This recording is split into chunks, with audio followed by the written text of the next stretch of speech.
My top 1,000 fighters of all time. I bet this won't be time consuming. 2,000 years later. Bam Bam Bigelow had an MMA fight?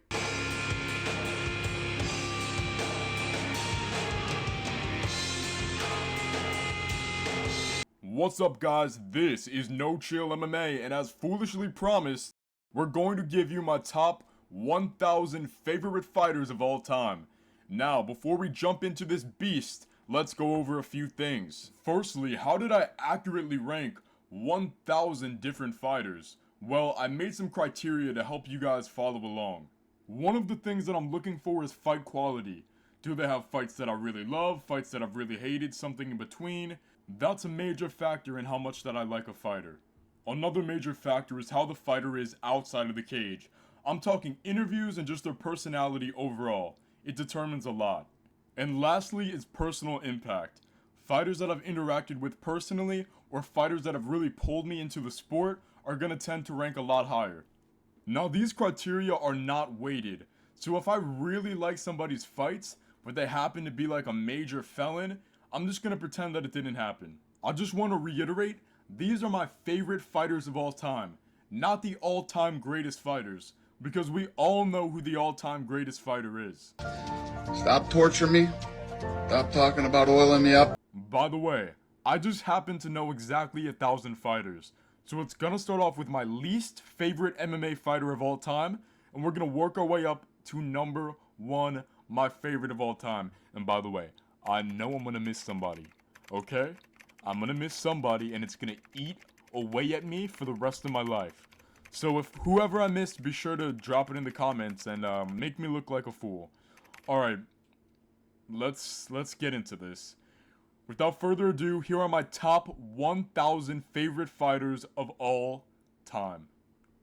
So who is my least favorite fighter of all time? Starting off with number 1,000, it is, with the record of 0-2, CM Punk. He was an outsider who came into the sport, took a lot of time, money, and press away from guys that were actually fighting and actually deserved it, and he was terrible. It's like he didn't even try. He is the worst mixed martial arts fighter I've ever seen in my entire life. How are you getting destroyed by Mike Jackson? How?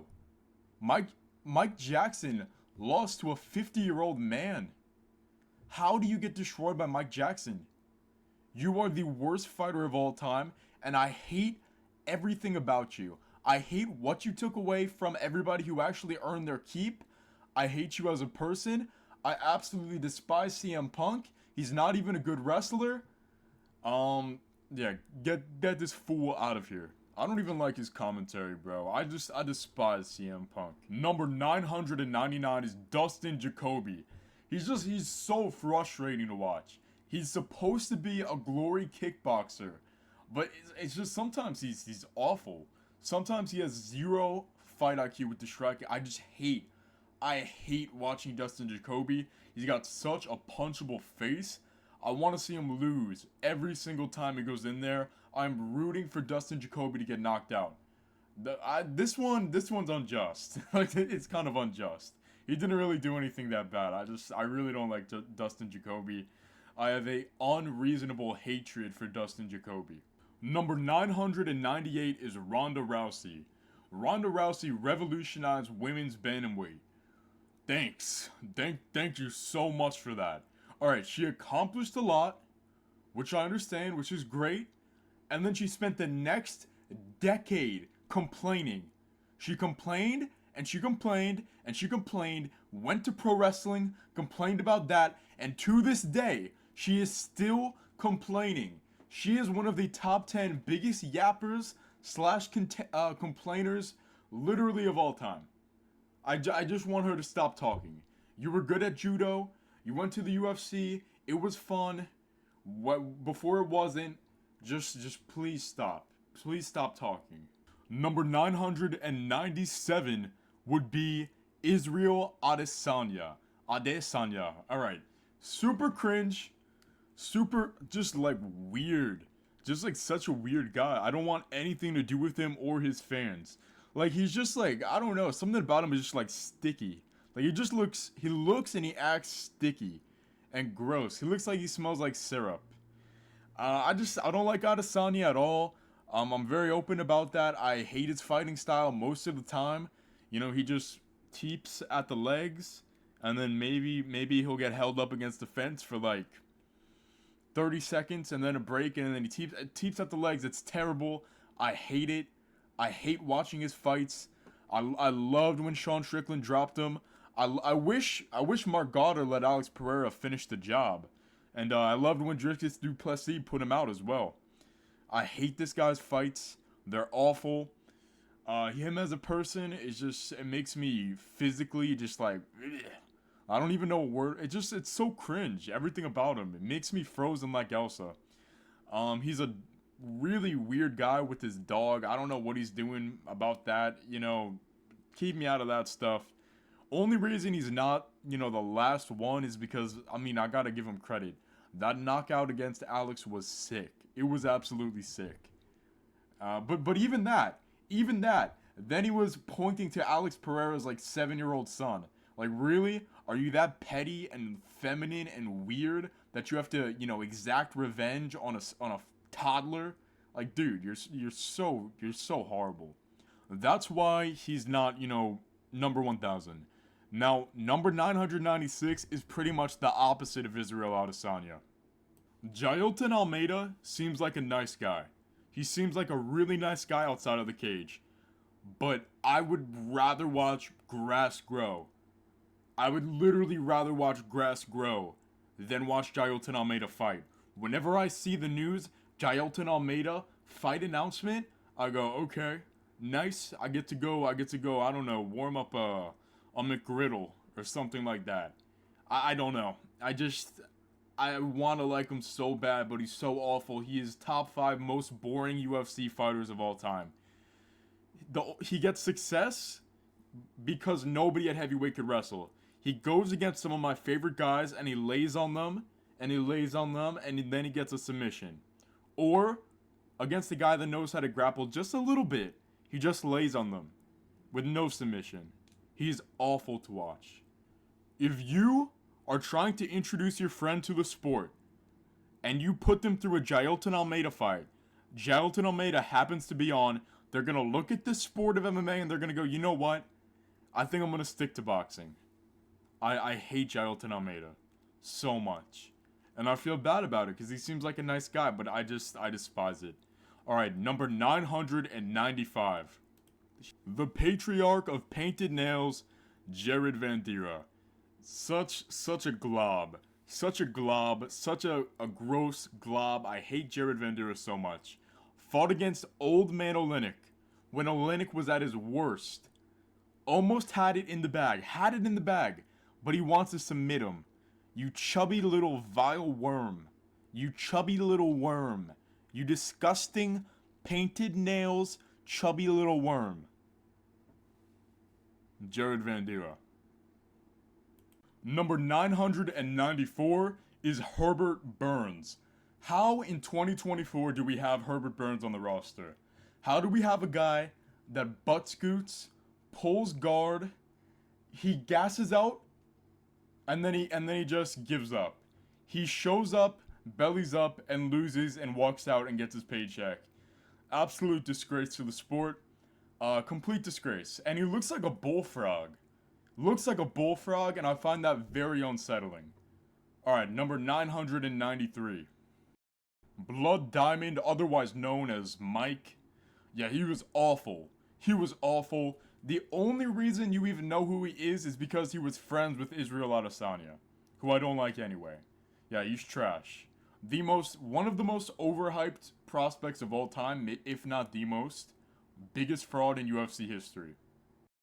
Number 992 is Antonio Dracali. Mackenzie Dern's boyfriend is his first accomplishment. Second accomplishment, UFC fighter. If you could even call him a fighter. He literally acted as Shara Bullett's punching bag just for no reason. He just decided he doesn't know how to grapple at all, even though he's a Brazilian and he's a grappler. He decided, yeah, I don't know how to grapple. I'm just going to be Shara Bullett's punching bag. What a... Ugh, man. Antonio Tricali's fight against Charlotte Bullet just actually really made me think about how people say that UFC fighters are more skilled now than 20 years ago. Fighters like Tricoli make me doubt that. They really make me doubt that. All right, number 991. Greg Hardy. Now Greg Hardy was, I mean, he was pretty fun to watch, but man, yeah, he's a naughty guy. He was up to some naughty stuff. But you know what? He was a slugger. Didn't have a lot of skill at all. Just kind of threw when he could. And yeah, I mean, he did what he did, and it's fun to watch him get knocked out. He's always entertaining. We gotta give him that. Number 990. Prime Ricky Glenn was a different beast. I mean, Prime Ricky Glenn made Tony and Habib wet themselves. But this Ricky Glenn that we have now, I miss the old Ricky. His chin is so unbelievably bad. I don't know how Kanan Song didn't put him out. He has a toddler could uppercut him and he would go to sleep. He has the worst chin, probably maybe James Vick and then Ricky Glenn. It is pathetic. And I don't like watching his fights. I just know he's gonna lose. He's boring when he wins. Ricky Glenn. Now this one is going to be controversial. Most people would have this person as their number one favorite fighter of all time. And I have them at number 989. Now, they are the consensus GOAT. I don't agree with that statement, but they are the consensus greatest fighter of all time. This is one of those human beings where it's love or it's hate. The GOAT, number 989, Amanda Bobby Cooper. I don't like to say this about any UFC fighter, but she didn't deserve to be there. She was awful. She was so ridiculously bad. She got signed with the record of 1-1 coming off a loss. And she left the promotion 3-5. And it's not like she was some female Mark Hunt. She was just so trash with a losing record. We're kind of we're almost to the point where, okay, I don't hate Amanda Bobby Cooper. I just dislike her as a fighter. We're getting better. We're getting a tiny bit better. Number 988. Ike Villanueva used to be a very kind of like middleweight, and then he got fat and he went to the UFC and he got knocked out a bunch. I mean, he won one time in the UFC and lost 5 times, but you know what?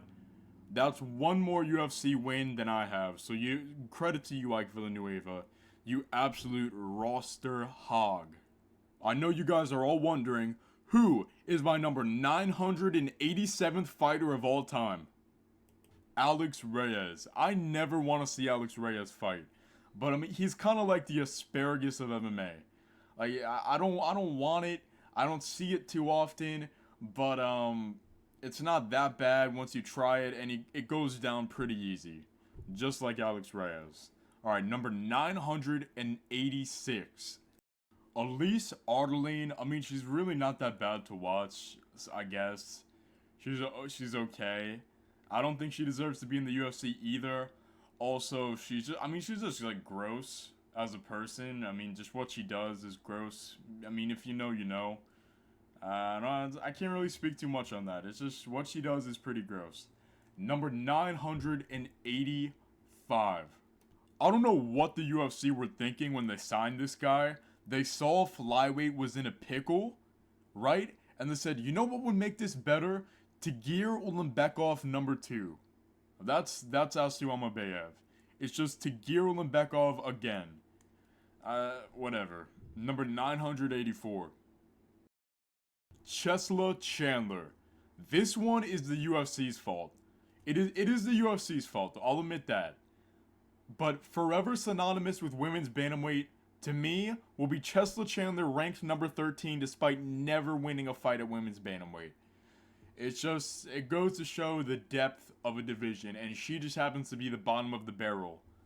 Of the bottom of the barrel. You know what though? She is one hell of a runner. Number 983. The first fighter on the list that has never been in the UFC, it is Mike Blockus. Mike Blockus is uber boring, but I feel like he's got a lot of potential. I feel like once he kind of meshes his skills better with MMA, he could be very good, or maybe he'll just be an American Habib.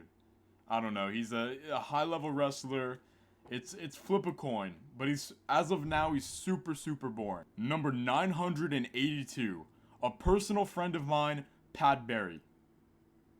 Number 981, Toby P. I gotta be honest. He is only on the list because his name is funny. That's like being named George Pooh. That's like being named George Pooh. Toby P. As a fighter, he's not very good. He's on a 3-fight losing streak. He's been finished each time, but you know what? In my heart, P is still number 1. Alright, that was probably the worst joke I've made in a while. Number 980. When you say the name Henry Miller, that is literally the last human being I expect you to be talking about. But I mean, yeah, if he was a good MMA fighter, he would be higher up on the list, but he's literally one of the biggest cans of all time. And he was trying too. Like, he was just so bad. I wish he was good though. Number 979 is Reese, a Nightmare on Elm Street. Say what you want about Reese Street, you could always be guaranteed about 2 things. You don't know the result of the match, and he's gonna give it his all. Number 978, Jay Ellis.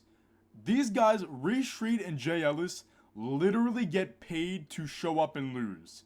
I have enjoyed prospects dismantling them in scripted fights more than any of the fighters that I've listed so far.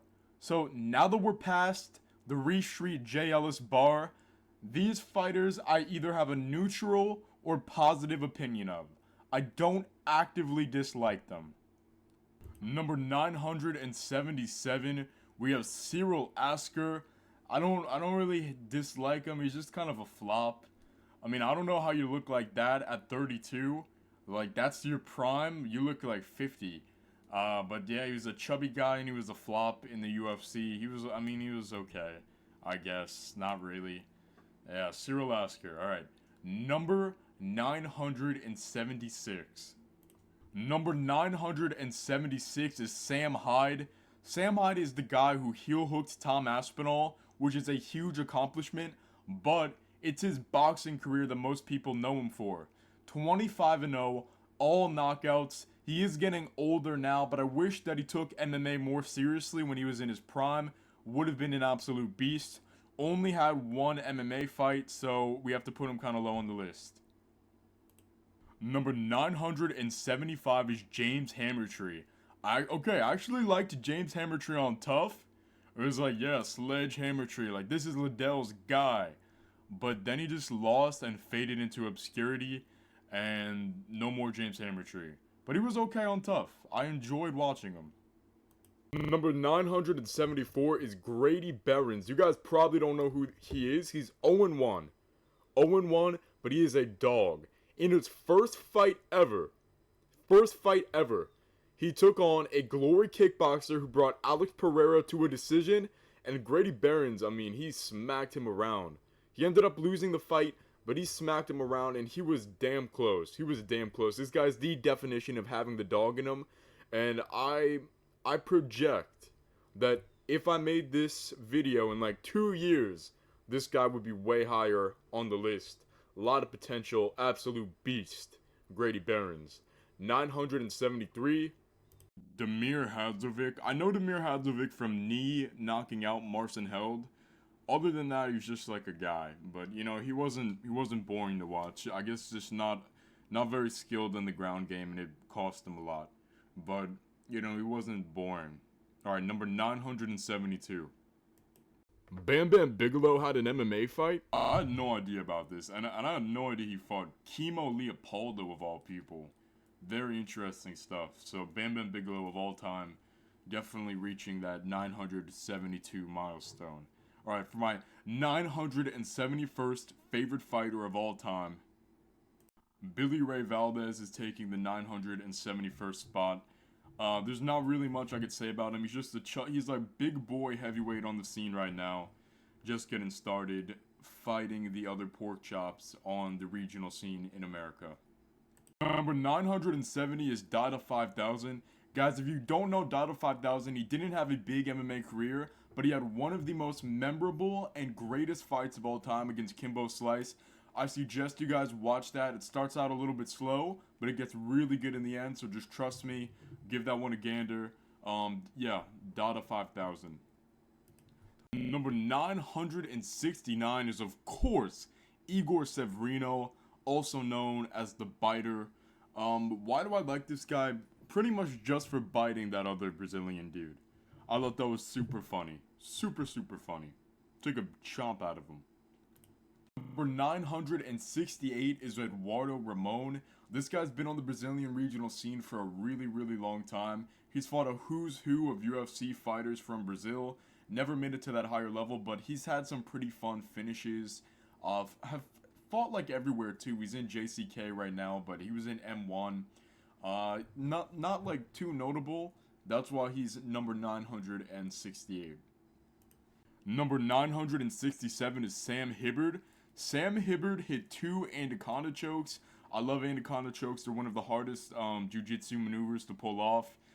He was in Hex and Eternal, but kind of faded off. Doesn't really fight anymore, but still, those finishes alone get him the spot. Coming in at number 966, we got Devin Clark. This guy was once the favorite over Jan Blachowicz. Ha ha ha ha ha. Number 965 is Shamil Ghazayev.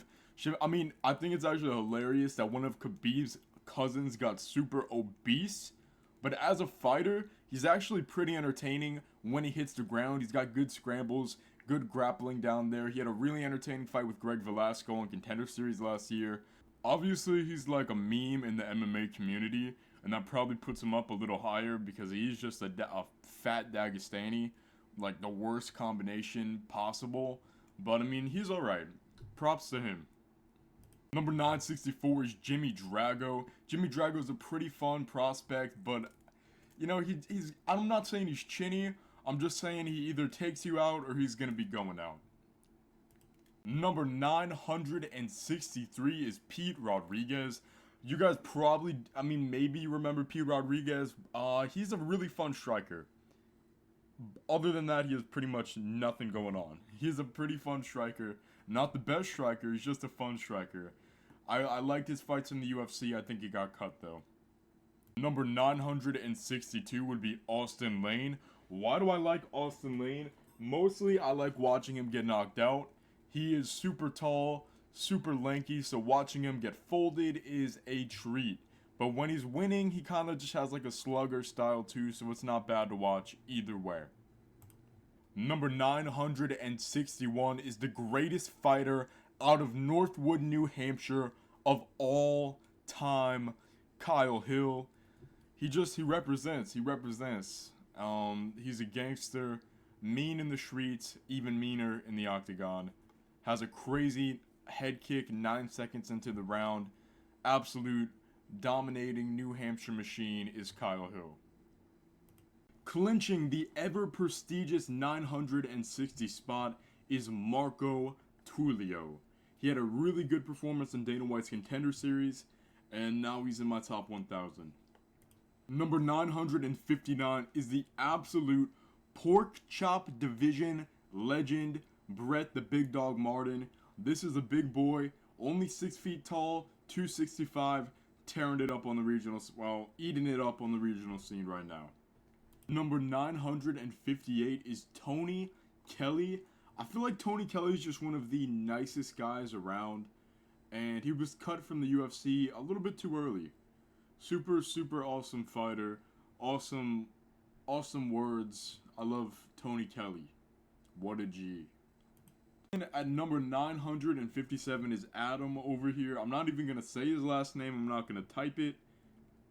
I'm trying not to get demonetized on this video. He's a fighter in the UFC with a really funny name. Number 958 is Brian Olsen.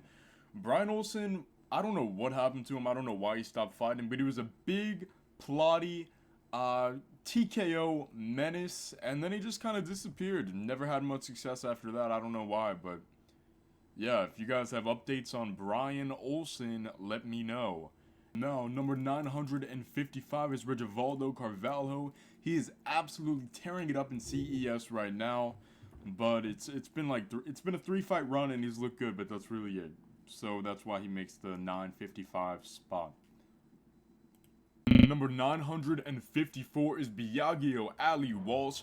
Unironically, one of the most entertaining part of a PFL card is watching Muhammad Ali's white-ass grandson knock out some cans. Obviously, he's a really fun boxer, but he's 1-0 as a pro. I've watched all his amateur fights too, so who knows.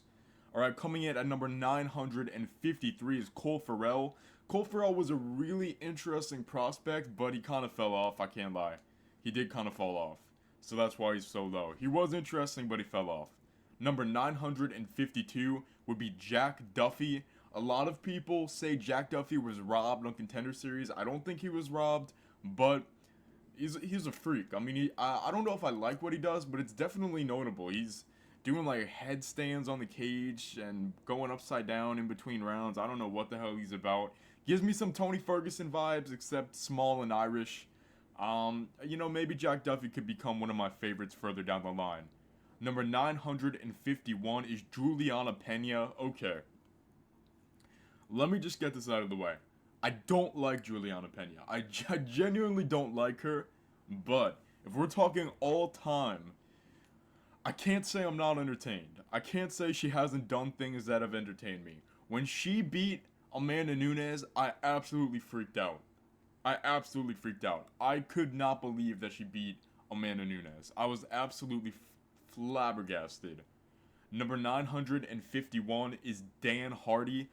I've never been a real fan of Dan Hardy. I mean, he has his moments on commentary, but I can't say I'm a huge Dan Hardy fan for whatever reason. Coming in at number 949 is Grzegorz Janis. This guy was an enormous heavyweight smasher in Poland, but he just like a lot of these guys on the lower end of the list, I liked them as fighters before, but they just kind of fizzled out, stopped their career. Number 948 would be Darren the Dentist Stewart. I think I maybe watched one Darren the Dentist Stewart fight. There's a different reason why I like Darren Stewart, or why I think he's notable, and I'm not gonna say what it is, but let's just say some people know, some people don't. Let's just say he loves his Brazilian gal. Alright. Then coming up after him at number 947 would be Mikey Burnett. This guy was an absolute G on tough, but he just fizzled out. He stopped his career. I don't know why. He was a funny guy. He just stopped fighting. Maybe there was health issues. This was a real throwback. This guy hasn't fought in a long time. 946 is Vartan Asadran, and the reason Vartan's on the list is because of his sick ninja choke that he pulled off. Other than that, I don't know much about the guy. And number 945 is Triple C Henry Cejudo. I don't like Henry Cejudo. His entire thing is that he's cringe. That's his entire gimmick. And he's super cringe. There is not a day I go by and I say, wow, I really want Henry Cejudo to have a fight.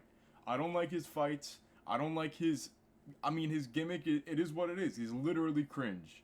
Sometimes it's so bad that it's funny. But I'm just not a fan of that type of humor. Number 944 is Jefferson Nascimento. This guy's killing it in LFA right now. Anaconda choke, finishes fights. He's an undefeated Brazilian lightweight. I'm sure there's like 1 million of those out there, but I don't know too much about him. But yeah, Jefferson Nascimento, he's one to look out for. And I love falling in and out of love with you. There we go. Number 943, Tyron Woodley.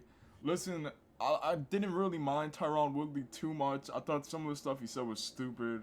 But then he went to boxing and completely made a mockery of our sport against Jake Paul. So he's pretty low on the list. Number 942 would be Alec Lorenz. Alec Lorenz is a pretty new guy in the MMA scene, but he's a ginger who only gets knockouts or TKOs. Well, 100% TKO finish rate. knockout finish rate. He's one to watch. Number 941. This is purely out of pity. It's JP Bays. I'm always rooting for JP Bays because oh my god, he really had the run of it, dude. He really had the run of it. He got his girl stolen by a guy who fights 60 pounds heavier, and then he just got like destroyed in the UFC. So I feel really terrible for JP Bays. Alright, coming in at number 940, Steven Asplund. I've only watched one Steven Asplund fight, and it was a good fight to be fair, but it's more the story of Steven Asplund that's really entertaining. He was about, I don't know, like 370 pounds, lost all the weight, became a jacked 6'5" heavyweight. Now he's fighting in LFA, I do believe, and he's one to watch as well. Number 939 is Islam Masraf.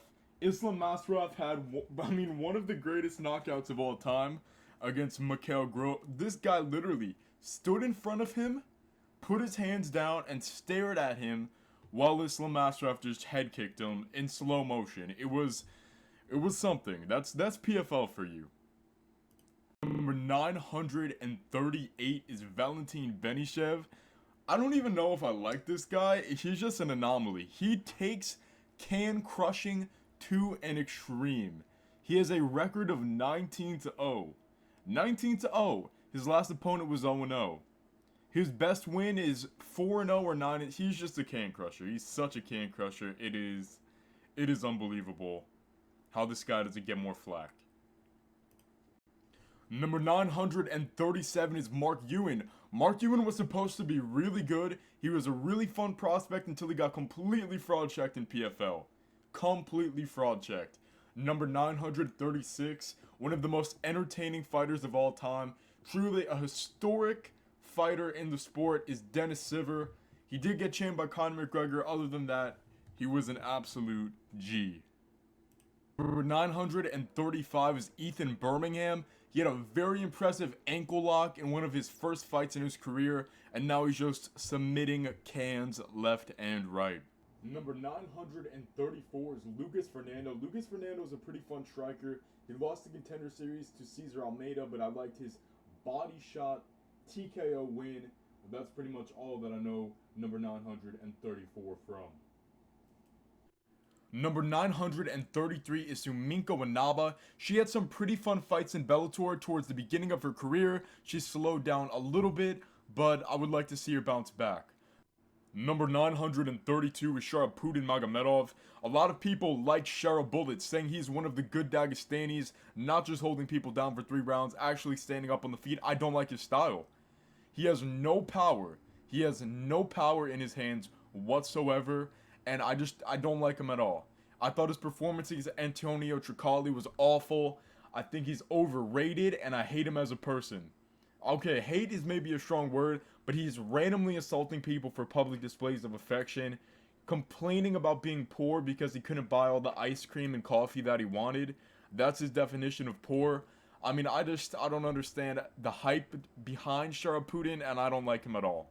Number 931, one of the greatest underdog stories in sports history, but I'm trying not to really rank disciplines other than MMA very highly on the list. He had one MMA fight, he crushed it in Pride. I'm of course talking about American wrestling legend Rulon Gardner.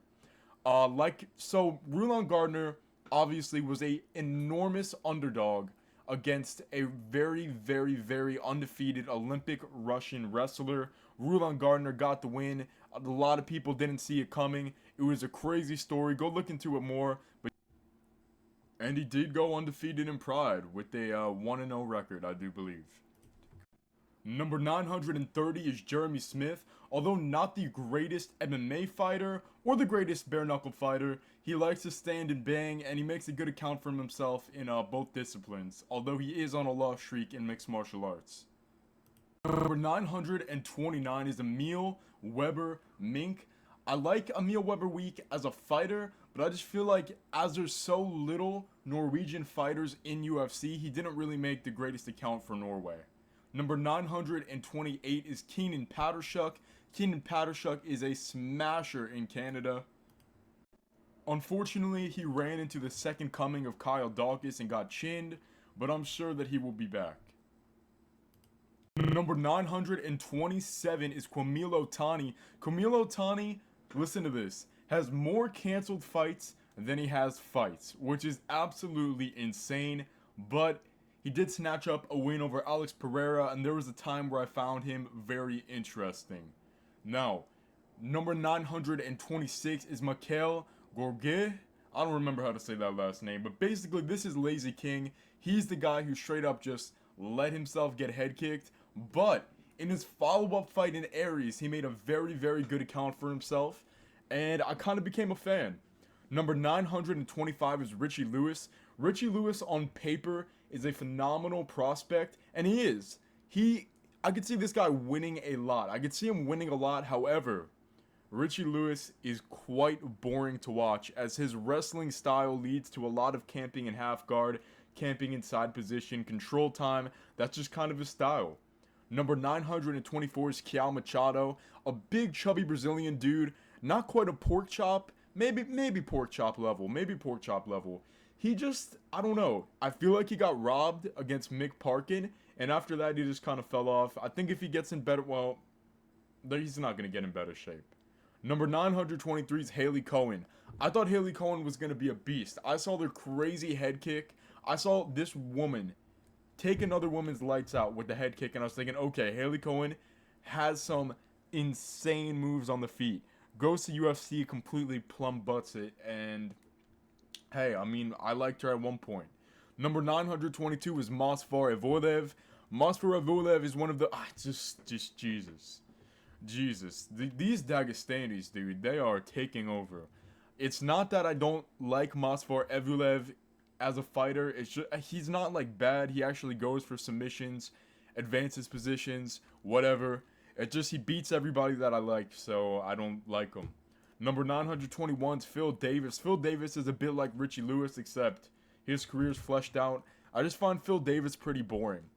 Number 920. Number 920, this one's going to be unexpected, but it's Ashley Yoder. Ashley Yoder did not have a good account for herself in UFC, but she's just coming off a pretty good scrap that it was like unbelievably good for being Ashley Yoder. Number 919 is Adrian Lee. This young phenom is absolutely incredible, taking out guys probably 20 years his elder. He needs time to flesh out. The Lee family is crazy, and they have another one. Number 918 is John Fitch. John Fitch was uber talented. However, super boring. I mean, really boring. But you gotta, I do like high-level wrestling, but when other people don't have high-level wrestling, it just gets really boring. And that was the story of John Fitch. His wins were against people who just couldn't deal with that grappling. Number 917 is Mike Ritchie. Mike Ritchie had a good season of Tough. I don't know why he got cut so easily from the UFC, but it's Mike Ritchie.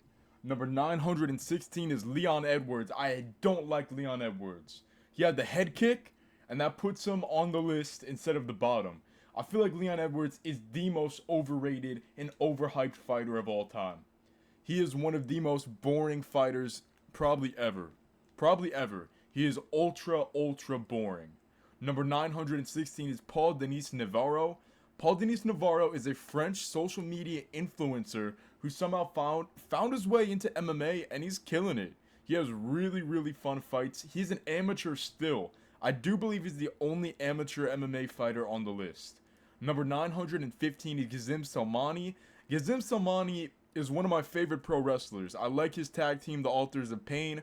When I was growing up, I watched pro wrestling, not MMA. I liked his tag team a lot, but he had a crazy MMA career too. He had a lot of wins. He was pretty good at it. I didn't even know that he adapted into MMA until a little bit later in life.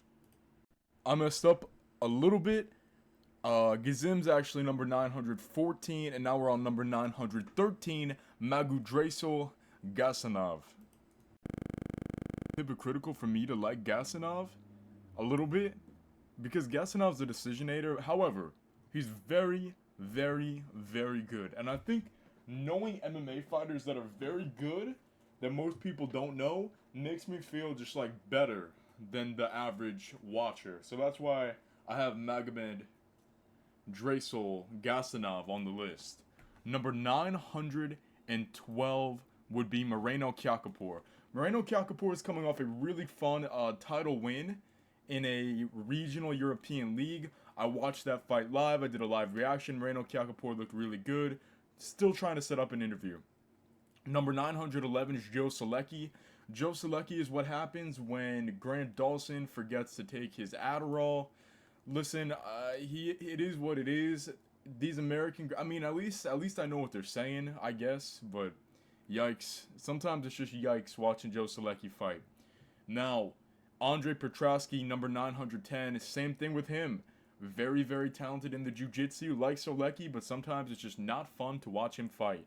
Number 909 is Cheyenne Bowers. Cheyenne Bowers is the Rose Namajunas of LFA right now. She is pretty okay to watch. She just seems like a good person overall, and I hope that she gets the title win, even though her opponent is pretty tough. Number 908 is Mark Munoz. Mark Munoz was a pretty good fighter back in the day. He had an okay run, but he's mostly known for losing to the GOAT via head kick, Matt Hamill. Number 907 is Ricky Fukuda. Fukuda was the rare type of Japanese MMA fighter in the old school type of era where he would just keep it standing, and I like that a lot. Much respect to him. Number 906 is Michael Sear. Michael Sear is known for two things, his mullet and his insane twister submission. Number 905 is Gabriel Miranda. Gabriel Miranda is a Brazilian flyweight in the UFC. I mean, his mustache alone kind of got him on the list. Number 904 is Eduardo Pena, otherwise known as Duda. Now, Duda has some insane jiu-jitsu. Absolutely insane jiu-jitsu. But as an MMA fighter, I want to see him tested against higher level competition. I am so looking forward to seeing Duda fight some more. Number 903 is Danny Barlow. Danny Barlow was one of my favorite prospects until his last performance completely just stunk. It stunk so bad even though he did get the win. Maybe he could redeem himself and I'll like him again. Number 901 is Tim Wilde. Unfortunately, Tim Wilde is probably now more known for getting knocked out against Manuel Sosa than he is as a fighter himself, but he was one to watch out for. Number 900 is Mervin Miller. I don't know how this guy's undefeated. I really have no idea. He just is the luckiest man in MMA, and I'm all here for it. We finally breached the 800s with 899 Al Moro. If Mike Tyson was fat and white, it would literally be Al Moro. Fights exactly like Mike Tyson. You know, this is one of those guys that maybe he could rise a lot in the list in the years to come. He's got a lot of potential left. He's coming off a really unfortunate injury, but I hope he recovers well. For number 989, let me bring it back to a fantastic fighter not a lot of people know about. I'm talking about Adlan Amagov. Now, don't judge him by his last name. This guy was a pure stand-and banger, absolutely awesome striker. His only losses were to a prime Robbie Lawler and his debut against Alexei Oleinik. He knocked out Anthony Smith. He has a lot of great highlights. The only reason he's not higher on the list is because he kind of left the sport before I could really see too much of him. I messed up again. That was actually number 898. Now we're on number 897, which is Mei Yamaguchi. Mei Yamaguchi was an absolute pioneer in women's MMA, especially in Japan. She didn't always have the highest level competition, but that's not really to fault of her own, as she didn't have it available. 16 losses, never finished. Mei Yamaguchi is a G. Number 896 would be Andrea KGB Lee. One of my favorite women's fighters when I first started watching, but she admittedly fell off a ton. Number 895 is Dmitry Sosnovsky. I'm not saying this guy is the biggest what-if in history, but he was smashing everybody, okay? Albeit at heavyweight. Smashing everybody, including Alexander Emelianenko. Destroying everyone, went to the UFC, tapped out Mark Godbeer, and then he just got hurt and, never fought again. I don't think he would have went too far, but what could have been. Number 894 is Mansoor Abdul Malik. Dude just made his debut in Contender Series. Absolutely knocked it out of the park. I'm looking forward to what the future of Mansoor Abdul Malik has to offer. Number 893 is Marcus Aurelio. I like Marcus Aurelio because of his super quick submission in the UFC. I remember this guy just got like the fastest submission I've ever seen. Number 892 is Lee Murray.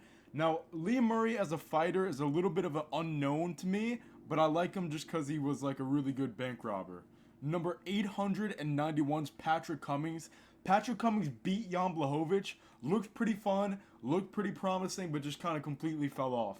Number 890 is Sean Brady. Sean Brady is listen, he's pretty boring sometimes, but sometimes he's not. Represents the USA, so I'm usually rooting for Sean Brady. Number 889 is Tamerlan Albekov. Totally butchering the name, but I was watching this guy as a prospect. He ended up kind of like failing in his last one, but I still believe. But we'll have to see. Number 888 is Smelino Rama. Rama was the first heavyweight champion of World Series of Fighting. I'm not going to say he ended up being a flop. He did have an interesting career, but I mean, he kind of flopped. He didn't really get to that glory, but he was always fun to watch, as most heavyweights are. Number 887 is Jason High. Jason High never made it to a real pinnacle of the sport, but he did have some good runs and some good finishes, so that's why he gets on the list. Number 886 is Abupisan Magomedov. I'm actually really interested in Abupisan's style of just throwing everything round one and then completely gassing out. It actually does make an interesting watch. So whenever Abupisan's on, I kind of don't mind. Number 885 is Sam Sicilia. Sam Sicilia was a grappler in the UFC. I watched a few of his wins. He had some good finishes as well. Number 884, Thomas Gant. This guy had one of the craziest knockouts I've ever seen on Aries this year. You guys gotta watch that. Number 883 is Daryl Schnover.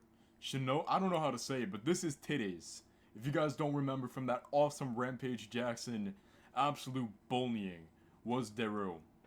Number 882 is Cole Conrad. Cole Conrad with this huge, just like a giant heavyweight who just smashed everybody on the ground. Not exactly the most thrilling style, but another guy where I'm like, yeah, what if he kept fighting? I don't even know why he retired. Number 881 is Claudio Puelles. A lot of people don't like Claudio, and I don't like his butt scooting either. But when he does get his ground game going, it is a very fun watch. Number 880 is Damon Jackson.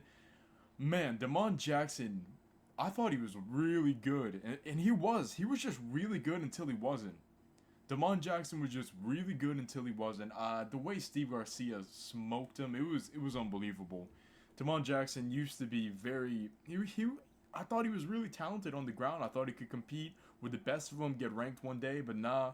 Damon Jackson he's just not that guy, but he's still on the list, breaking off the 880s.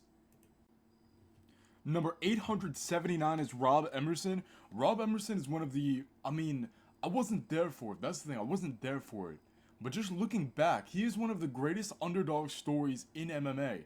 Started off with a terrible record, made it all the way up to having a draw with Gray Maynard, knockouts, inverted heel hooks. Dude was an absolute G, never got knocked out in his illustrious career. I suggest you guys do more research on Rob Emerson. Number 878 is Daniel Scatizzi. Scatizzi pulled off a crazy upset win in PFL, just a heel hook. A round one heel hook, did it for Italy. I was absolutely surprised and I was very happy. Number 877 is Nate Quarry. Nate Quarry has a big punch, and that's what I like to watch, is the big punchers. Number 876 is Zaglis Umagulov. I feel like this guy was unjustly robbed in a few of his UFC fights, and he just seems like a good guy from what I saw in his latest promos for his Octagon debuts. Or was it a last pro? I think Octagon. He's going to Octagon. Number 874 would be Shah Kamali, this big Indian heavyweight with crazy knockout power. India's Francis Ngannou, always a joy to watch. Number 874 is Guido Canetti. Guido Canetti, dude, I thought he was awful. But he's one of those guys that just shocks you with how good he could actually be when he feels like it. Number 873 is Brad Katona. I like Brad Katona as a person. I loved his story on Tough, but oh my god, he is so boring. Number 872 is Julian Paiva. This guy got Sean O'Malley really bad, but before that, he was looking really talented. He was looking really talented, and he had really entertaining fights and a phenomenal record. Too bad O'Malley'd him. Number 871 is Ibragimov, I do believe is the name. I cannot pronounce his Russian names, but he is another undefeated Russian mauler right now in PFL. His fight got canceled, but I would love to see what he does when he gets back. Absolute monster. Number 870 is Fatima Klein. Okay, I thought Fatima Klein did really well in her short notice UFC fight. I thought she looked a lot more entertaining than the other girl, and I was really rooting for her. Number 869 is Pat Sabatini. Pat Sabatini is another guy where I thought, yeah, his insane jiu-jitsu is going to carry him in the UFC. He ended up getting chinned, I do believe, and hasn't looked great for the future of Pat, but you know what? I'm always rooting for a fellow Italian boy. Number 868 is Yuki Motoya. Motoya is a mainstay in Rise and has been tearing it down for years. Not exactly the, type that does the soccer kicks, more the type that probably will get soccer kicked, but still an absolute G. Number 867 is Cody Chavanchek. I don't know how to say his name, but he's the best prospect in Canada right now. Had a crazy calf slicer against Gabe Gill, who I thought was really good as well.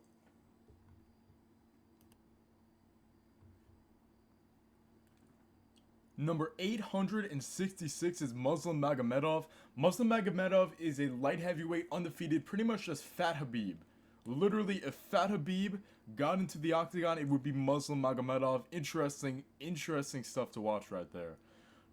Number 865 is Francis Marshall, one of the guys in the UFC right now, a young prospect who I'm always rooting for. Number 864 is Yuka Tsuji, otherwise known as the greatest of all time of Smack Girl. Often Ronda Rousey and Gina Carano are single-handedly credited for revolutionizing and pioneering women's MMA. But number 864 Yuka Tsuji and number 863 Tara LaRosa did the same thing way before Ronda or Gina. Specifically with Tsuji, she was the greatest of all time of Smack Girl. I don't even know if her run was real.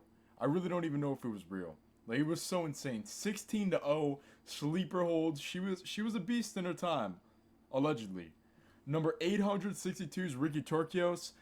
Listen, even though he got completely destroyed by Raul Rosas Jr., I really like Ricky Turcios' style, especially when he keeps it on the feet. I don't know if you guys could tell, but I'm already struggling. I'm absolutely struggling. Number 861 is Victor Nemkov. I don't know if he's related to Vadim Nemkov, but Victor Nemkov is a killer in his own. Absolute smasher on the feet. Probably is related to Vadim now that I think about it. Number 860 is Al Iaquinta. I actually don't like Al Iaquinta as much as other people. I really don't. He just seems like an angry real estate agent to me. Number 859 is Magomed Ankalaev. Magomed Ankalaev gets a bad rap. He is entertaining. He does not even push his wrestling most times. He really doesn't even push his wrestling that much. An absolute beast on the feet. I mean, but he is a Dagestani wrestler, so he gets brought down a lot. Number 858 is Robbie Ring. Robbie Ring is a prospect I'm really looking forward to. He's going to be back on Contender Series. He has interesting fights, and I could just tell he's got so much potential. Number 857 is Denise Gomez. Denise Gomez has bombs in her hand, and she's like a women's strawweight or something. Enough said. Number 855 is Prince McLean. I've never seen anybody have more crazy expressions and just more, like, this guy is not a top-level MMA fighter, but I genuinely, and I don't know if this is messed up, I genuinely love watching him get knocked out. He does some of the most entertaining knockout poses I've ever, like Johnny Walker-esque knockouts being done to him.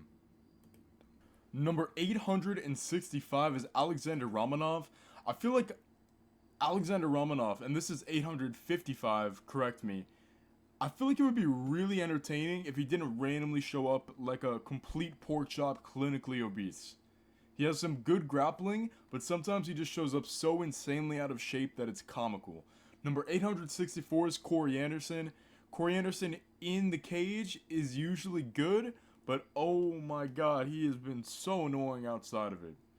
Constantly claiming and boasting that Bellator has the best fighters in the world, and I get it. I get the promotion, but then PFL just bought it out, and it's just been proven time and time again Corey Anderson is not that guy. I remember he was talking about how he would destroy Jan Blachowicz when Jan was champion. I remember he was talking about little funkiness about Alex Pereira. I'm just like, dude, come on. Number 863 is Jack Cartwright. Jack Cartwright's pretty entertaining in Octagon. I like watching Jack Cartwright. He's coming off a loss, but I'm rooting for him today. Yeah, that's right. He's fighting today. He may have just got flatlined. I have no idea. I have absolutely no idea. But hopefully Jack Cartwright got the bounce back today. Number 852 is Mo Miller. Mo Miller got a crazy slam knockout. That's why he's on the list. It was just so insane. It was in LFA. It was absolutely crazy. Number 851 is Carl Robertson. A lot of people don't remember that this guy was an absolute beast when he was first making his kind of like debut. He was a monster. He was absolutely a monster, destroying everybody in the first round. And then I guess he kind of get fraud checked, but he was super fun. Number 559 is Alexander Chizov. He did get heel hooked by Daniel Scatizzi, and I was very happy that the Italian guy won, but Chizov was actually a beast himself. Had a crazy counter left knockout, finishing a lot of people. I thought he would do really good in the PFL, but number 558 is Prince Onala. Prince Onala just destroyed Hideki Arato, who I'll get to later, and it was absolutely hilarious. Number 857, number 558 is Prince Onala. Prince Onala just destroyed Hideki Arato, who I'll get to later, and it was absolutely hilarious. Number 857, Charles Rosa. Charles Rosa, man, I can't tell if I like this guy a lot or if I really dislike him. He lost a lot in the UFC. He left the UFC, and now he literally crushes. He has pretty much his own promotion, and he crushes cans in the main event. I don't get it, but it is what it is. I'm actually convinced I'm just going to keep messing it up, so I'm not even going to say the fighters' numbers anymore. We're just going to go through the fighters. Alright, so next up on the list is Dean Garnett. I like Dean Garnett mostly because of his body kick, TKO, or knockout against Michael Tobin. Michael Tobin was really good, and Dean Garnett shut down his liver. No more numbers. Next up's Bruno Lopez. Bruno Lopez is on his second contract with the UFC after winning on Contender Series. He got kind of unjustly cut. A pretty fun stand-up fighter. Then it's Abdul Karim Al-Sawadi. I like Abdul Karim Al-Sawadi because he shut down George Hardwick. Absolutely shut down George Hardwick. And honestly, I don't dislike George Hardwick at all, but seeing all of the British blokes, I don't know what they call themselves, the British MMA YouTube stratosphere, seeing them all cope so hard about George Hardwick absolutely made my day. So Abdul Karim Al-Sawadi, welcome to the list. Next up's David Pa'auli. This guy kind of came and went, absolute beast. A lot of finishes against some not so high level competition, but he came in left, was always entertaining. Then it's Thomas Glott. Thomas Glott was actually the guy that I was referring to earlier, the French knockout machine. Absolute beast was Thomas Glott. Then is Yancy Medeiros Jr. A lot of people sleep on Yancy Medeiros Jr. This guy came to Bellator, upset Emmanuel Sanchez, and then never looked back on that form ever again. He never was as good again as he was in that fight. But, dude, Yancy Medeiros Jr., whenever he chooses to be really good, apparently he could be really good. Next up, we have Robbie Peralta. Robbie was at one point knocking a lot of people out with his ground and pound, but towards the end of his career, he was the one getting finished. Next up is Paulo Thiago. Paulo Thiago's on the list because of his choke against Mike Swick and his knockout against Josh Koscheck. Other than that, I was not... Just those two finishes alone get him this high on the list.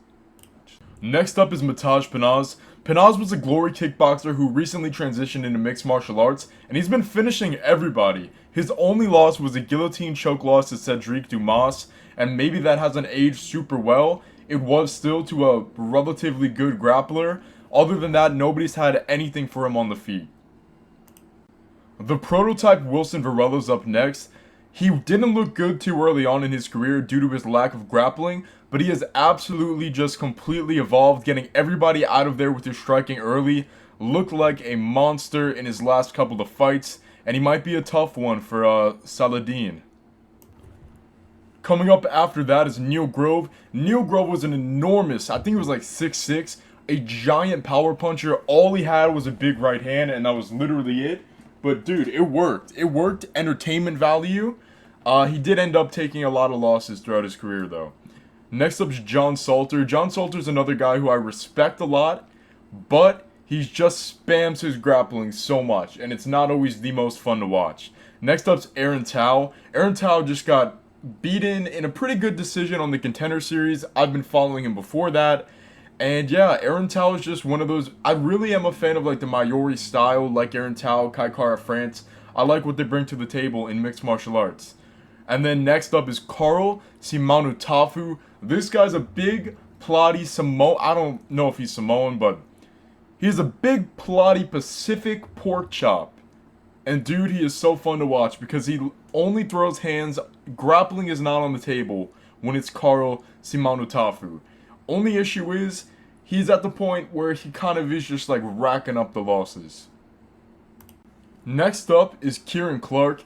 Kieran Clark is a pretty good fighter, a very bright prospect. Only thing I don't really like about Kieran Clark is the fact that why not just move to lightweight, dude? You have trouble making bantamweight, you have trouble making, I don't understand why fighters kill themselves to get down to a certain weight. I'm sure he would do fine with his grappling prowess if he moved up in weight. Other than that, though, I like everything about Kieran Clark. Next up, we have Jesse Taylor. Jesse Taylor is a very interesting fighter. He's pretty much like a jiu-jitsu glass cannon, if that makes any sense. He has a lot of fun finishes. He was the champion in a couple different organizations. But the thing about Jesse Taylor is phenomenal offensively at jiu-jitsu. However, he also sucks defensively at jiu-jitsu. He could tap people out, but he's also super easy to tap out. When it's striking and you have like things like the chin, it makes sense, but Jesse Taylor's whole career does not make sense at all. But you know what? Fun to watch, especially for a absolute butt scooter grappler. I like Jesse Taylor. Next up we have Simon Powell. He's a pretty fun prospect in Bellator right now, I do believe. Killing it right now. I know that he did come off a loss, but he's making his way back up the ladder. Next up is Theo Ulrich, coming off one of the craziest knockouts I've ever seen. I mean, brutality on a hexagon in his last fight. Then there's Jordan Vunecic. I know that's not how you say his name, but dude absolutely brought it to Garam Kudaletsy. Absolutely brought it to Garam. Almost won that fight. Super impressive. Next up is Magomed Kadimegov. He has been destroying it in Hex right now. However, I really want to see him fight like a bigger test before I kind of go all in with the hype. But he's looked pretty impressive, thoroughly impressive so far. Next up we have Basil Hafez. The reason I like Hafez so much is because of his performance against Jack Della Maddalena, where he absolutely looked like a beast. However, after that it's just like he completely fell off. I don't know what happened.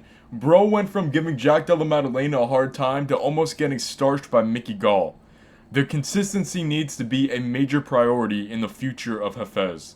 Now we have Albert Bahamondes. Bahamondes is obviously the little brother of Ignacio, 16 years old, undefeated, won his first championship, finishing people. I don't even know how somebody like that could exist. The next Raul Rosas Jr. perhaps. Next up is John Madsen, a big pork chop from Tough. I liked him on Tough a lot.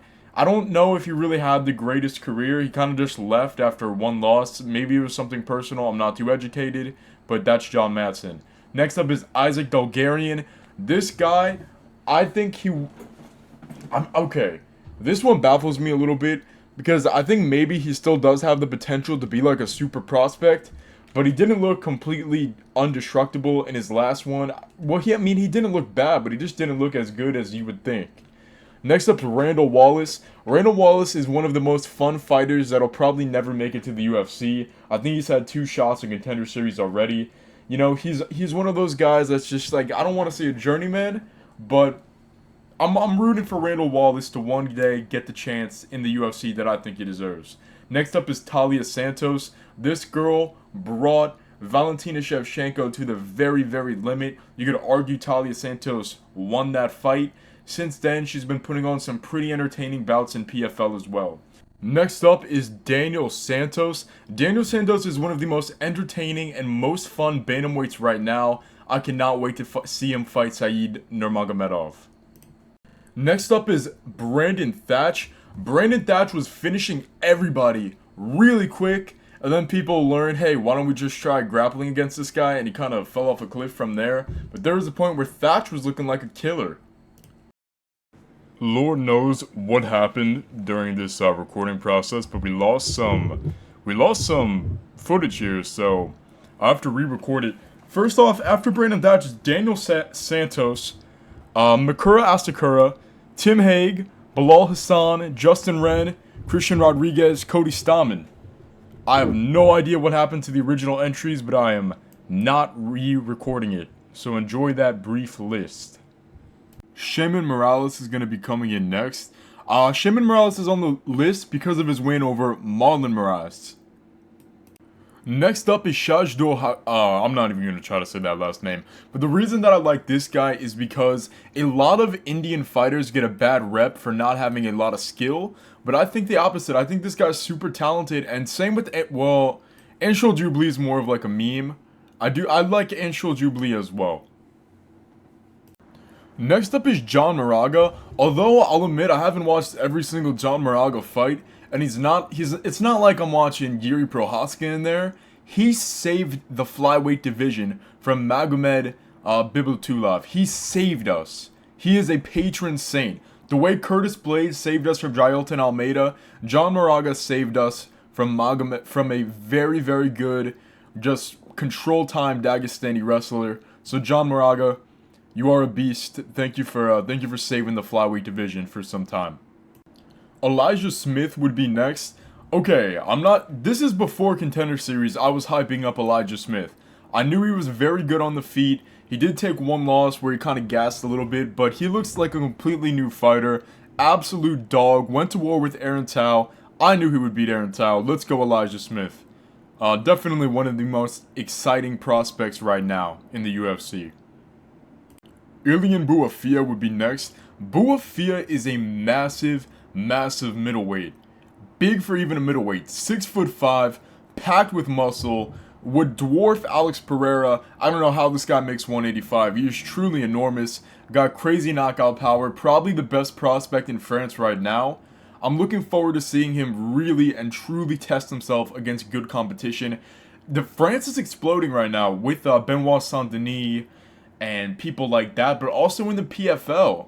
A lot of French MMA fighters are making big waves in PFL Europe, and I could see Buafia going down either of those routes and being extremely successful. Matthew Semmelsberger is next. I like Matthew Semmelsberger's fighting style a lot, and I subscribe to the belief that these new UFC gloves are absolutely horrid, and they're definitely limiting the power of the fighters. I like Matthew Semmelsberger, and I hope that he bounces back. Iman Al-Mudhaf is up next. With a record of 4-0 and standing at 5'11", she is one of the largest women's fighters out there right now. Oh my god, this girl's special. One of the first Muslim MMA women's fighters out there, and she is actually sparking girls out. It's almost unseen before. I mean, she has like cyborg levels of potential, depending on how good she is in some other areas of MMA. Because it's very rare that you get a woman with a finishing ability like this. Next up is a weird one. I like Andre Muniz a lot. Kind of more pre the Uriah Hall fight. I thought he was going to be enormous, especially when he submitted Jacare. I mean, I was all in on this guy. And then Brendan Allened him. And that was kind of the end of Andre Muniz. You know, but there was a time where I was really big on this guy. Next is Daniel Rodriguez. I like Daniel Rodriguez as a fighter. As a person, I like Daniel Rodriguez. The only reason that he's not higher on the list, because he's a good guy, he had, you know, an interesting story, it's because I just feel like he completely robbed Jingalinga Lee. The dude completely robbed Jingalinga Lee, And I don't know, that'll never sit well with me, even though obviously he's not a judge. Vinicius Queiroz is up next. This guy didn't have a long MMA career, but he did get some good finishes. I mostly like him for that crazy knockout over LeVar Johnson in Bellator. Next up on the list is Islam Reda, possibly already the best Egyptian fighter ever. Islam Reda, I mean, even though he's a grapple smusher, I mean, his name's Islam, of course he's a grapple smusher. I don't know, he just kind of has that star quality about him where I want to see him win. Next up's Jenna Bishop, another person who just hasn't been in MMA that long, but she is incredible. She is just straight up incredible. A scrappy underdog who goes toe to toe with girls who are, you know, really, really high level. The highest level literally possible. She doesn't win these enormous fights, but she gets really close. And I'm always rooting for Jenna Bishop. Next up is Sean O'Connell. He had a really fun run in the PFL, and I like him as a commentator. And that's really it for Sean O'Connell. Next up's Navajo Sterling, this absolute legend. Proved me right on Dana White's Contender Series. I was glazing him for a while. I was like, guys, there's this dude from Australia, fights just like Carlos Ulberg. He's gonna be in the UFC. And look at that. I was right. Short notice Dana White Contender Series appearance. Got the knockout. Very impressed by Mr. Navajo Sterling. Now, to cap off this section, it's going to be Jason Suarez. This is what I don't understand about Jason Suarez. The specimen. Absolute, like, phenomenal fighter. Reminds me of Austin Bashi a little bit. Super phenomenal fighter. Beats everybody, disappears. If anybody, and this is a challenge to any of you guys, because he privated his Instagram, so I don't know what's up. But if any of you guys know what happened to Jason Suarez, because he just left at like 14-0 without ever going to the UFC or Bellator. Any of you guys know what happened with Jason Suarez? Drop it down in the comments section so I could find that out. Next up is Tristan Connolly. Tristan Connolly, man, this guy, a 145er, came to the UFC on short notice and beat Mikel Pereira at 170.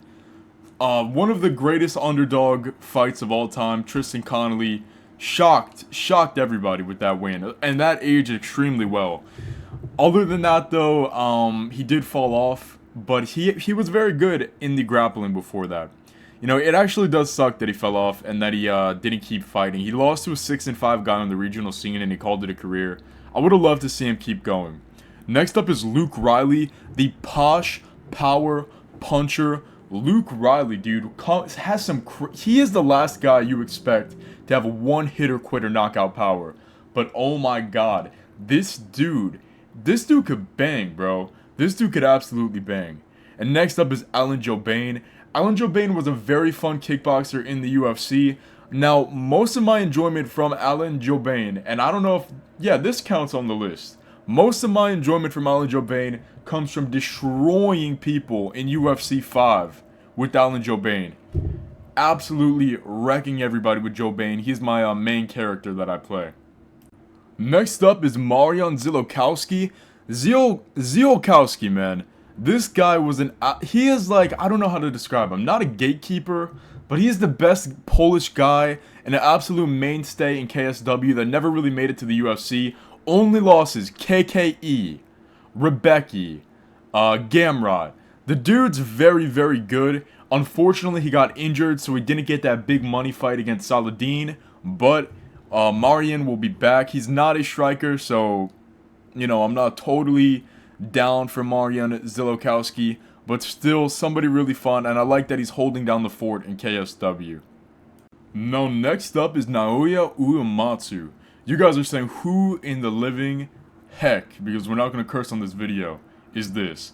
Uematsu is pretty much like I'm not going to say he's the pioneer of the lower weight classes, but I don't think I remember a bantamweight fight that ever took place before Uematsu debuted. Uematsu literally pioneered the bantamweight division. One of the first tiny guys to be fighting, submission expert, beat, you know what, he didn't really beat anybody good, but he fought against Gilbert Melendez, Uriah Faber, towards the later portion of his career. Cameron Kinzig is up to next.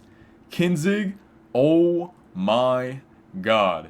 This dude got one of the craziest knockouts I've ever seen. Heavyweight, I think he's like 6'6", 6'5". Got a crazy front kick. I just go Google Cameron Kingzig front kick. You will not be disappointed. Next up is Bojan Velikovic. Interestingly enough, I'm not really a fan of his UFC or PFL run, but he was very entertaining in Octagon. And after that, it's Xavier Fupapokum. This guy was a stand-up brawler. Never really made it to a higher level of success, but he was always a guy that when he was in there was a lot of fun.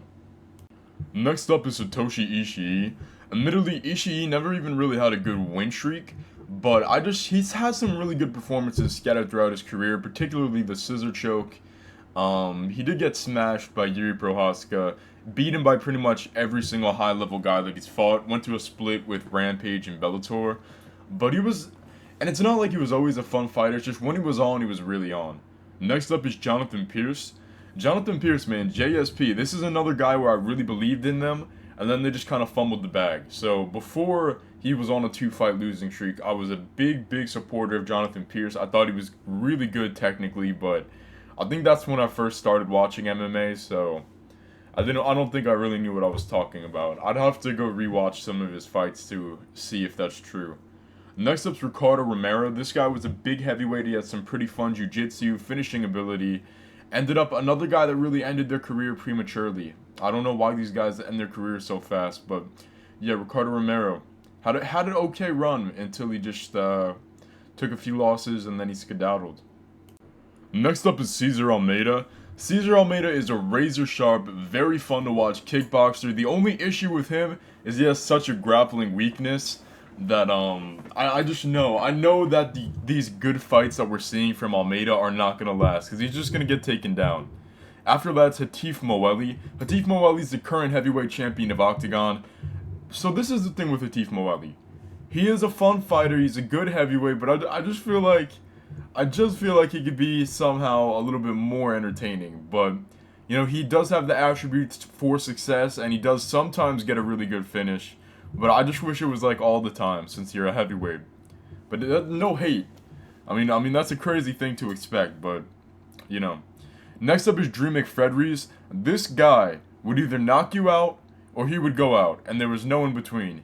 If he wasn't getting the finish, usually early, if he was not getting the early finish, he was going to get finished himself, and that's a respectable thing to go out on your shield like that. Next up's Cody Steele. I think Cody Steele's a monster. I think this kid's grappling is insane. I think he has crazy knockout power. I've watched all of his fights. I think he's next up right now, and I'm not even kidding. I think Cody Steele's next up. Speaking of next up is Jean Matsumoto. Jean Matsumoto, man. I don't know how it's pronounced, but this guy's very good as well. Just kind of finding his place in the UFC right now. I don't know how far he's going to be able to go, but so far 15-0 and he's looked very fun. Alright, this is a very interesting one. Ed Herman. Now, the reason that I like Ed Herman is not really because of anything of his fighting career. It's because he is related to an MMA YouTuber that I talked to. If you guys didn't know, Brutally Honest MMA has a cousin, and that is Ed Herman. Or Ed Herman's cousin is Brutally Honest MMA. It's very cool that like a family member of the fighter is making videos. And yeah, so I gotta root for his boy, Ed Herman. Next up, Steve Garcia. Steve Garcia is on a run right now, but let me tell you something. Man, I think Steve Garcia is ridiculously entertaining in the octagon. But he just looks so smug, and I can't get over it.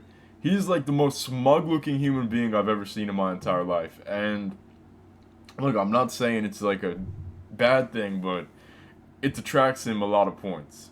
Next up is Nasruddin Imavov. Nasruddin, dude, gets a bad rep for being Dagestani, but this guy is uber entertaining and has some very nice footwork and striking. I would love to see him rematch Sean Strickland one day, and I don't know. I mean, now that he's kind of at the top of the division, I think we have a lot of fun fights with Imavov.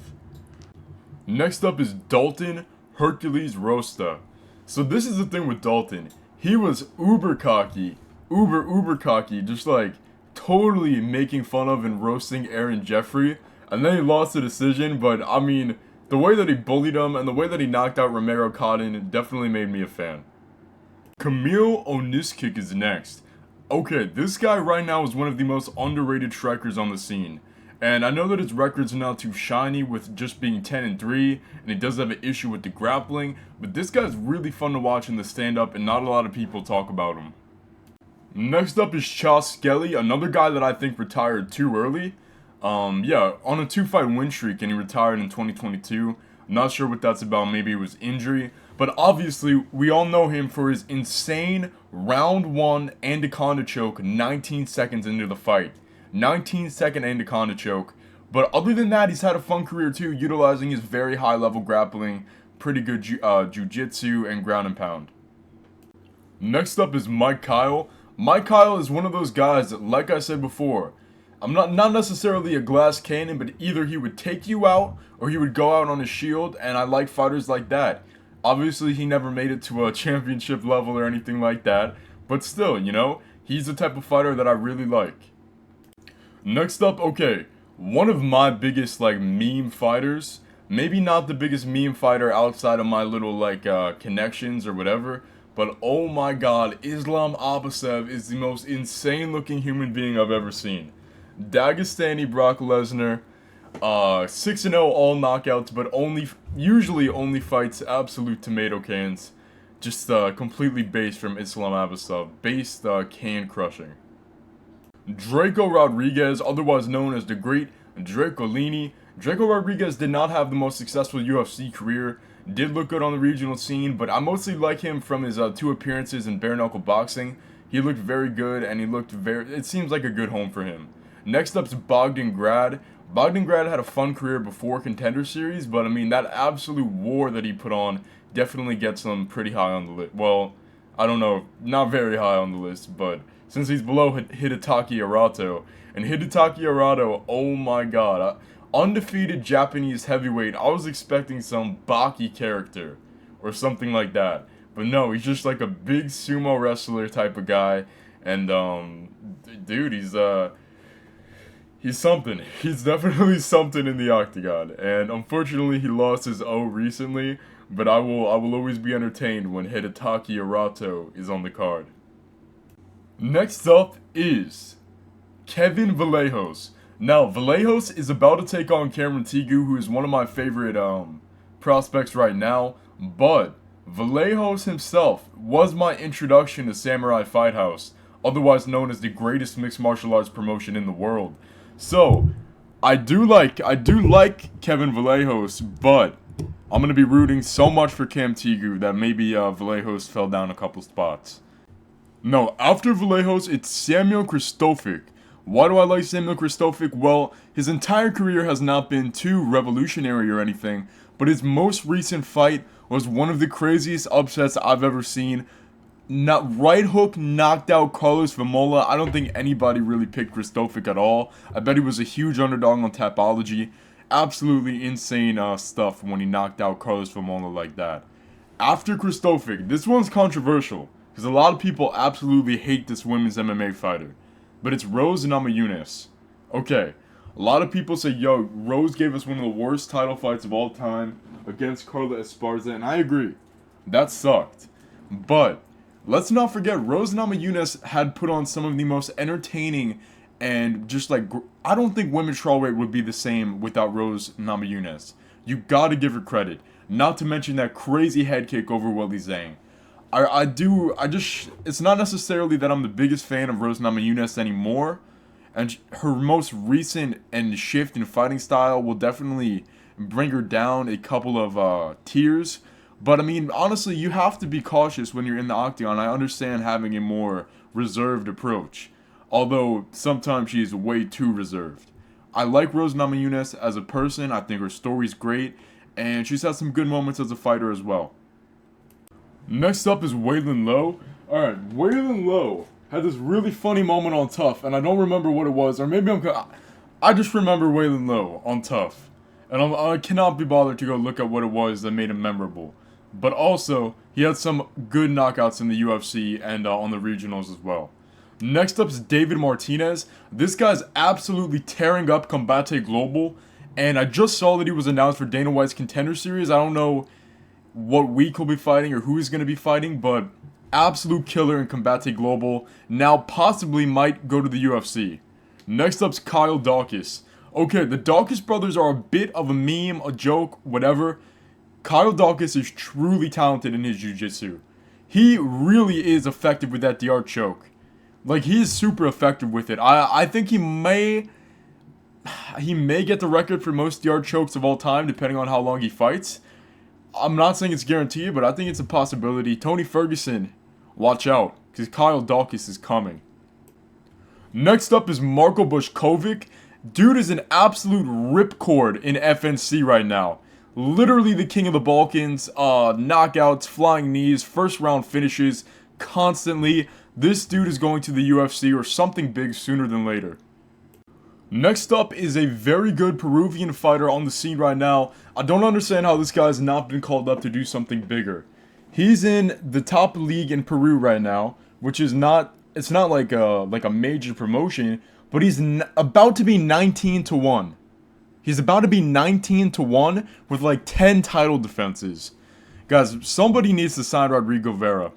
Reigning, defending, undisputed heavyweight champion of the world, Brock Larson. Now, you guys probably don't remember Brock Larson, but he was ridiculously good. Albeit against lower level competition than he would have been if he just stayed in the UFC. He did go around WEC, a lot of regional promotions, but going 29-2 is extremely impressive. And he got a lot of finishes as well. He didn't make it to a title fight ever in any big promotion, but he was pretty good. And then he went to 1. Then he went to 1 and beat Melvin Manhoef, which I remember. So I definitely do like Brock Larson. I thought he had a lot of good finishes throughout his career. I think the guy just gets forgettable, or becomes forgettable so much because his name sounds like Brock Lesnar. But this dude was a absolute G. Next up is Joshua Van. Now, I like Joshua Van. He had a good knockout. I don't know. This is the thing with Joshua Van. I don't know a ton about his career or his story or anything like that. I just know he had some good debut in the UFC. Got a really crazy knockout, and then he got knocked out. Next up's Ilia Topuria. Okay, this is our first UFC current champion on the list. Why is Ilia Topuria so low? Okay, as a fighter, he is incredible. He put on a clinic against Josh Emmett, put on a clinic against Alexander Volkanovski. I was rooting for Ryan Hall a lot, but I really liked his performance against Ryan Hall. He figured it out really easily, how to counter the Imanari rolls. But as a person, he yaps. He yaps so much. Ilia Topuria yaps so much. He just wants to be Conor McGregor so bad, and it's ridiculously annoying. It is ridiculously annoying. You're not Conor McGregor. Stop wishing yourself a happy Father's Day. It's weird. It's just, he's so weird. Next up's Nicholas Mata. Alright, Nicholas Mata over Ilia Topuria. A lot of you guys probably think that's a wild pick. But guess what? Nicholas Mata stands and bangs in the pocket. Doesn't like getting taken down. Puts on absolute wars almost any time that he's in the octagon. Nicholas Mata is one of the most underrated, fun fight-having people in the UFC. I don't think Nicholas Mata has ever been in a boring fight due to his own volition. Next up's Issei Fidikefu. Issei is killing it in 1. Just beat the super roided up Japanese guy. Absolute monster with a lot of power. Nicknamed Docs. Sending people to the Shadow Realm. I like him a lot. Next up is Godofredo Pepe. This might be the most unmemorable The Ultimate Fighter winner of all time. I'm sure a majority of you guys have no idea who this is. Sick flying knee. Sick flying knee knockout. And then a crazy triangle over Andre Fili. He just looked different.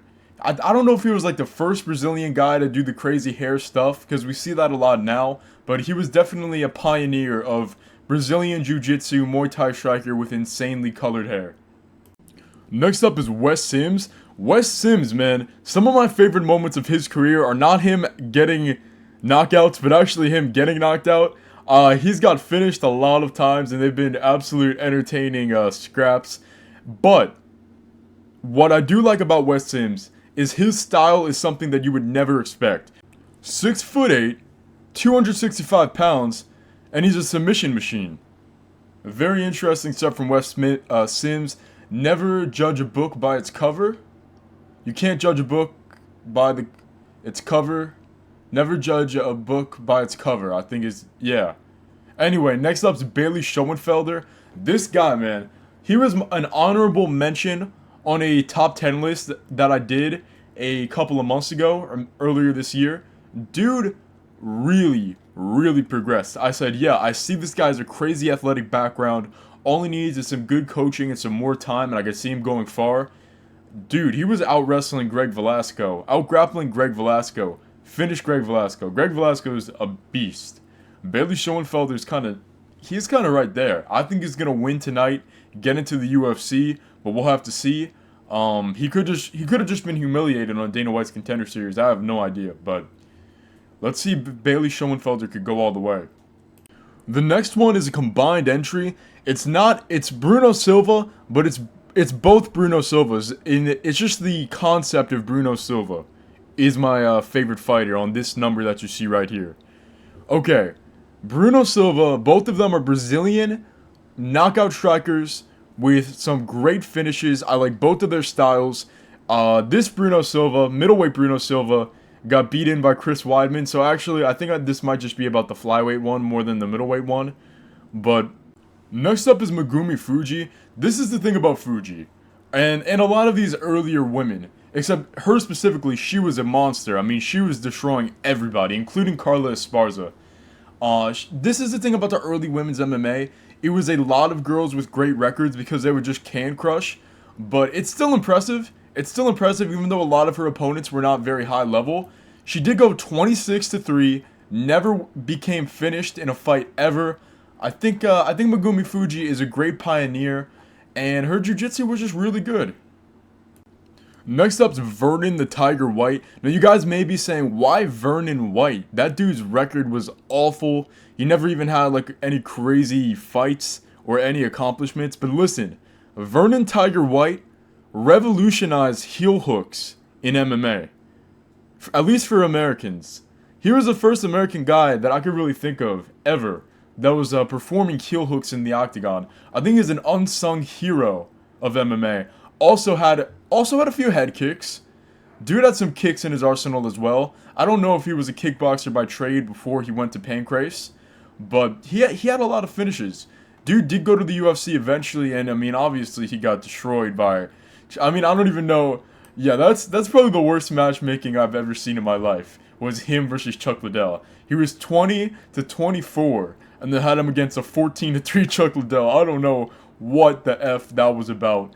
But he is a pioneer in his own right, and I appreciate his contributions to the sport. Next up is Jonathan Goulet. Goulet was another guy where it's like, yeah, if he's winning or he's losing, he's gonna get finished or he's gonna get the finish. And I'm gonna probably say this like 400 out of the 1,000 entries. I love fighters like that. Next up is Francisco Rivera Jr. Here's the thing about Rivera Jr.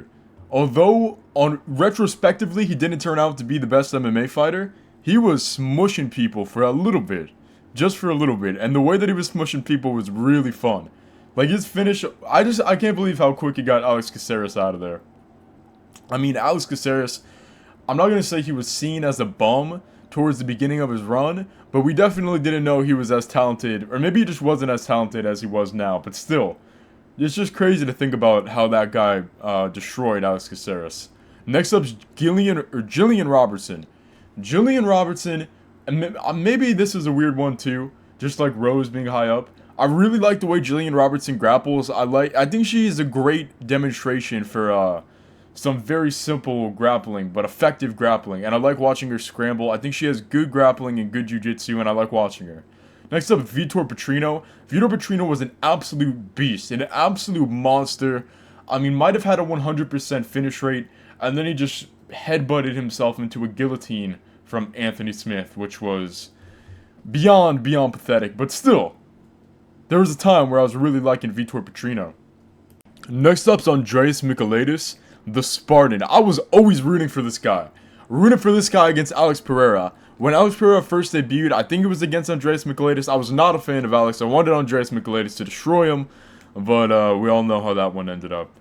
Okay, he had some good finishes too, went to Octagon, had even better performances, and now he's not doing too good in Octagon, but still, I'm always rooting for Andreas Michailidis. I like him as a fighter.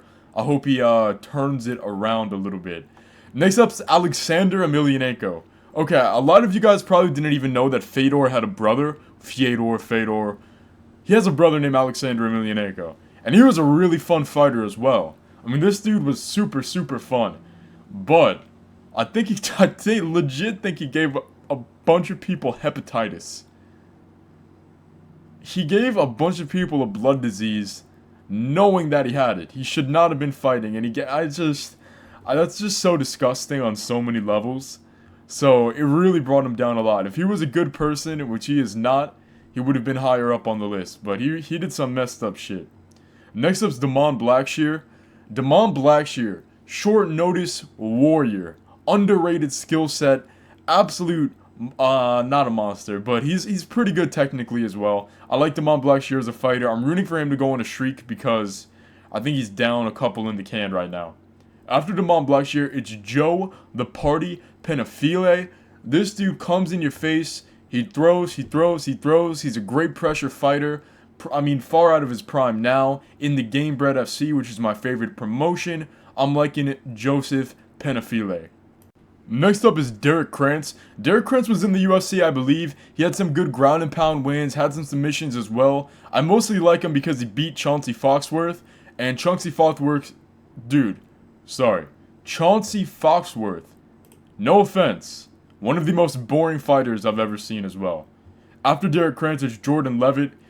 The Monkey King's pretty interesting with this one. The twerking is a little bit unnecessary in my opinion, but the jiu-jitsu is very fun.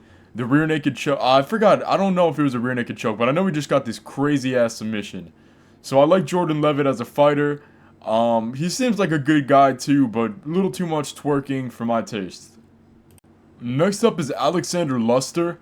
Now I like Luster so much, pretty much just because he's not single-handedly, but he's pretty much like carrying Germany right now in MMA. I mean, Germany is completely trashed, and Alexander Luster is that guy. He is that guy. He looks talented, looks like a good fighter. Hopefully he goes far. Next up is Jorge St. Pierre Gonzalez. I do believe, or was it Jorge George St. Gonzalez? I don't remember his nickname. Something like that. Interesting fighter. Was meant to go to the UFC, never did. Had a lot of good wins. Went to Budo Sento, did good. Went to ACA recently, didn't do so good. But still, I really am looking forward to the future of St. Gonzalez. No, Mike Seabass Shipman. One of the most underrated Bellator fighters of, at least right now. I'm not going to say of all time, but at least right now. This guy has good finishes against some good people. Brought Fabian Edwards to a split decision. I kind of just pisses me off how nobody even knows who this guy is. But he's super, super talented. Mike Shipman is a beast. Anaconda choke in his repertoire as well. Big fan of the Anaconda choke. Dude, I really, really wish more people paid attention to this guy. Now, Ryan Jimmo's next. And this is a very interesting one. Because as most fights of Ryan Jimmo, I actually don't really like most of his fights, but a single fight got him on the list, and that of course being against Anthony Parrish, where go Google that fight. Just Google that fight. Next up is Andre Yanez. Why is Andre Yanez so low? He's a very fun fighter. I know Andre Yanez is a fun fighter, seems like a good guy, but his fans, bro. His fans are so annoying. So annoying. I got absolutely cooked for saying Andre Yanez is a little bit overrated. I got cooked by these die-hard Yanez fans. And look who ended up being right. Just saying. But he does have an all-time great knockout against Tony Kelly. I mean, that was incredible. Lightning fast hands, very fun to watch. Next up is Bailey King. I think this dude's like 7 feet tall as like a 20-year-old middleweight with flying knees and these crazy knockouts. He is coming off a loss, but Bailey King, dude, I still think he's one to watch out for. After Bailey King is Daniel Zellhuber. Daniel Zellhuber just came off a war. That was the second fight I've ever seen of his, but that fight was so incredibly good that it really has to put him high on the list, because that was incredible. Absolutely incredible. Next up is Karl Abreketsin. I don't know how to say this, but this is the guy Yuri Prohaska fought. Was very good, or at least seemed to be very good, but then he's kind of flopping in Bellator right now. But I'm still rooting for the Nordic warrior, Karl Albrecht. Dude, I don't know. Jason Knight's got an easy to pronounce name. Jason Knight's a murderer, especially in bare knuckle right now, and was very fun on Tough. Which is crazy because the McGregor Chandler season of Tough was not fun at all. Odie Delaney comes up next. Odie Delaney, I mean, his story as a human being is incredible. The things that he's been through and the way that he just doesn't let him hold him back. Tore it up in one championship. Now he's in some promotion in Alaska. I don't know what he's going to do as a fighter, but Odie Delaney's the man. Speaking of one, Gustavo Barlett. Oh my gosh. The 4'11" assassin, Gustavo Barlett. I can't believe this guy is so small and so good. Now, is it like weird and like mean to like him because he's so short? I think not. I think it's just a compliment to his skill set. Despite being like literally less than 5 feet tall, he's very good. I think he was an Olympian too, but maybe like an Olympic qualifier because I don't think he was an Olympian. Next up would be Anthony Morel. What if I told you Parker Porter had a French brother? That would be Anthony Morel. From fighting style to physique.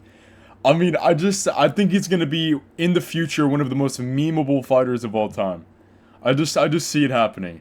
After that comes Andrei Polyaev. I don't know how to say his name, but he looked a lot sharper on the regional scene than he did on Dana White's Contender Series. Could have just been nerves, could have been a higher level of competition, I don't really know.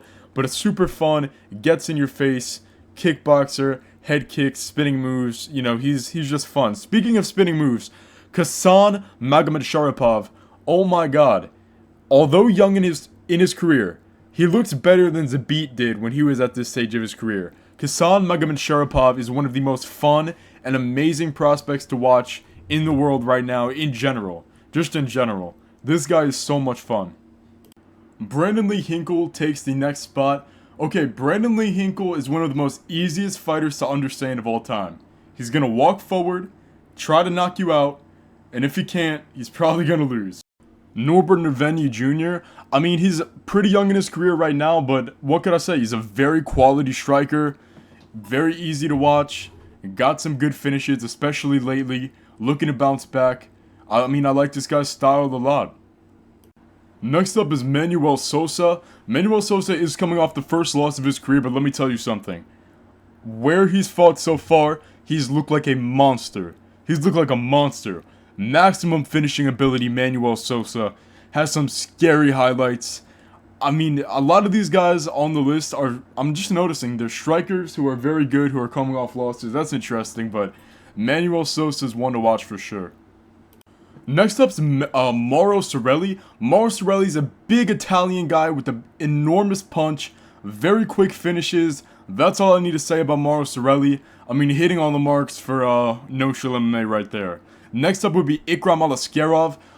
Okay, Ikram Alaskerov, although this is another one. He's freeing himself from the chains of control time, and he's a very fun on-the-feet fighter.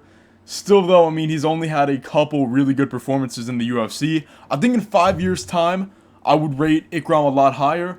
But currently, it's just like, yeah, he's just making his, I think he's what, like 2-0, 3-0 in the UFC? Well, I mean, not an 0. He took a loss to Robert Whittaker pretty bad, but yeah, he needs to find his footing before I really rate him too high. Next up, okay, this is a crazy one, but Torres Finney above Ikram Alaskerov. Alright, let me explain myself here. I've been a Torres Finney fan before Dana White's Contender Series, before the first time, before the second time, and before the third time. I like Torres Finney. I know that his style isn't the most entertaining sometimes, but usually he is able to get the finish. He's a great guy, he's a funny guy, and I want Torres Finney in the damn UFC. Next up is Raymart Quintana. I've never heard the name Raymart, by the way.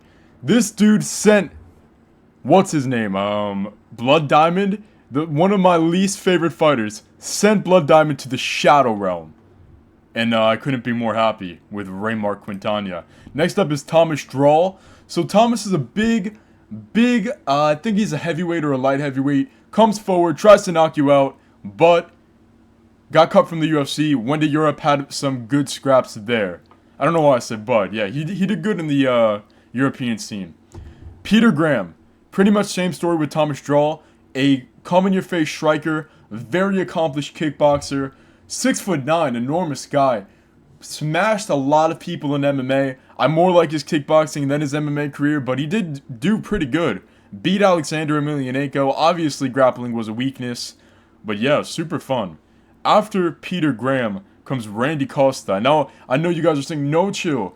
Adrian Yanez beat Randy Costa. How could you put... Because I like Randy Costa more than Adrian Yanez. I like him more. I think he's more likable. And although he's probably, at the time, wasn't as good as Adrian Yanez, did you guys see him in BKFC? That was incredible. He looked incredible. Coming after Randy Costa, two BJJ legends. First off, Leonardo Santos. Leonardo Santos had some good wins, had some boring ones. Same with the next guy, Damian Maia. Damian Maia is responsible for one of the worst title fights of all time against Anderson Silva, but that was more Anderson's fault too, if we think about it. Just like, yeah, Damian Maia beat a lot of people that I like. And he submitted a lot of people, but at the same time, it's just like, yeah, he submitted all... I'm not saying he paved the way for boring fights, but like, he showed a prime example of how to deal with strikers and neutralize them. So Damian Maia... I like Damian Maia as a fighter, as a person, but it's just like, I mean, you beat a lot of people that I like, and you're like a submission guy, so it's just like, I don't know. I like a fighter that can maybe scrap on the feet as well. It's not that I dislike Damian Maia, it's just that I like everybody else on the list better. Alright, here's an interesting one. Fella Nico Vitale, smashing everybody. Some Ezekiel chokes in his repertoire too, but what I remember is just coming forward, smashing everybody with the hands. Super fun to watch, except when he lost. Just super fun when he won. Hiroyuki Tetsuka, if you guys remember, I said that roided up Japanese guy, that's Tetsuka. Dude is I don't know what's wrong with him. He's like if Deron Winn was successful, 5'6", middleweight. I mean, do what you will with that. I don't think that's a good career decision, but he's like the opposite of a weight bully. He's super small for the division, just kind of cool. But he's got knockout power, and he's got some good finishes as well. Speaking of good finishes, Joey Hart, who I think was I'm not saying robbed, but I think he should have won on the Dana White's Contender Series fight against the Alaskan guy. I like Joey Hart's crazy finishing ability a lot, and although he beat one of my favorites, who we'll get to later, I definitely am rooting for Joey Hart to get inside the UFC. Next up is Max Griffin. Alright, I liked Max Griffin, but I liked him even more after the Carlos Condit fight, after that story was told. I like Max Griffin. Next up's Raul Tutaruli. That's might be how you say it. Here's the thing about Raul Tutaruli. Absolute menace in KSW. Menace on the regional scenes. Is coming off a loss now, but he is super talented, long been one of the best guys to never make it to the UFC. After that, it's Brad Riddell. People forget, Brad Riddell was fast, hit hard, super entertaining city kickboxing guy. I hope the guy gets back to the cage sometime. After Brad Riddell is Jutaro Nakao. Jutaro, man. First off, tag team MMA fight. I think the first ever tag team MMA fight.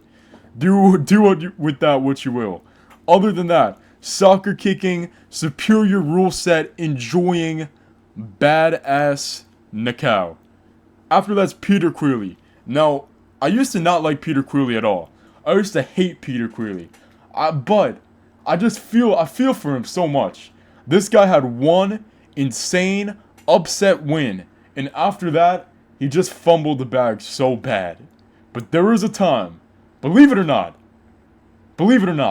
when Peter Queally was said to be Bellator's McGregor. Next up would be Brian Zurcher. Super aggressive. Super aggressive fighter. gets in your face, not afraid to go in the pocket. Very much one of the types of guys that just really wants to find the finish. I like his fighting style. I think he's going to do great things in the PFL. Next up is Kiao Benincourt. Kiao Benincourt's on the list because he has a 100% finish rate, knocked out or submit, well, one submission, mostly knocked out everybody he's ever been in there against. I like Kiao Benincourt. After that is Mark Godbeer. Very similar story, a power puncher, a big guy, a nice heavyweight. After that, Rafael Lovato Jr. Let me tell you about him. I think he's still undefeated. Undefeated fighter. BJJ Wizard. Tapped out everybody, beat everybody, and then just got out of the sport. Interesting decision, but I like Lovato Jr. After him, Jermaine de Randemain. Really interesting career that she's had. Big power for a women's fighter. Nice striking, nice knees, nice elbows. However, she fell off a cliff recently, and it's definitely reflecting on her career negatively. After that, it's Jonathan DiBella, Muay Thai. Okay, so, I never said this is a 100% MMA fighter list. It has 0 boxers. But there's like a couple Muay Thai fighters, and maybe like a kickboxer, and one BJJ, and a couple BJJ fighters, like 2 actually. So there you go. Just for more explanation on this list. Well, Jonathan DiBella is an Italian knockout artist. Well, that's kind of it. He's an Italian knockout artist, and he's great at Muay Thai. Next up is Marcus Buchecha. I really wish one championship could find this guy a fight. Oh my god. One of the best heavyweight Brazilian Jiu-Jitsu fighters ever. Comes into MMA. What happens? Well, he wins a lot, and then he runs into Umar Khan. And him and Umar Khan tear the roof off of one championship. One of the most fun fights I could remember in a while. I like that fight so much. I think he's a phenomenal fighter, and the future is going to be looking real good for Marcus Buchecha. After that, it's going to be Jason Butcher. Jason Butcher was a UFC fighter who didn't find much success, but outside of the UFC, he's been killing it. Triangle choking Carl Williams. Just an interesting fighter that I always liked. I don't actually remember why I liked him. This list was made a long time ago, but Jason Butcher definitely did something that I really liked. I think it was on Tough, but I can't confirm or deny that. After that's Jimmy the Brute Crute. I would root for the Crute until the Crute got the boot, and yeah, that's the story of Jimmy Crute. Absolute phenomenal Australian prospect, and then he just went downhill all of a sudden. Speaking of going downhill, Roman Dolidze, oh my god. One of my favorite guys to watch when he first came in, turning into one of my least favorite fighters in the UFC right now.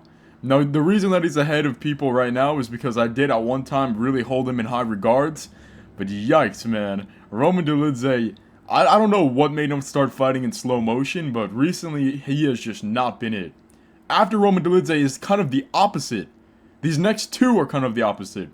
Ode Osbourne. Ode Osbourne, dude. I never thought I would be an Ode Osbourne fan, but here I am. Rooting for him so much against Ronaldo Rodriguez. I thought he did an amazing job carrying and marketing that fight that he had. Kind of starting the feud, justifying it being on the main card of Noche. Ode Osbourne is a class act guy that you would want if you were a promotion. After that's Angela Hill. And this is not a meme. I genuinely like Angela Hill's fights. I think she's a good fighter. That's it. I think Angela Hill's a good fighter. After that's Grigor Gillespie. Grigor Gillespie disappointed the masses when he ate that head kick from Kevin Holland, and then I don't think he ever returned. I don't know why he's on such a extended hiatus. He was at one point a very bright prospect and bright star in the UFC. Bear Hill's coming in next. You guys don't know Bear Hill, you guys probably haven't been watching my channel very long, because Bear Hill, I don't know how to describe him. Kind of like the American Yuri Prohaska is what I said the first time, but I mean, I don't know if that's accurate. He's just kind of something of his own. A big, plotty heavyweight who's just he's just kind of crazy, dude. I'm not gonna expand on how crazy, but he's pretty crazy. After that's Karo Parisian. Karo Parisian was a guy that I really liked, except he would also just grapple left people, if I'm remembering correctly. Misha Serkinov is up next. Misha Serkinov, man, he had ability. He had ability with the neckties, with the cranks. Dude was unstoppable just until he wasn't. Just one day he lost a split decision to Jotko, and he just got smashed ever since, and I think cut from the UFC. But at one point, he was looking really fun. Serkinov somehow beat Nikita Krylov, by the way. That aged really well. Josh Silveria is up next. Josh Silveria, okay, his run in PFL, besides high-level fights, have been really fun. But he just absolutely fumbles the bag, doesn't he? Tony Lopez. Okay. Kryptonite Tony Lopez, absolutely insane. I think he's had like 300 fights or something like ridiculous like that. The dude just loves to fight. And although it's not always against the highest level competition, sometimes it is. Sometimes he gets the upset. Sometimes he gets the loss. Either way, Tony Lopez is just an absolute G. Absolute G. And you never know what you're going to get when he enters the octagon. Next up would be Ricky Palacios, a guy that I liked as a prospect, never made it to the UFC unfortunately. Ramina Sato, Moonwolf, bro. Moonwolf is one of those guys that is probably like legitimately a legend, but he never gets talked about because he wasn't in the UFC. At least that's where he's not known from. Moonwolf literally had like 36 Shoto fights, like 36. And he debuted in 95, before a lot of MMA really became popular. Before it was even legal in a lot of places. The dude was just a pioneer of the submission grappling game, and a lighter weight class pioneer too. I like Sato a lot. I wish more people recognize guys like that. Now we go from a legend to somebody who is 0-1 in the UFC right now. Bernardo Sopaj. Absolute warrior. Absolute warrior. Couldn't beat Vinicius Oliveira, but man, Sopaj was so good on the regional scene. When I saw that fight was made, I was like, oh my gosh. That's a really good fight. And it was an absolute banger. Sopaj, I think he's going to come back strong. I'm waiting for him to get a fight announcement, and I think he's going to do really well. Next up is Ozzy Diaz. Ozzy Diaz, man, keeps getting the short end of the stick. Unfortunately, he ran into a tough fight on Contender Series, and he just never really got another chance. But he's been tearing it up with crazy finishes. Since he lost on Contender Series to Pyfer, he's finished both of his opponents who, you look at the records and they don't look incredible. I promise they are very, very good. Very good opponents, and I just saw he's got signed to the UFC. Let's go. Let's go, Ozzy Diaz. Absolute stud. Next up is Maxim Grishin. Maxim Grishin reminds me a lot of Misha Serkinov, who I just mentioned, except he's not the super fast finisher type. He's more of like a methodical, technical, and a very interesting watch. Next up is Clayton Carpenter. Clayton Carpenter's on the list because I like him a lot and I'm rooting for him. I don't know, like some fighters, it's not like, oh, they have all these crazy finishes. It's just, I don't know what makes me like someone, like, truly, but I'm always rooting for Clayton Carpenter. Then, I know what makes me like Lucas Brennan, though. Lucas Brennan, the Skywalker, has some of the most insane finishes of a prospect I've ever seen. Literally just trying to tick off, like, every single different finish in MMA possible. Coming off a loss to a 12-7 guy, I don't know how that happened. I'm sure Skywalker will be back. Kenan Song's up next. Kenan Song, man, interesting fighter. Interesting fighter. Had one of my favorite fights in a long time. Not in a long time, but just had such a fun fight against Ricky Glenn. And did I just like it because Ricky Glenn was getting destroyed? Maybe. That could be a possibility. Either way, a lot of fun, and I like Kenan Song. Zulo Zinyo's up next. Okay, let me explain. Zulo Zinyo is one of the most interesting MMA fighters to watch because he's like 700 pounds. Like, you don't know what's going to happen. It could be the worst fight you ever see. It could be a miracle upset from somebody else. I would rather watch Zulo Zinyo fight than anybody on the list because he's a freak show, and I'm a fan of the freak show fighters. Next up is Derek Minner. Derek Minner has extremely fun jiu-jitsu. Big fan of Derek Minner. I like him a lot. After Derek Minner, Vitaly Minikov. Big power puncher coming off an injury to Saeed Sawama. I don't know how that fight would have went, but Vitaly Minikov at one point was like 20-0 at heavyweight, which is extremely impressive. This guy's no joke. However, when I say he's untested, I mean this dude is untested. Completely untested. And he's 39 now. And he's 39 now. He lost a decision to Czech Congo. Other than that, he never really fought anybody that was very high level. 22-2, I believe is his record now. Will be interesting to see if he ends up fighting again. He might just retire. Next up is Kinuyushi Hironaka, a very, very good This is another kind of guy is forgotten in the halls of history. But Hironaka ended up doing a couple kickboxing bouts as well, mixed it up pretty well, a very good fighter from Japan. Mike Pyle. Mike Pyle was like a Brazilian reincarnated in the form of somebody from Tennessee. He had the nasty knees up the middle, he had the kind of like a Muay Thai striking style, and some crazy good jiu-jitsu. Mike Pyle was the man at some point, some great finishes on his resume, but yeah. Didn't go on too big of an L streak either. He definitely had like a lengthy, drawn out, successful career. Next up is Connor Hughes. I think Connor Hughes is a very interesting, good prospect right now from Ireland representing. Next up after him, Roberto de Souza. People don't realize how legit Rizin is until you take a look at one of their top fighters, Roberto de Souza. He is just the absolute precipice of legitimacy for Rizin's right now. Absolute BJJ mauler. Such a good BJJ player. Such a good BJJ player. And he's dealing with the soccer kicks. He's dealing with everything super well. I cannot wait to see him fight again.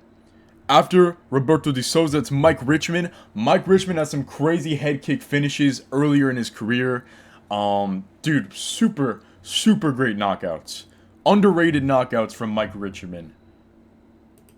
Next up is Sergey Romanov. Sergey Romanov was an absolute killer in M1, and I loved his run in M1. One of my favorite M1 fighters ever. And a Konda choke. Hate it, by the way, which is just crazy. Next, Jason Jackson. Jason Jackson, man, saved us from Yaroslav Amoslav's pressure wrestling style. He did take an L recently, but Jason Jackson will always be a G for that. And just recently, he's been looking so much better in all of his fights. After Jason Jackson, it's Gunnar Nelson. This is the thing about Nelson. He has great jiu-jitsu, obviously a great grappler. He just doesn't have the activity currently to stay super relevant. I'm very interested how the rest of his career will play out. After Gunnar Nelson, it's Jacoby Smith. Oh my gosh, Jacoby Smith's knockouts are something else. Jacoby Smith just brings a level of excitement, knockout power, and ammunition in those hands that I don't ever see. Except for this guy, Tyler Scott. Sugar-free Tyler Scott. Dude is a absolute monster in the stand-up. I mean, a true knockout artist. Like, I look at Tyler Scott and say, that's a knockout artist. Unfortunately, hasn't had a long career, is an older guy, probably won't have a lot more brilliance, but what he's been able to accomplish so far has been absolutely amazing. After Tyler Scott's Lerone Murphy. Lerone Murphy just, I mean, his personality is great. He's a really funny guy. Just like the type of guy that I think has a lot of star quality. Unfortunately, his fight with Barboza did not hit that very high expectation threshold that I think we all kind of had for it. So he doesn't find himself too high on the list. But someone who holds himself higher on the list than I bet a lot of people would think are these next three fighters, actually. Starting off with Johanta Diniz. Diniz coming off a big KO over one of my least favorite fighters ever. So, thank you, Diniz. I mean, completely skyrockets the ranks with that one. Plus, he's a fun kickboxer. Mickey Gall. Mickey Gall is a G. Although probably not the greatest record inside of the UFC, I really like Mickey Gall. I think he's underrated, and I think he's a dog. I think he's an absolute dog. Obviously, he's been having some tough fights, but aside from the CM Punk stuff, he's fought mostly very, like, legit. The people that he lost to are, it's just, I don't know. He never gets mauled or anything. I just think he's a good fighter. And I like his style. I'm always excited when I see Mickey Gall has a fight announcement. Somebody else I'm excited who has a fight announcement, Zach Reese. I was very high on Zach Reese, and he got power bombed. Came back with one of the best. I don't like Miley Cyrus lover. I don't even remember their name. But I don't like Miley Cyrus lover. Zach Reese put them out like that. Brought a lot of light into the darkness when we were all afraid that these new gloves were going to kill the sport. Zach Reese is an absolute Texan G. Next up would be John Makdessi. So here's the thing about John. He is not the all-time most entertaining fighter of all time. I'm not saying that at all. But his scrap with Ross Pearson helped me actually get into MMA.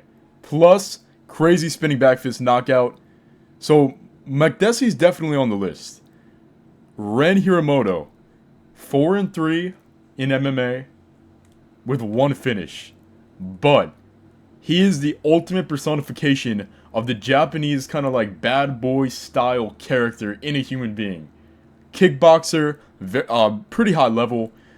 Beat the Asakura boy, insanity. Ren Hiramoto is a angry Japanese dude's such a interesting specimen.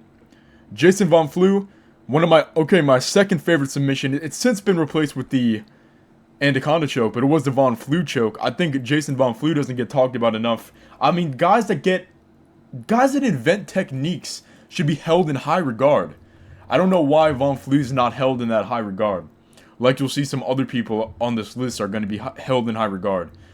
David Onama, I like David Onama's fights. I think he's a dog. However, that post-fight celebration was just immeasurably cringe. The bow and arrow, come on. And then Bruno Gustavo da Silva. So remember I said Bruno Silva before? I meant this one. No, I meant the other one, and now this one's in this spot. I just wrote Bruno Silva. I got really confused. Yeah. Next up on the list is Shane Campbell. Shane Campbell's last finish against Daryl Horcher was literally, it was like barbaric. It was such a good finish. Such a good striker. Still active today. Definitely a good watch. Speaking of super good striker, Sana Homasi. Well, Saba Homasi maybe isn't just all about the striking, but he has some crazy finishes on the feet. And I like Saba Homasi a lot. After Homasi comes Linton Vassell. Dude is revolutionizing ground and pound with his super highly effective elbows. Like Linton Vassell's ground and pound is truly something that needs to be studied. It's just like, you don't really see a lot of ground and pounders anymore, but Linton Vassell is that. After Linton Vassell is the Dr. Uros Medic, a super fun stand-up fighter in the UFC right now. And yeah, I like Uros Medic. I hope he goes on a win streak. And after Uros Medic is Aaron Jeffrey. The aforementioned Aaron Jeffrey, this guy was the Canadian guy that Dalton Rosta called gay. Well, he's actually just like such a dog. He's got the dog in him. Such a freaking dog. He's able to just pull it out. You could just see that he's got so much heart. And although he may not be the best technical fighter, he is somebody that I'm always looking forward to when they have a fight announcement. Next up is Tatsuya Kawajiri. Another guy that debuted in Shoto, had the bold idea of going to Ryzen towards the end of his career after his UFC run. He had some good submissions. I like Kawajiri, a very good grappler, humble guy, and somebody that I like. Mark Jacasey's up next. A lot of people don't like Mark Jacasey, and I'm starting to like him less because of his new wrestle-centric style. But there was a time where Mark Jacasey was a lot of fun in the octagon. Next up is Cajun Johnson. The reason Cajun Johnson's on the list is because of his performance on Tough. Yeah, he was fun on The Ultimate Fighter, and Cajun Johnson ended up having a pretty fun career. After that, it was Patricky Pitbull. A lot of people are going to be confused why I don't like Patricky Pitbull. I don't know. I really don't like Patricky Pitbull, but I like Patricio a lot. And I don't know why. Maybe it's just a difference in styles, a difference in success. I don't know what it is. But I never liked Patricky Pitbull, and I've always been rooting. Maybe he just fights people that I want to beat him, but I've always been rooting against Patricky and rooting for Patricio. After that is Kendall Grove, a 6'6", super big, comes forward heavyweight, knockout power, and he had submissions as well. And then comes Logan Clark. Now, Logan Clark, he was fun as a fighter, but the reason that I like him is because he had the greatest MMA nickname of all time. That of course being the Pink Pounder. Now, Javid Basharat comes in after Logan Clark. Javid Basharat, man, I was a huge, huge fan of the Basharat bros. Unfortunately, I'm not gonna say they got fraud. I mean, we'll have to see. But at one point, I was all about the Basharats. And after the Basharat, it's Rashad Evans. Now, Rashad Evans, I was always I mean, most of the guys I was rooting against Rashad Evans. Most of the guys that he fought, I was rooting against Rashad Evans. However, he did possess some pretty fun. I mean, the best season of Tough ever, right? Was partially due to him, and he gave me a lot of entertainment, not necessarily through his fights. After Rashad Evans is Cameron Simon. I was on the Simon train before even Guru, and unfortunately Simon got mollywopped by Peyton Talbot.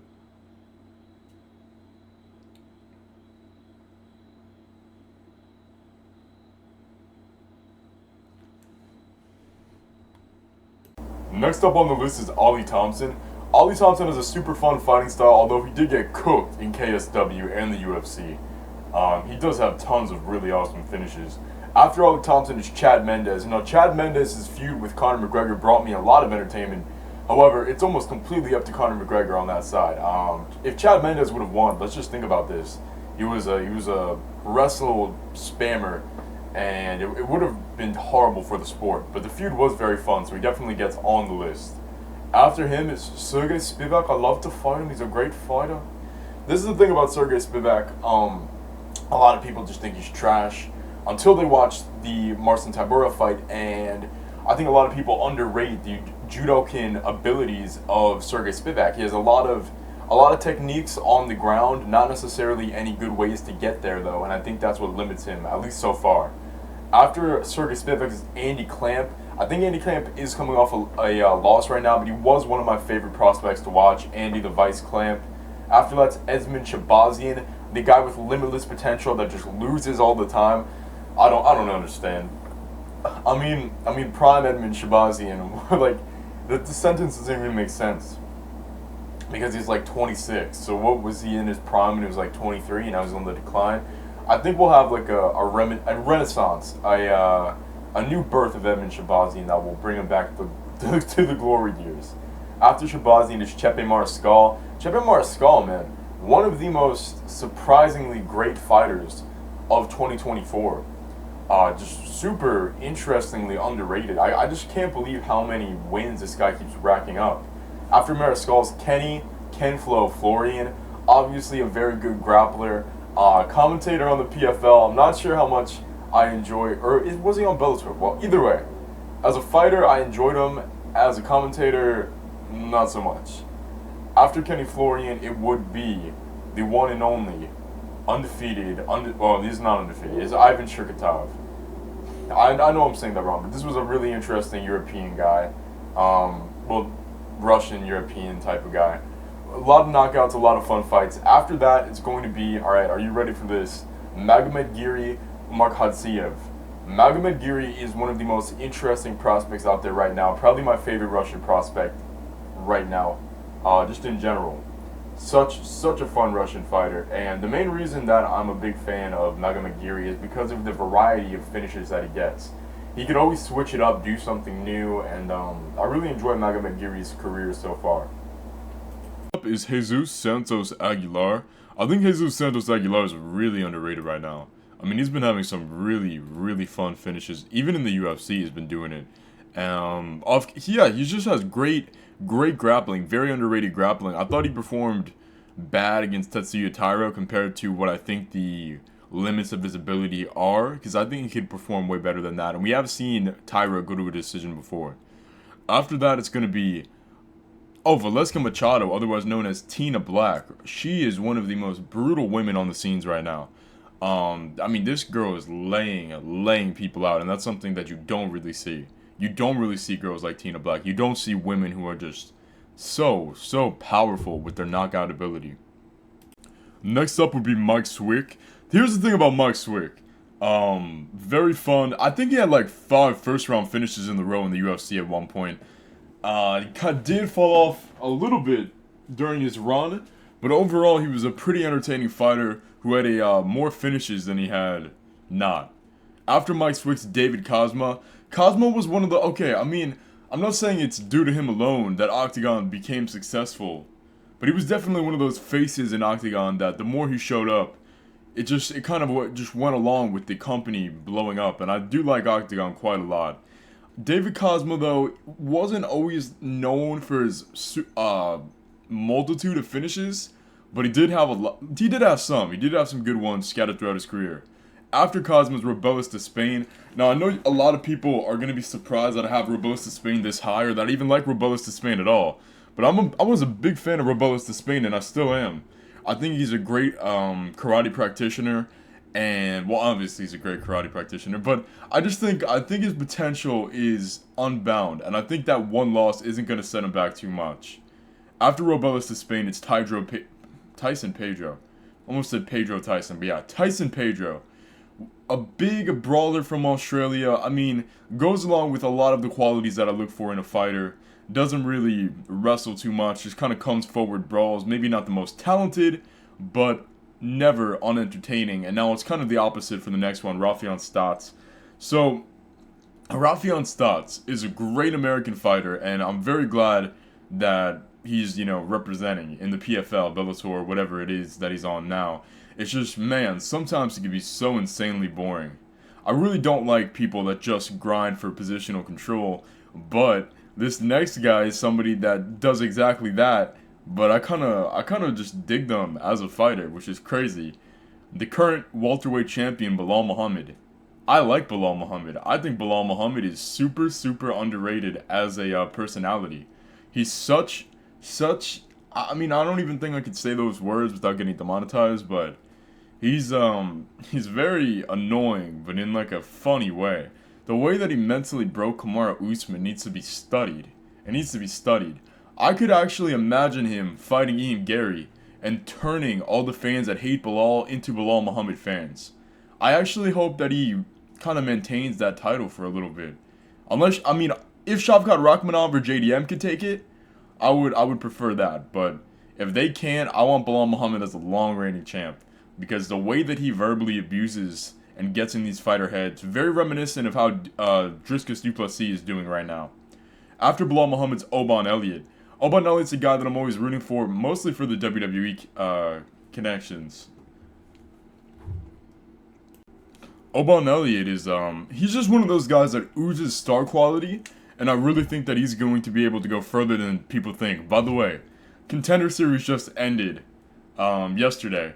I rewatched it. Bailey Schoenfelder, I'm not gonna take him down a few spots, but man, that was not good. After Oban Elliott's Kamala Kirk, here's the thing about Kirk. Kirk is super entertaining on the microphone, entertaining in the octagon. Unfortunately, couldn't get it all together and go on a win streak. Johnny Hendricks is up next. Johnny Hendricks, man, a very interesting case of a fighter, because a very grappling-centric style, but he also had some good power on him as well. It was just like, man, did he really beat GSP? Should have he beat GSP? A lot of people say yes, a lot of people say no. But it's more just like, the mystique alone of that was a big attributor into making people kind of fall for the aura of Johnny Hendricks. But then the Paulo Costa fight completely took that away, or ironically erased it. So, yeah, Johnny Hendricks finds himself midway on the list. Alir Latifi's up next. Alir Latifi, man, one of the original kind of short king heavyweights, from breaking the ring to beating some competition that you wouldn't expect a 5'8" heavyweight to beat. Alir Latifi, man, not somebody that I would think got cut from the UFC, and it kind of sucks that he did. Especially because we have a lot of guys now that are just like, man. Now, next up is Ion Surdu. Man, current Octagon champion, actually knocked out David Cosma. Dude has a mean right hand. I mean a real mean right hand. This guy might be one of the hardest hitters in Europe right now. Nasty, nasty power, and I love to see that. Ariane Lipski's up next. Ariane Lipski, the Queen of Violence, one of the few women in MMA that I'm actually, I'll say excited for to see fight. Never really has a bad fight, which is a complete rarity. Next up after Ariane Lipski would be Rick Hahn. Rick Hahn, man, had a great run in Bellator. A really, really unremembered great run in Bellator. He did run into Michael Chandler, then went up and lost to Douglas Lima, but he had a great run overall. He just made his bare knuckle boxing debut. He looked phenomenal in that. Got a mean left hook knockout. After that, Killer B Ben Saunders. Ben Saunders did have some nice finishes, was a pretty good fighter in Bellator and the UFC. I think he had a couple runs with the UFC. Unfortunately, he did kind of fight a little bit past his prime. He was on Tough too, I think. But yeah, I like Ben Saunders. He was a good finisher when he was not a little... I'm not going to say he got washed towards the end of his career, but I mean, he was getting finished quite a lot. Next up is David Luasu. Here's the thing about David Luasu, super underrated stand. A lot of people don't even remember this guy, or that he main evented a UFC pay-per-view. Believe it or not, main evented a UFC pay-per-view for the middleweight title. Super great stand-up, not a great grappler. That was kind of the story of his career. But dude's stand-up was pretty underrated. It looked damn good. Next up would be Antonio Carlos Jr. Okay, I mean, this is a great story. I really like this guy for his story. Went to the UFC after an okay regional run, and I'm not going to say he did bad in the UFC, but he just did okay. I mean, he went on a little bit of a win streak, and then he lost like 3 in a row. But then, went to the PFL, got his money, and I like that. I like that kind of story. I like these guys getting paid. Maybe, now that I'm looking back at it, it's not that much of a story. He wasn't good in the UFC, and then he went to PFL and fought guys that weren't UFC. Well, whatever. I liked his story at a time. After that, it's gonna be Virgil's Wicker. Got right up in your face, try to knock you out. That's the story of a lot of fighters that I like.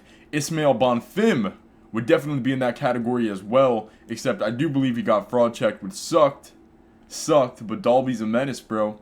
I picked Dalby. I said everybody counts out Nicholas Dalby, but historically, he gives problems to a lot of these guys. After that's Daron Cruikshank. Never have I seen a fighter who goes, I mean, maybe I have, because I've said it like a million times, but goes under the radar like Daron. Dude had a great UFC run. I'm talking wheel kicks, I'm talking all these different finishes, and he was great. He was great in the UFC. But where he really capped off the career and put the cherry on top was that Ryzen Coupe de Gras. Dude, I loved him in Ryzen. I thought he was very, very fun to watch. Didn't end up getting beat up pretty bad towards the end, but still, super underrated Daron Cruikshank. After that's going to be Nick Lentz. Nick the Carney Lentz, very underrated as well. I mean, this guy, nobody talks about how good he was. Well, because he didn't get the wins that he needed to, but he came so damn close, which is interesting. Islam Makhachev brought him to a decision. Did lose to Charles Oliveira. Brought Mosfar Evloev to a split decision. Had some good finishes in his repertoire as well. I hope more people recognize Nick Lentz as a good fighter, because it's not like he was win one, lose one. Dude went on some pretty good streaks. James Tahuna is up next. James Tahuna comes forward, tries to get the knockout. That's been the story for a lot of these fighters that I really like. Jalen Turner is kind of the same way, except, I mean, I'm not saying I don't like Jalen Turner. He's a great fighter. I like his fighting style, but man, 6'3" at lightweight he's not like super skinny either. It's criminal. It's just straight up criminal. Jalen Turner is straight up criminal with his size at lightweight.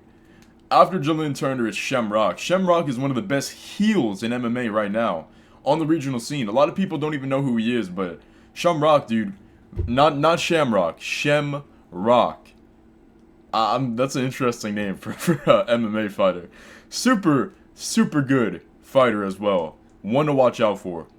Next up would be Mr. Ariel Sexton. Super crazy grappling. I mean, To be in the mod, I would say I don't agree with the sentiment that MMA fighters now are just so incomprehendibly better than they are today, but than they were before. You know what I mean? Like the comparisons that the fighters of yesteryear could not compete with the fighters of today. That is only true for one aspect. I wouldn't say boxing or striking has been revolutionized, but I would say BJJ has. BJJ shifted, and finding what works and what's effective in BJJ is very difficult to do nowadays. So when you finish everybody like Ariel Sexton has, it goes to show you have to be just extra talented. Stephen Loman's up next. Had a really fun performance against, well, not a fun performance for him, but I really thought this guy was going to destroy John Lineker, and he didn't, and that made me happy. But I like him as a fighter too. After Loman, it is Kazuya Masaki, otherwise known as Grabaka Hitman. This is the legend of Grabaka Hitman. Okay, nobody talks about him at all, but he had some wins that you would not expect. I'm talking Paul Daly, Joe Riggs, Dan Henderson. But the real legend of Grabaka Hitman is when he first debuted. He entered a Pancrase tournament. His record was 0-0. He ended up winning the entire thing, making his pro debut. And maybe that doesn't sound impressive to people who think that Pancrase is full of bums. It's not full of, well, maybe now it is. Maybe now it is. But back then, Pancrase still, like, meant something. And this is gonna make so many people, if you guys are hardcore fans and you do like Misaki, then wait until who I have directly above him. Yanal Ashmaz. Okay, Yanal Ashmaz, he had one good knockout in the UFC, but, I mean, personal impact, this guy would be like a 10 score, because, man, I thought he was the next, this is my worst MMA take of all time, I thought he was the next Khabib Nurmagomedov. I thought this guy was just insanely talented, and I don't think he's gonna quite approach that level. However, it's interesting to see how the rest of his career plays out. After Yanal Ashmaz, another one who has a lot of impact on me, but also is a great fighter to watch, Brennan Ward. Brennan Ward's fight with Sana Homasi. Oh my gosh, dude. When he beat Saba Homasi, he was the underdog. The amount of heart that he showed in that battle was absolutely phenomenal. Ward is one to always watch out for, and I know that he will always go under the radar, but man, one of my favorites in the Bellator PFL scene right now. After him is Irene Aldana. Here's the thing about Aldana. She is the one women's fighter. She's kind of like Ariane Lipsky, but just like better. Just the way that she fights is just like better. Not a lot of power behind her hands, but still. She's a very fun stand-up fighter in a division that really lacks that exact thing.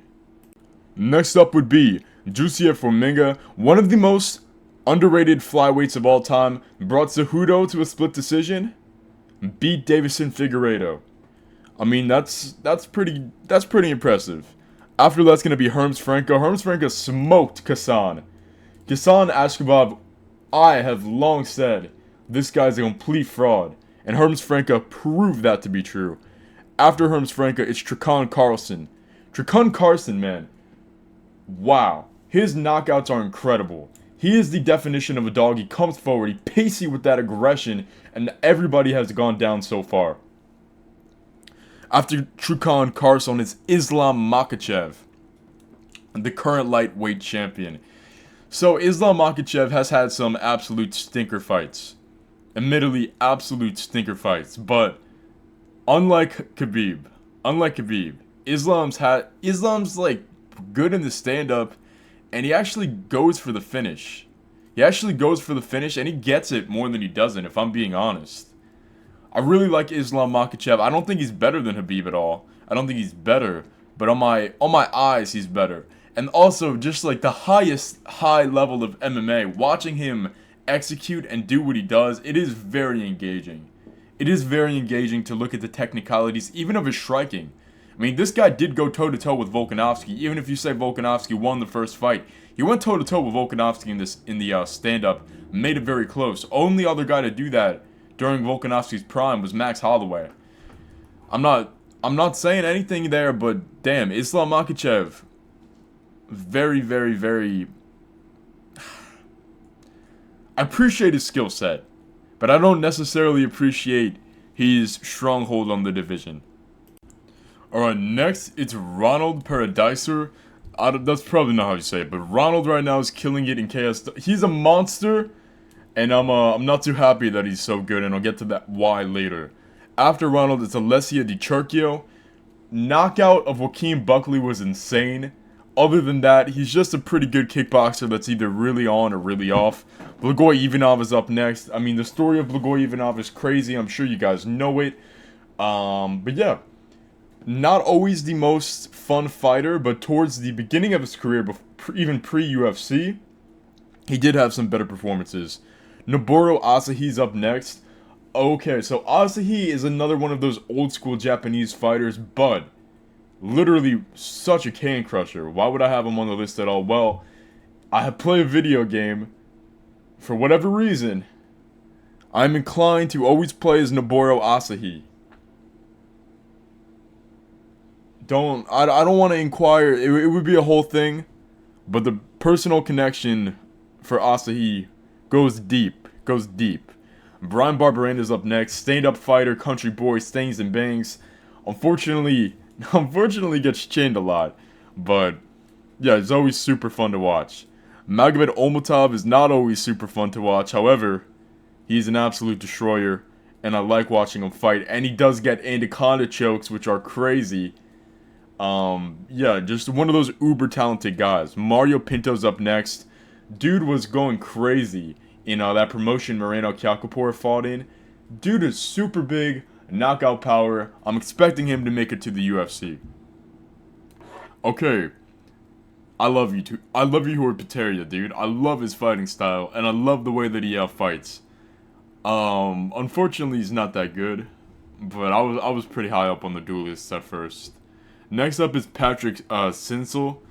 Dude, Patrick Sinsel smashed everybody in KSW. Then RoboCop brought it to him. Now he's in Octagon doing the same thing.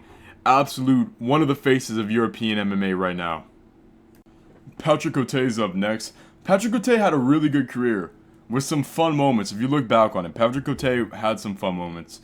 Mazukatsu Imanari.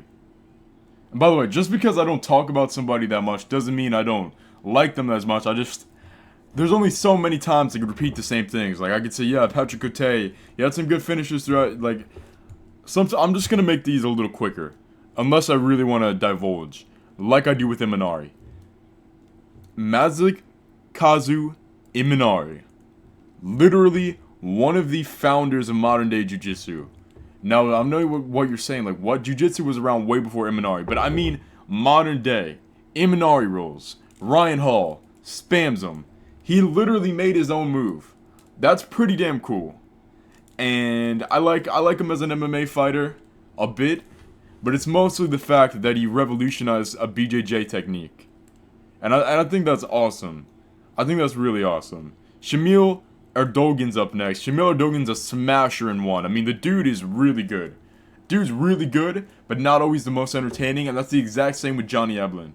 Johnny Eblen just gets like 1 point higher because of his performance against Fabian Edwards, where allegedly he gave him the Hawk Tua. But look, Johnny Eblen, say what you want. I mean, he is undefeated.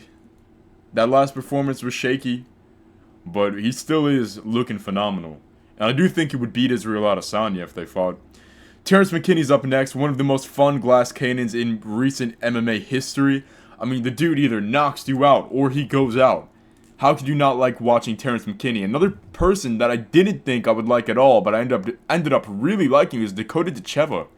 Dakota Dacheva, I was like, man, PFL women's division, this is going to be good. And then I was like, oh, PFL women's division, Jenna Bishop, Talia Santos, Larissa Pacheco, and now Dakota Dacheva? This is actually pretty good. Yeah, Dacheva's a beast. Next up is Travis Wioff.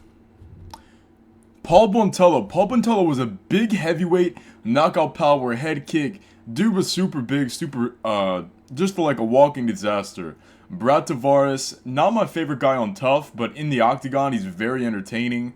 On the decline now, but still, he's able to put on a pretty good kickboxing show. Fabricio Verdum's up next. Fabricio Verdum, surprisingly low on the list. I think a lot of people would have him higher. I never liked Verdum.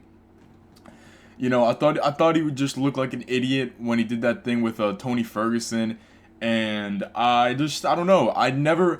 Okay, even though he was technically in the right, when I was watching Renan Ferreira beat Verdum, I don't know. I took Renan Ferreira's side a lot, and I don't know. I kind of resent Verdum for that. Ayamin Zahabi's up next. Ayamin Zahabi, obviously Firas Zahabi's brother, one of the most surprising prospects of recent memory. Obviously he's gonna be good. Firas Zahabi's his brother, but lately he's just really been putting it all together. His game plan and his skill set have really meshed, and he's looking better than ever. Lorenz Larkin's coming up next.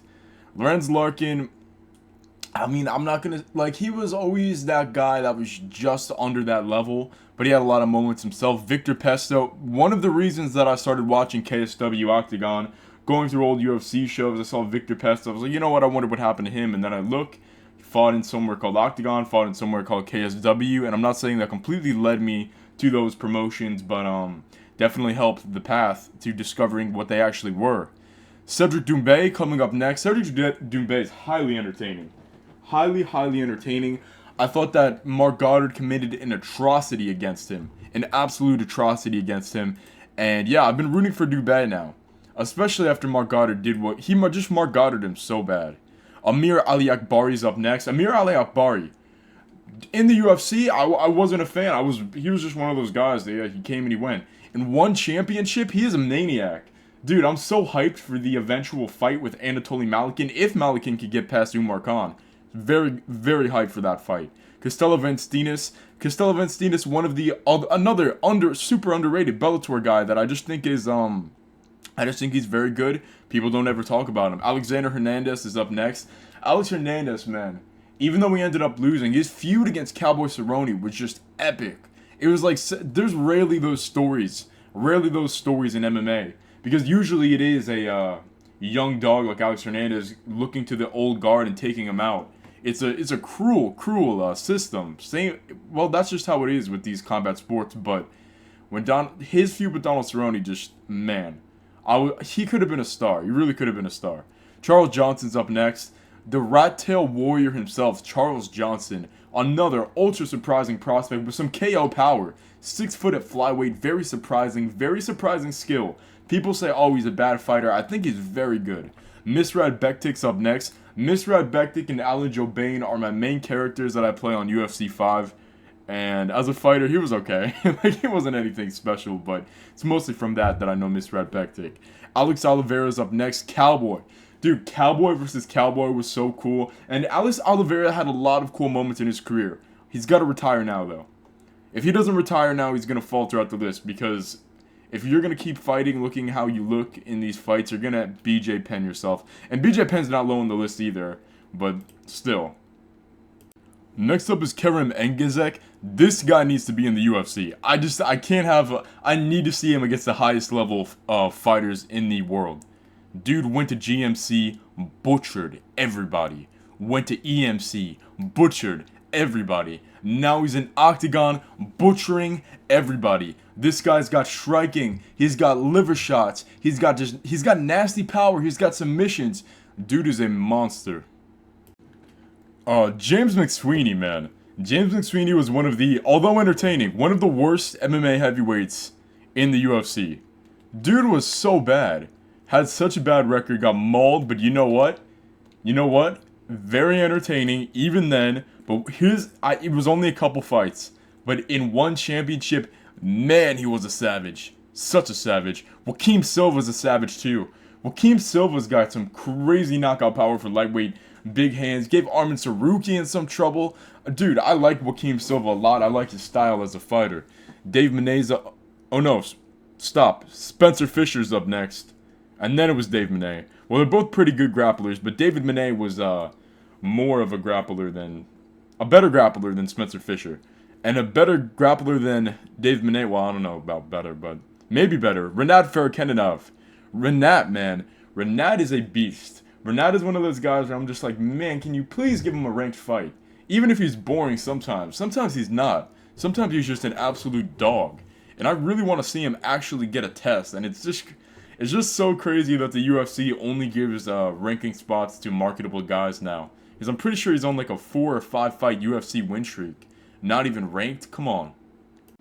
Siyar Bahaduradze's up next. Bahadurzada was a super good finisher. He had a lot of really fun finishes. All of his wins in the UFC were finishes. Took a few losses, exited the sport, not too sure why. Esteban Hrbović up next. Dude, as we saw on UFC Noche, Hrbović is an absolute machine. Rafael Assunção, dude, a lot of people only know Rafael Assunção for getting knocked out by Cody Garbrandt, but I'm telling you, Rafael Assunção was really good in his day. Cosmo Alexander's up next. Speaking of really good at one thing, Cosmo Alexander is really good at knocking people out. Really good at knocking people out. Obviously, there was a Sage Northcutt thing, which was super crazy. Super crazy to even watch, but just throughout his entire career, he's just knockout, and a very high-level kickboxer. I'm glad that he's finding a place in one championship, even though he hasn't really had a fight in a while. Hopefully he's back. Maybe he retired. I actually don't know. Chris Montigno's up next. How can you not love Chris Montigno? 10 million shots more than Aljamain Sterling could eat. And he's actually, a lot of people don't know this, he's on a tear on the regional scene right now. He's on absolutely such a tear. And he may be back in the UFC sooner than later. Daniel Pineda is a very entertaining UFC fighter. Even though he's like 5-6 promotionally, he is one of the most entertaining guys in the sport. Daniel Pineda is a beast, and so is Hyun Gun Lim, the stun gun. Another knockout heavy, I think Korean boxer. Lewis McGrillen Evans, I think this guy's got a lot of star quality too. I think he has a lot of presence in the octagon, and he has crazy power for a flyweight. I know he took a loss. I'm pretty sure he took a loss anyway. Got crazy power for a flyweight. Trevor Peek's up next. A lot of people have Trevor Peek as their favorite fighter. I just knew Trevor Peek was going to disappoint me from the start. I looked at his style, I was like, yeah, this dude is not technical at all. Obviously, he's not going to go too far, but you know what? It's getting better. At least he's wild, and at least he's fun. Wesley Correa's up next. Wesley Correa, a super big boy. Cabbage was a monster. Well, Cabbage was pretty fun to watch too. I'm not going to say he was a monster, but he was very fun to watch. Maybe a monster in appearance. Like, size-wise. He's a very handsome lad, Cabbage. Gray Menard up next. Despite having awful takes on Twitter, Gray Menard was part of the greatest trilogy of all time with Frankie Edgar. And it was through his efforts that series of excellent fights took place. Holly Holm up next. Man, Holly Holm's striking was so interesting. When she beat up Ronda Rousey like she did, I was just rooting for her so much. She was such a favorite of mine. And we see her now, obviously 42 or 43 years old, putting on these lackluster performances. But can you blame her? Can you blame her? She's had a long career, and she's doing what she can. So I like Holly Holm. I used to like her more. These recent performances are not helping.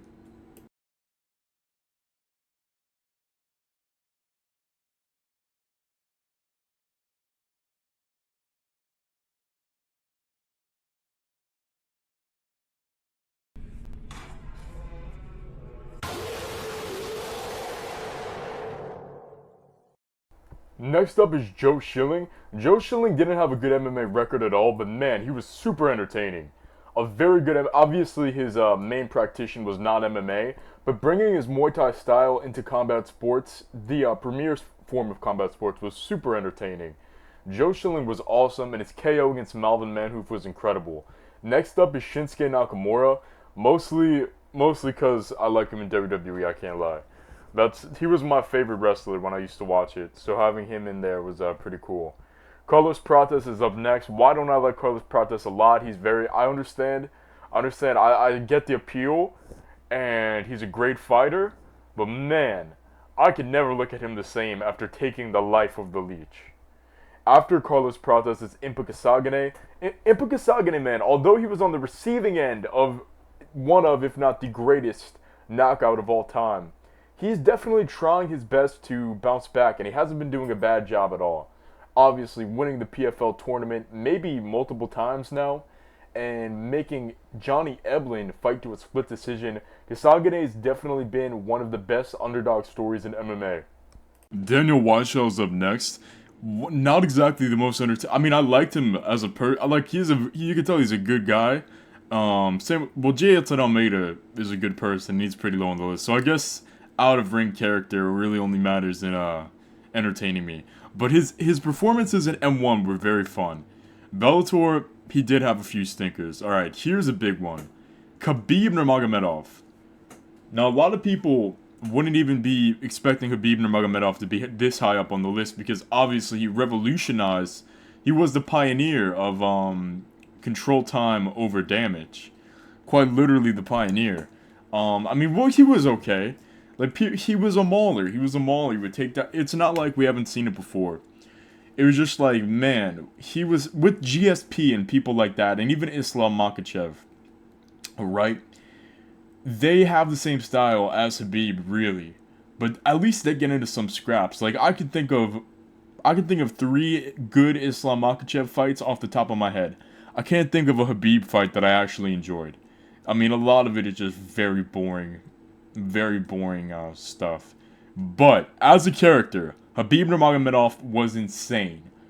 I mean, from the McGregor build-up alone, it would put him on the list in this spot. I think really just the McGregor build-up alone puts him on the spot. He's also a pretty funny guy. I enjoy the skits that he does with Daniel Cormier, but as a fighter, man, I don't like what he represents in the sport, and I'm not a fan of him training all of his cousins to come and do the same thing to all the fun MMA fighters. After Habib Nurmagomedov, it's Kong Wu.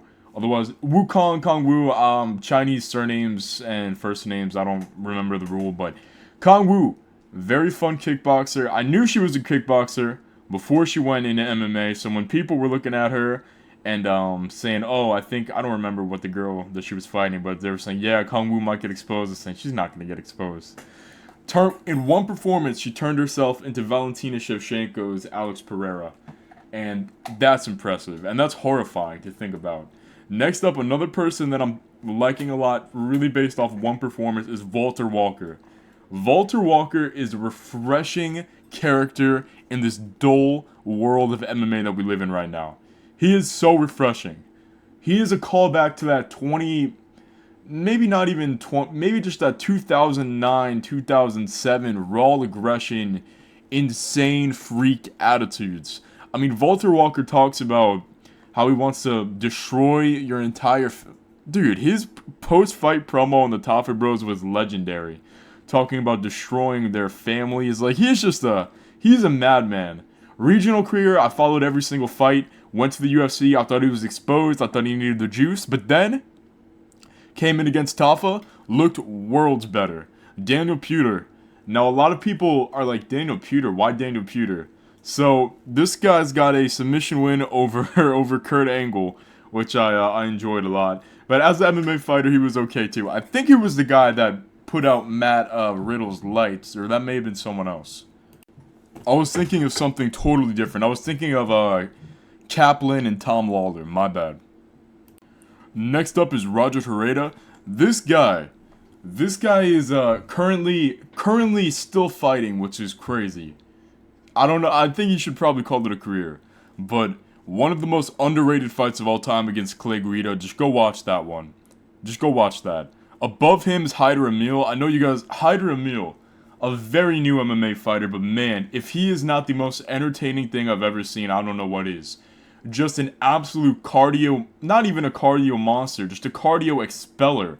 Throws everything out at you. Just these constant and crazy flurries. I wish that Emil was younger. I feel like if he started MMA 10 years younger, he would be like the top prospect right now. Gavin Tucker's up next. And Gavin Tucker's another guy that's almost always in a fun fight. Really like Gavin Tucker. After Gavin Tucker, it's Matt Hamill. I know a lot of you guys only know Matt Hamill for 1, not being able to hear this video, and 2, beating John Jones. But as a fighter, Matt Hamill is underrated. I feel like nobody talks about any of his fights, but he had some good finishes and some good fights. He was not a bad fighter whatsoever, and I really don't like the narrative that he was. Rich Clementi's up next. This guy's an OG, fought literally everybody. Mostly submissions, had a few TKOs too, ground game specialist. But this dude fought everyone from like Crazy Horse to Anthony Rumble Johnson. I mean, there was nobody he wouldn't fight. Robert Bresky's up next. Now, unfortunately, this guy just got totally decisioned by Ihor Pateria, but in Octagon, man, he was looking tough. He was looking mean. He was looking real mean. Next up on the list is Cameron Tigu. Alright, well, Cameron Tigu, man. Whew. Whew, that Contender Series, I just gotta be honest, that Contender Series performance was rough. That was rough. But he still is a very fun fighter. Win or lose, a very fun fighter. Lost his O. Yeah, fuck that one. Whoa, fuck. Joe Nada, what's up next? Nah, well, I mean, he's been having some great fights on the regional scene, and some good finishes too. He'll be back. Alright, that's just cope. Anyway, I'm not gonna keep I tried my best to keep this to only MMA fighters, but I think there's a few Muay Thai in it as well. Just because I watch so much Muay Thai. There's no boxers. Boxing's lame. Joe Nada, what's up next? Smokin' Joe is one of the most fun Muay Thai fighters right now. Hey, he's got knockout power. He finishes a lot. Stevie Ray, speaking of finishes, man, what a machine on the ground. What a machine on the ground. The way that he contorts is crazy. He just hit a twister on PFL. Just hit a twister. Definitely put him up a couple spots. Felipe Lima's up next. One of the most super exciting. I mean, the way that he beat Muin Gafarov was insanely. Was it Muin Gafarov? Or it might have been someone else. But it was insanely incredible. Like, I was just thoroughly entertained. And I was very happy with that. Sumadajiri? The Chinese guy that fought Matt Schnell. What a fight. What an absolute war between him and Matt Schnell. And he's consistently very entertaining. Speaking of consistency, Douglas Silva de Andrade, I feel like this guy was slept on for a while. I feel like for a good while, he was better than a couple ranked guys at the time. I mean, Douglas Silva de Andrade is one of those guys that Dana White gives you when he hates you. And he says, you know what, we're going to give you a hard fight. That's the definition of a hard fight right there. Next up's Grant Dawson. I really like Grant Dawson. I thought he was gonna... I mean, I was on the hype train 100%. When he beat Damir Ismagulov, when he showed that American Habib style, I was like, damn, Grant Dawson, you are showing that you could do it for us. You know? And then he immediately gets starched by Bobby Green. Bobby Green, man. You get starched by Bobby Green. Back to the main programming. Grant Dawson, yeah, completely fumbled the bag. But I still believe he can make a comeback. Speaking of comeback, future welterweight champion Michael Chiesa. No, I'm just kidding. But Michael Chiesa, although now everybody's dragging his name throughout in the mud and whatever, at one point, man, his jiu-jitsu was fun. He was a fun fighter. He's a good, humble guy. I like Michael Chiesa. Charlie Campbell's up next. Man, nobody talks about Charlie Campbell because he's always up against people that other people like. What I mean by that is he's up against Trevor Peek. Everybody's rooting for Trevor Peek. But Charlie Campbell is a super fun fighter as well. He's like a zombie. He just keeps coming forward. His post-fight interviews are great. Put some respect on that name, Charlie Campbell. Dallin Jung's up next. Oh man, I really like Dallin Jung as well. I think he has big power. I think he's a great light heavyweight. And his fights are never boring. Amanda Lemos comes after that. Amanda Lemos is one of the most underrated, entertaining women's fighters ever. I mean, she brings it every time she's out there. Her fight against Weili Zhang's had some incredible fights, but she really brought it to Weili Zhang. She tried to bring it to Verna Jandiroba. Unfortunately, she got, you know. But yeah, Amanda Lemos is one of the shining stars in a series of declining divisions. Elvis Brenner's up next. Just the Guram Kudalezi fight alone. That's all I need to say. The Guram Kudalezi fight alone brings him so far up on the list. It's unimaginable how insane. Next up is that Jorge Rivera, former tough veteran. There was a time where he was punching out a lot of people. Not too much to say on Jorge, but that's not the main Jorge of this list, right? But Bobby Lashley's up next. Obviously, Bobby Lashley is a star in wrestling, but man, his MMA career was actually pretty good. Even though it was mostly fat bums that he was tasseling up against, he did look very impressive. After that, it's Jose Landy Jones. Alright, a lot of people don't know who Pele is, especially the modern fan, because I don't even know if he was in the UFC. He had some very good wins. He had some great performances. He had some bad ones. I would just describe him like a poor man's Anderson Silva.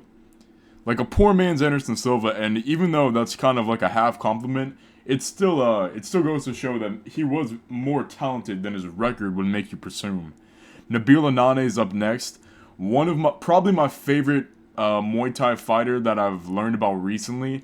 This guy is he is a physical and genetic specimen. I don't even know how this guy's body works. I think he's like 6'3" at flyweight or bantamweight. He basically looks like Slender Man. Comes out in a one-piece hat, starts kneeing people in the face without even having to drag them into a clinch. I mean, the way that Nabil fights, it is phenomenal. Another very, very highly ranked Asian guy that I really like in fighting, Tatsuya Mizuno. Oh my god, dude. This guy's nickname should be Mr. Deep. I know that there already is a Mr. Deep, I forgot who that is, but it should be this guy. It should be Mizuno. This guy is a savage in Deep, whether he wins or loses, fighting with a superior rule set to absolute perfection. Mizuno's the man. Davy Grant's up next. Davy Grant's obviously like a warrior. I thought he was robbed against Daniel Marcos. I mean, the dude's an absolute dog. Kung Lee had a lot of fun finishes as well. Gabriel Benitez, another guy that maybe he wasn't top caliber talent when he was in the UFC, but man, he is entertaining. Even though I think he has more losses than wins nowadays, he is still putting on some bangers. Ben Parrish, Big Tuna is up next. Big Tuna, man, where do we even start with this guy? Obviously not the most technically sound fighter, right? But he had, and this is the one. I know I've said underdog, favorite underdog multiple times. He had the greatest and my favorite underdog performance of all time in a fight. Big Tuna Ben Parrish is the man. Even if it was for one night only. There was one night where Ben Parrish, a guy who maybe isn't very technically talented, maybe isn't that guy. There was one night when he was, and it just made me go absolutely ape. Alexander Maslov's up next. Maslov is pretty much like a Walmart Pavlovich, but man, he is really good. He's actually really good. He's quite scary too. Expect big things in the future of Maslov. Alexander Pantoja's up next. Pantoja, the current champ of flyweight, but man, I really like Pantoja on the come up, but lately it's been shaky.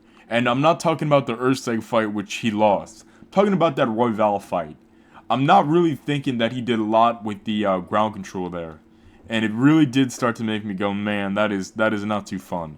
You should be doing more when you have the ability of a jiu-jitsu player like Pantoja does. Hongman Choi's up next. Obviously, I'm a big fan of the freak show fights. He's like 7'5", Japanese guy or Korean guy. I don't remember, but man, it was just it's not like, man, he was just one of the most technical guys of all time. Obviously not. It was just, yeah, it was an attraction. It was such a spectacle, and that's the type of thing that really pulls people into MMA. And I respect him a lot because I really doubt that he trained too much before he went into these bouts. Next up's Lando Venata. This is the thing about Lando Venata. Kind of like Ben Parrish, he put on such a great underdog performance against Tony. I might have been the favorite, but he put on such a great performance against Tony Ferguson, and look what happened, right? He just, from the trunks being pulled down, he just never has been the same. But he is a wheel kick merchant. He is a flashy move merchant. Lando Venata can sometimes just look like $1 million, but most of the time, not so much. Christian Mapumbo is up next. Christian Mapumbo, a very underrated and a fun striker during his time. I don't know if he's still competing, but I hope he's not. Mapumbo was, Mapumbo or Pamumbo, I don't remember, but this guy was a lot of fun too. Dennis Goldsaw is up next. Menace in the PFL, knocking people out left and right. A really quick finisher, and I like stuff like that too. One of my favorite kickboxers to watch in MMA, Abdul Razak Al Hassan. I really like what Razak Al Hassan can do on the feet. I think his fights are always good, and I think that if you grapple against him, obviously you're going to have some success. I wish that he kind of worked those kinks out a little bit earlier in his career when he was still in the development stage, because now obviously it's probably a little bit too late. But still, Razak Al Hassan is somebody that's fun to watch. Harry Hardwick's up next. I'm not the biggest George Hardwick enjoyer, but Harry Hardwick, on the other hand, he is, I don't know. I feel like if he would definitely fit into the world of streaming that we've created. He's just loud. He talks a lot, and he's not afraid to get aggressive. He has some fun finishes. I just watched him in Cage Warriors. He looked phenomenal, and I think it's time we admit that Harry Hardwick is a superior Hardwick brother.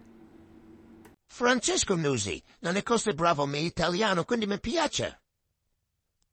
Jack Jenkins is the type of fighter that I didn't think was going to be all that, but to be fair, his last performance was absolutely phenomenal, and I don't know, when you can improve that rapidly, it looks like you're going to have a bright future ahead of you. Next up is going to be Mark Hominick. Mark Hominick was my guy in Affliction. After Mark Hominick's Melvin Gillard. Melvin Gillard, man, another guy that has a very, for some reason, forgettable, like, I'm not saying forgettable, but a lot of people don't remember that his run was incredible. He had a lot of fun finishes. He had some longevity. However, he did fight way past his prime. I mean, this guy went up like 2 weight classes, 3 weight classes, fought Israel Adesanya, Muslim Salikov. I don't know what he was doing. Bro really BJ penned himself, unfortunately. After Melvin Gillard is Mick Parkin. Mick Parkin is probably, other than somebody else that we'll get to later, in the UFC, probably my favorite unranked heavyweight right now. The guy has been looking better and better every single fight. And he started out, I thought he lost to Cal Machado. He was such a pork chop too, but slowly he's been getting like a better build. And he's been getting more talented, you know, training with Tom Aspinall. It's been making him look better and better. And yeah, Mick Parkin is kind of somebody that I'm really looking forward to seeing what's next for. Anthony Fluffy Hernandez is next. Now, unfortunately, Anthony Hernandez smushed Roman Kopylov. If he didn't, he would probably be a lot higher up. He's an entertaining guy in and out of the cage. I like Anthony. I like Fluffy. Next up is Gabriel Braga. I think he's a murderer in PFL. I think he's looking great in PFL, and he's one of my favorite guys to watch, even though we got smushed by that Dagestani. Well, he didn't get smushed, but lost to a Dagestani guy, unfortunately. Now, next up is Daniel Strauss. A lot of people don't remember Daniel Strauss at all. But let me tell you something. This guy had a crazy trilogy with Patricio Pitbull, the main Pitbull brother. Had a crazy trilogy with him. After that, he kind of fell off, but still. It was something that was outside of the UFC that you could definitely get hyped up about. Next up is Brandon Vera. And his late career resurgence definitely put him on this list. Because I'm not going to lie, in the UFC, he was trash. He was horrible in the UFC. I mean, he had a lot of fights, but man, I never thought he was good at all. Maybe towards the beginning, he was nasty, but he was, I don't know. Yeah, you know what am I talking about? Didn't he knock out Frank Mir? Well, either way. When it came down to it, he was not the upper echelon to fighter against any real significant test besides a young Frank Mir. Like, anybody who was good, he lost to, and I never liked Brandon Vera. Then he went to one championship and completely shifted my opinion of him in absolute, like, smash through. I mean, there wasn't much of a division, but if there was, he just destroyed them all via knockout, too. Brandon the Truth Vera, I mean, even though he ended off on a 3-fight losing streak, all by finish, you know, there was a time where he was just killing it in one. Joe Dorkerson, another one of those OG guys, another one of those OGs who just fought anybody. Jake Collier's up next. A lot of people don't. I like Jake Collier. Like, I love those Midwest pork chop fighters. Those Midwest pork chop fighters were some of my favorites back when they were all in the UFC. He is like reverse Jared Cannonier. Started out in shape. Yeah, and he's white, and Jared Cannonier is black. He started out in shape, and instead of getting more and more thinner, he got more and more fatter. And still, though, he was a very fun fighter, a very interesting body transformation. Ricardo Lamas is up next. Ricardo Lamas was a swanger and a banger with some big power, and I really like Lamas. And I like him in the bare knuckle, too. Rainer D. Ritters, and now you could tell we're kind of getting to that those upper echelons of fighters where it's like, yeah, these other fighters I like them, but these other fighters I really like. Like from now on, it's the people that I really like, and I think we're probably only halfway through. So all these people are guys that I really enjoy, and Reiner de Ritter would be on that list. A very talented grappler, a big guy, but and I'm looking forward to what he could do in the UFC. Unfortunately, he got folded up by Anatoly Malikin, and that kind of killed the hype for me for just a little bit. Pedro Hizo's up next. Pedro Hizo kind of innovated the leg kick in MMA. People don't talk about that. Pedro Hizo was chopping down the wood before anybody else was. Julio Arce's up next. I know almost nothing about Julio Arce as a person, but man, he's a fun fighter. I mean, one of the most fun fighters possibly imaginable. I really like Julio Arce. Next up is Magomed Karam. It sounds like a witch, like a witch is casting a spell. Magomed Karamov. Guy's like a super fun fighter, great fighter too, a great fighter, and he's been doing good in the PFL. I think he might be winning this year's tournament, and he's been finishing everybody, looking amazing. Dylan Klecker's up next. Dylan Kleckler was not anything great in MMA, but in bare knuckle, he is a monster. He is a monster. Alright, this one's going to be a very hard pronunciation, but he's one of my favorite regional guys, and he has been. Kubanjibek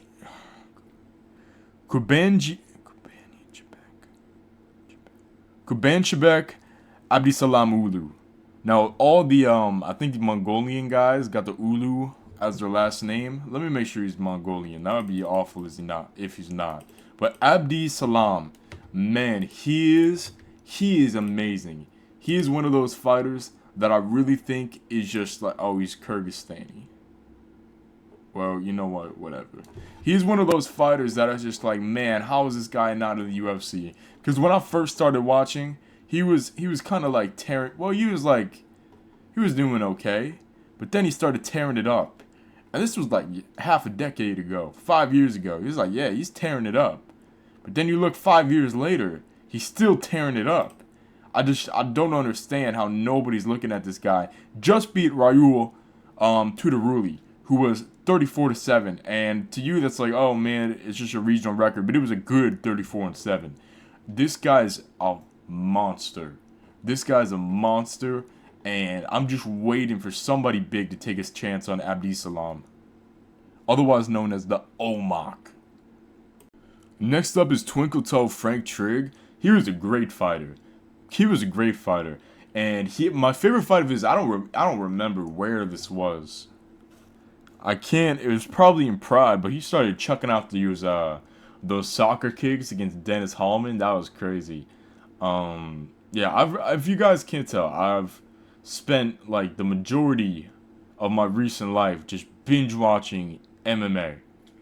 So I don't know, it's just like it kind of bothers me that people that will start watching UFC now will never know who a Twinkle Toe Frank Trigg is.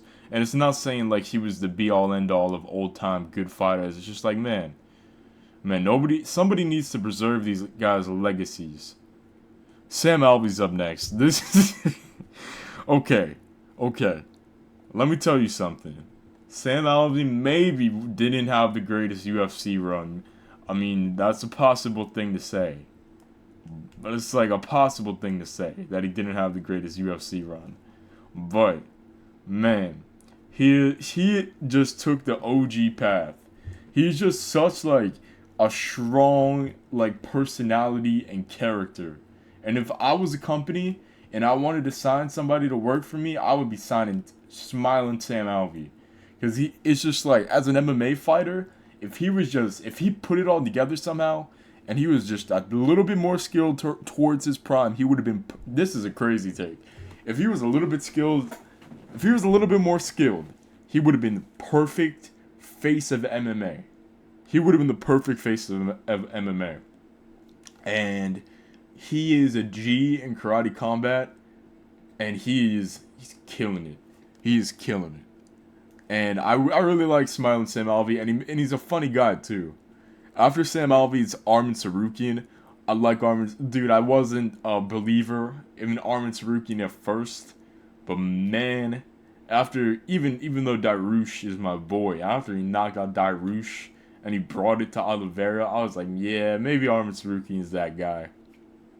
And then he punched that fan, fucking based fan whooping from Armin Tsarukyan. Next up is not Jared. I wrote Jared Herman. Jared Hammond. This is okay. This guy did pretty poor in the UFC. I'm not even gonna lie. Like, he was supposed to be the next big thing, and he got completely smoked. However, he did have some crazy good fights.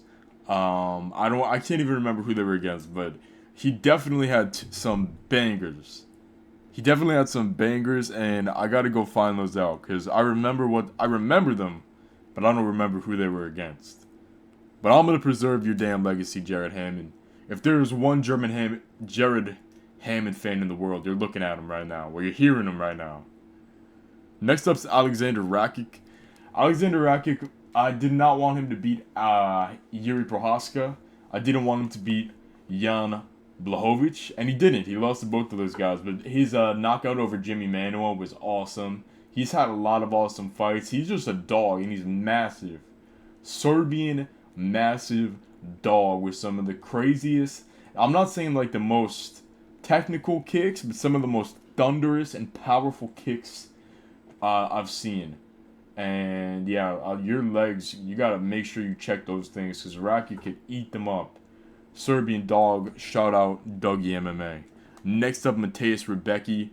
This is my 10% Polish side talking because man, Rebecki fumbled the bag against Carlos Diego Ferreira, but super fun grappling, and that's very rare. You don't get fun grappling, but he does have some fun grappling. I know he did have one stinker. I'm pretty sure that might have been Ludovic Klein, but he did have one stinker. But he's got some great abilities. And oh fuck, I'll just drop my mic. Next up is Superman Ryan Spann. Now this guy's been on a tough streak, man. It's been rough. It's been rough for him. I can't lie. You know, Krylov was good, but Anthony Smith twice, damn, that sucks. You guys don't remember from him is the crazy power and the crazy finishes and the exciting fights. I'm not going to even count that Big Nog one, though. That doesn't even count. He was like 55 years old. But that Dominic Reyes all-time great knockout alone puts him so far up on the list you don't even understand. Neil Magny's up next. Neil Magny is a groundbreaker for me. This Irish, brash, young prospect was coming up, and obviously I'm going to be inclined to root for them. And Neil Magny flipped that script, and that Irish prospect's name was Ian Gary. And, dude, Ian Gary made me hate Ian Gary so much. So much. But Neil Magny, man, and obviously Neil Magny didn't do too well in that fight, but he's got the dog in him, like he showed against Mike Mallet. He maybe is not even the most skilled fighter, but he's got so much heart that it takes him so far. One of the definitions of got the dog in him, and definitely a gatekeeper.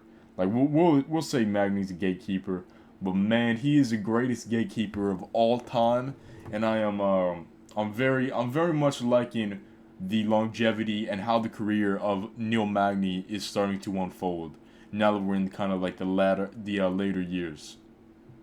The Neo Samurai Genki Sudo's up next.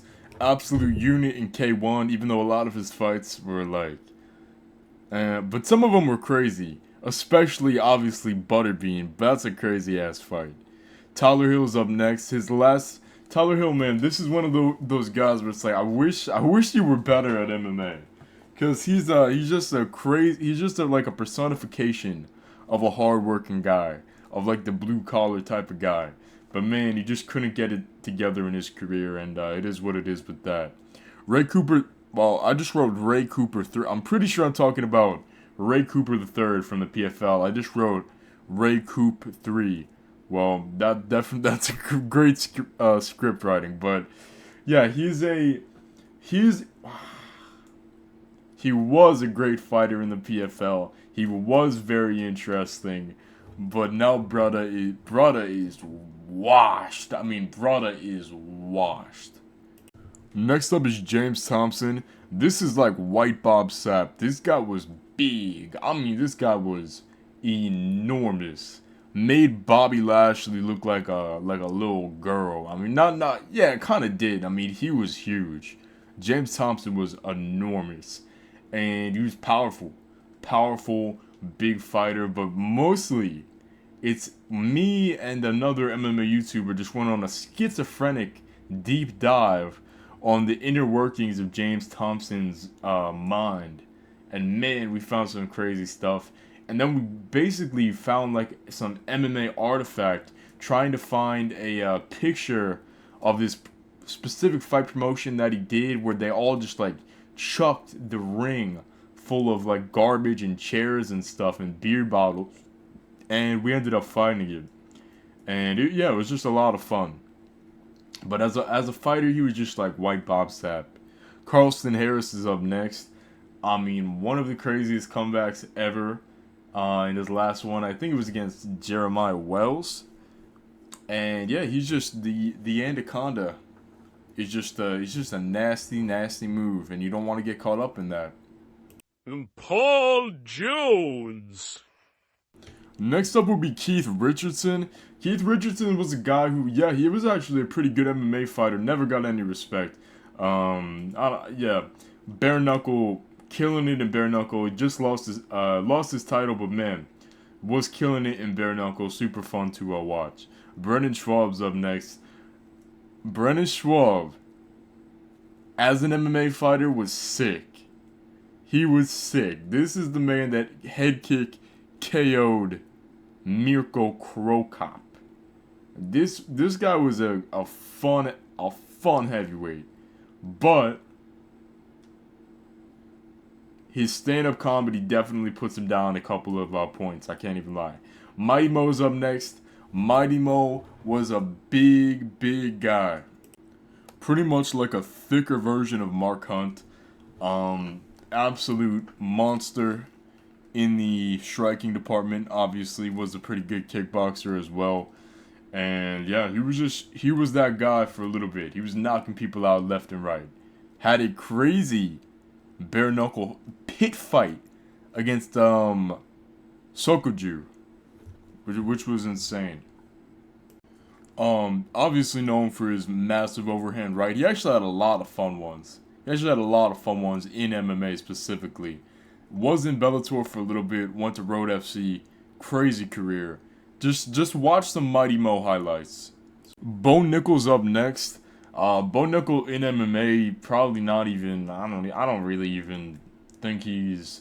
even think he utilizes his wrestling that well, at least so far. It's just mostly he's like a pro at the Instagram skits.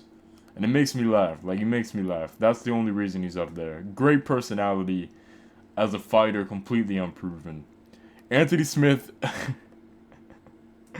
Anthony Smith above Mighty Mo is kind of wild now that I'm thinking about it. But as a fighter, Anthony Smith, on paper, he should be #1 on the list. But no, he's just such a crazy, batshit human being. And a really unstable Anthony Smith on paper beats everybody on the list. He just makes moments. Whether it's positive or negative in regards to him, he was really good at making moments, and you gotta give him that. And by the way, he took a lot of losses early on in his career. He is better than, well, maybe now he's on the decline physically, but he was better than his record would say. There was a time where he was pretty good. Gabriel Gonzaga's up next. Gabriel Gonzaga was a beast, obviously. But sometimes I just think of him as like, yeah, he's the other guy that head kicked Mirko Krokop. And what a head kick it was. So he definitely does deserve, and he was a monster too during his short-lived prime. Now next up, Doug Marshall, like a lot of people on the list, was a big old slugger who went out on a shield. But during his time at WEC where he won the title, he was a little bit extra mean. Next up is Ian Freeman. I mean, another big Well, he wasn't even that big. Kind of like a short but a thick light heavyweight slugger. Here's the thing with Ian Freeman. He and I like this guy as a fighter, but he also was on a show called Celebrity Wrestling. I think you guys need to watch that. It was one of the greatest shows I've ever watched in my entire life. So definitely give that a chance. And he also trains his daughter, which is really cool because she's killing it in Cage Warriors right now. Next up is Phil DeFries. If you guys don't know Phil DeFries, or if you only know him from the UFC, and you're saying, "Wow, Phil," because I'm imagining a lot of people click this just for the novelty, and they think Phil DeFries, that random guy who got beat up in the UFC. What you don't know about Phil DeFries is he went to this promotion called KSW, which is top notch. I mean, some of the best stuff outside of America, right? Went to KSW, became just so good. Became so good. Really reached his prime there. I think he's on like his 6th title defense. Just beat former UFC fighter Augusto Sakai, and I gotta admit, he's slowing down a little bit. Because the way he beat Augusto Sakai was not as convincingly as he would used to beat up UFC caliber opponents. And I'm starting to think maybe Phil DeFries is on the way out. However, his run in KSW has been nothing short of historic, and he really made his mark on the MMA world. This one's a crazy story. Hans Najem, all right, a very nice kickboxer. Well, I don't even know if he was kickboxing competitively, but he had some good kickboxing ability, especially for his time. Came back, and I'm talking like the 90s. Came back in 2013 to fight Minoru Suzuki, and that was fun. Like he had a fun career, but what's more interesting about him was his death. Gunned down, gunned down in the back of his car, and the suspects were never caught. Crazy. Next up is Rafael Carvalho. There was a time where Rafael Carvalho was brawling with and knocking out everybody. Unfortunately, he fought a little bit past his prime. He's still fighting today. Hasn't got a finish in like, I don't know, 7 years. Since he was Bellator champion, he hasn't got a finish. He's got like 2 wins of his last. He needs to hang him up. And I know he's scheduled to fight in in Levels Fight League. That actually could be interesting. Never mind, that's very interesting. But Rafael Carvalho at one time was a knockout menace. Up next is Francisco Trinaldo. Francisco Trinaldo was great at one thing and one thing only, and it was very interesting. He was like the grandpa of the UFC, and it was really fun to have him around. I think somebody did a great like technical breakdown on him. I don't remember the channel. I'll probably not be bothered to put it up, but look up Francisco Trinaldo breakdown and you'll find this awesome video. Vyacheslav Borshev's next. Literally dancing Santa Claus, Russian MMA kickboxer. There's a lot to unpack there, but on the feet he's just so fun to watch. Doesn't really have a lot of power, more of like a cardio guy, but still just so much fun. Complete opposite of that's Matt Frivola. Literally, maybe not the most technical fighter in the world, but his big power is just insane. Matt Frivola could slump guys. I know he just got slumped, but he could slump guys, and throughout his career he's been very entertaining. Joel Alvarez is up next. 6'2" lightweight, straight up cheating. By the way, straight up cheating.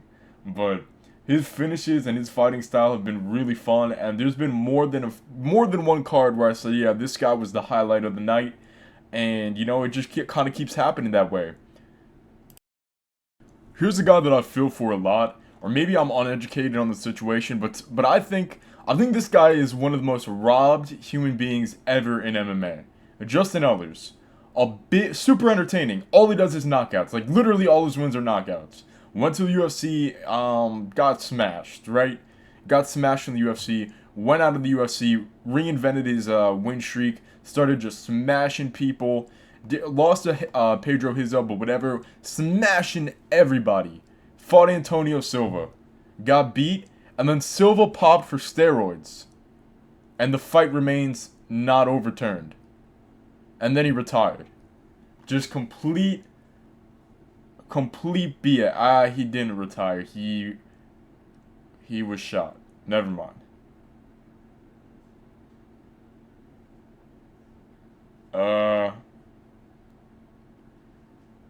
Well, that fight should have been overturned.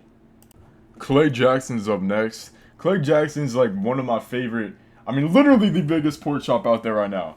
This dude is insanely big. He's like massive. And you know what? He is a very interesting and a very fun fighter. Even outside of the obvious bias I have to anybody that, and I'm going to do a lot more interviews. Expect that coming up on the channel. Even besides that bias, it's just like, man, this guy is so funny. So funny. Next up's AJ McKee. AJ McKee, oh, Jr., by the way.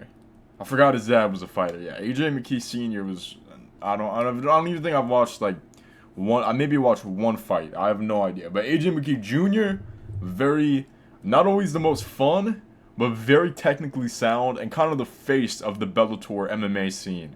And you know what? With the expansions into the PFL and Europe and Africa, AJ McKee is kind of getting left in the dust, and that sucks because he is probably like top 10 in the top 5, top 10 in the world right now. Yuki Kondo has an extremely storied career. Probably the most synonymous fighter with Pancrase ever. Well, probably definitely the most fighter that's synonymous with Pancrase. Absolutely just a superstar in that promotion. When he went to other places, maybe not so much, but he did have some crazy ass finishes. I mean, this guy had some crazy ass finishes, even when and in Pancrase's rules, I don't think punches were allowed. He had some crazy finishes without punches. Then when punches were allowed and he was in Pride and stuff, he didn't do the best, but he did have some crazy fights. Like bringing Dan Henderson to a split decision is wild. But the guy's one of those OG type of guys that just, you know, kept on fighting. And this is the craziest thing about Yuki Kondo. Dude is still fighting. Dude is literally, he was like the first MMA, one of the first MMA fighters. And when did he debut? Like 90, I don't know, like 95 maybe. Debuted January 1996. Stopped fighting, his last fight was in 2023. 27 years of MMA fighting is absolutely insane. His record is crazy, 65-40. Just an absolute G. With more finishes than decisions too. A Pancrase legend and one of the, well, not one of the best fighters of all time maybe, but one of the most storied and underappreciated fighters of all time outside of the UFC. Next up is Todd Duffy.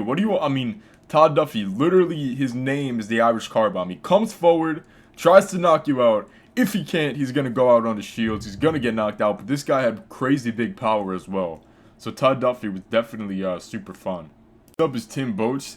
Tim Boetsch head kick and knocking out Johnny Hendricks was awesome. The guy has mostly finishes, was a G in the UFC.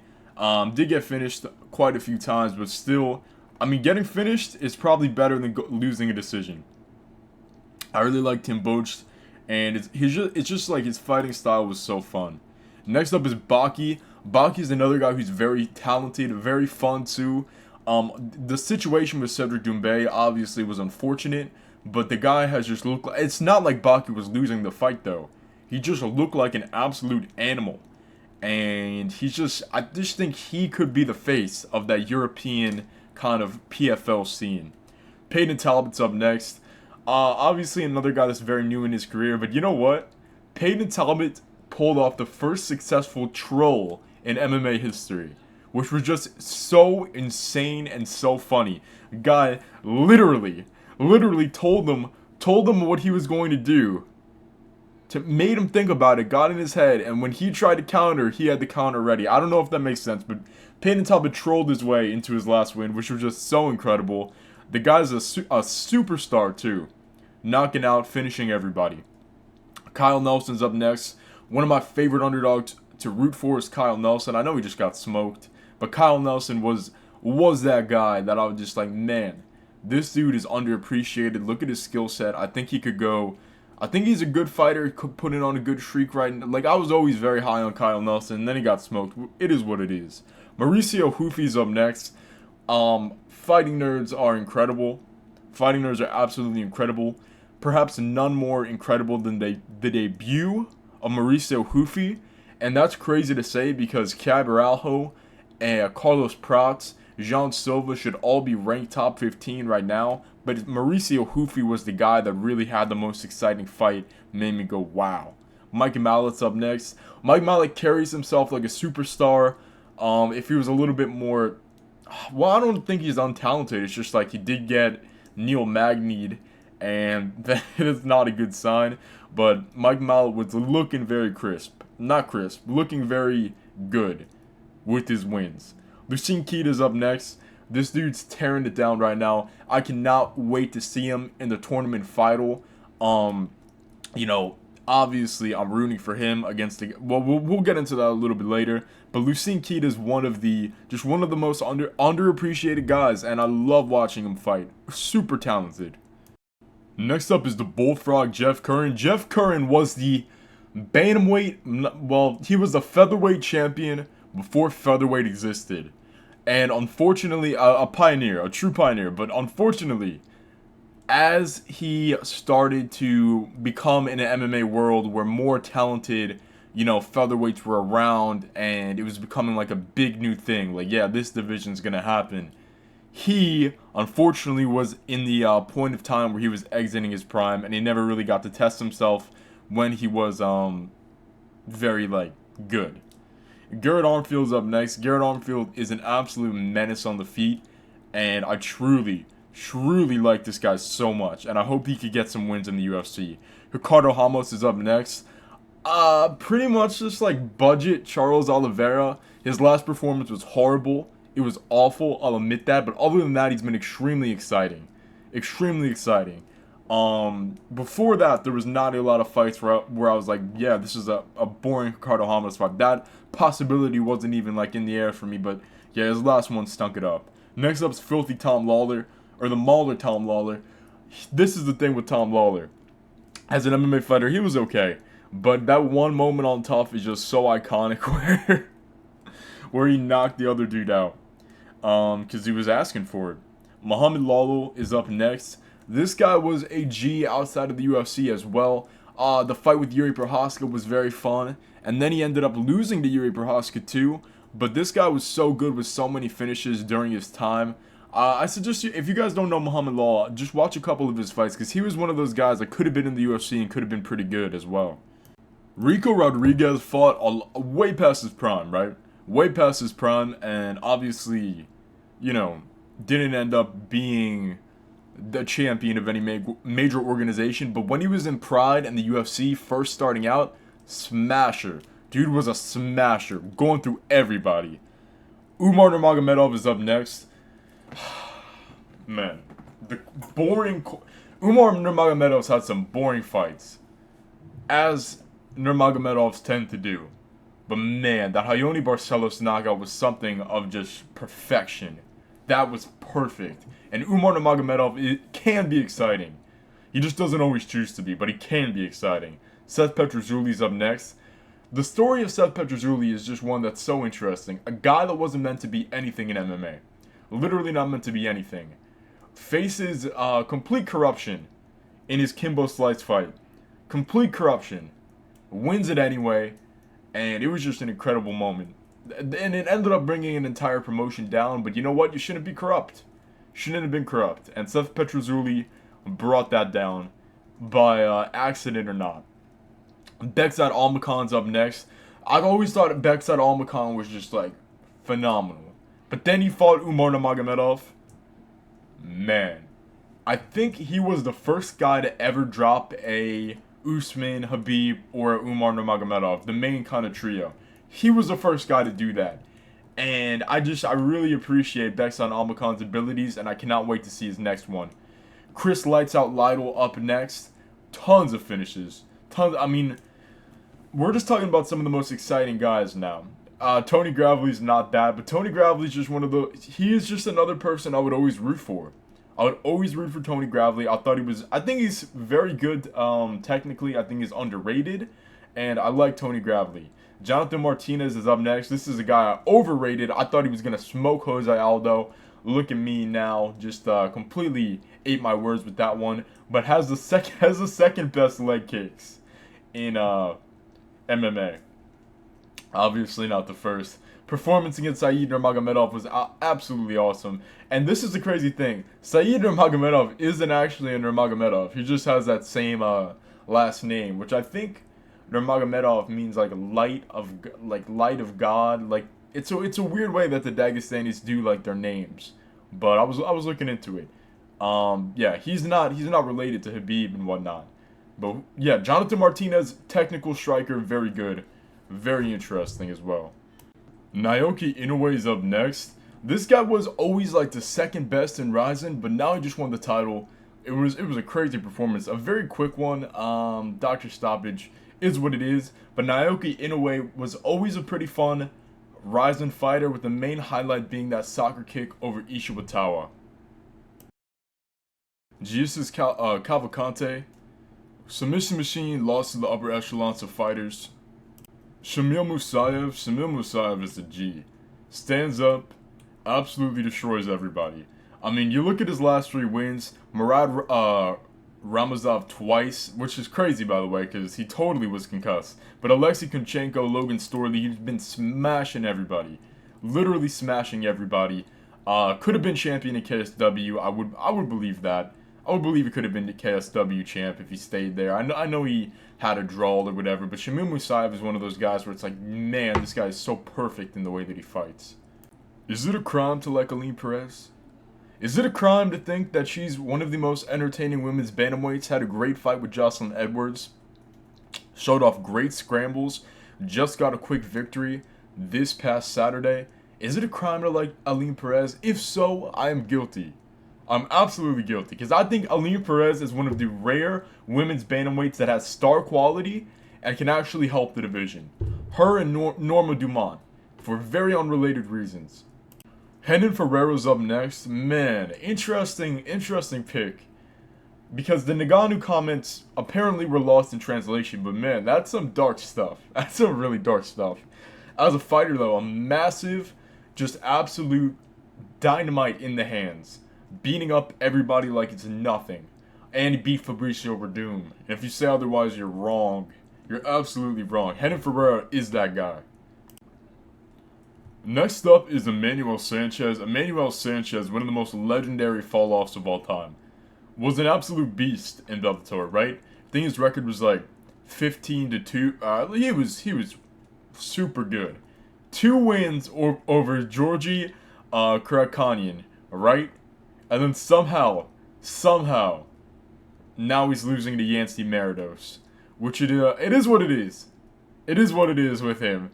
But still, at one point he was very good and a very interesting fighter. He's completely gone now.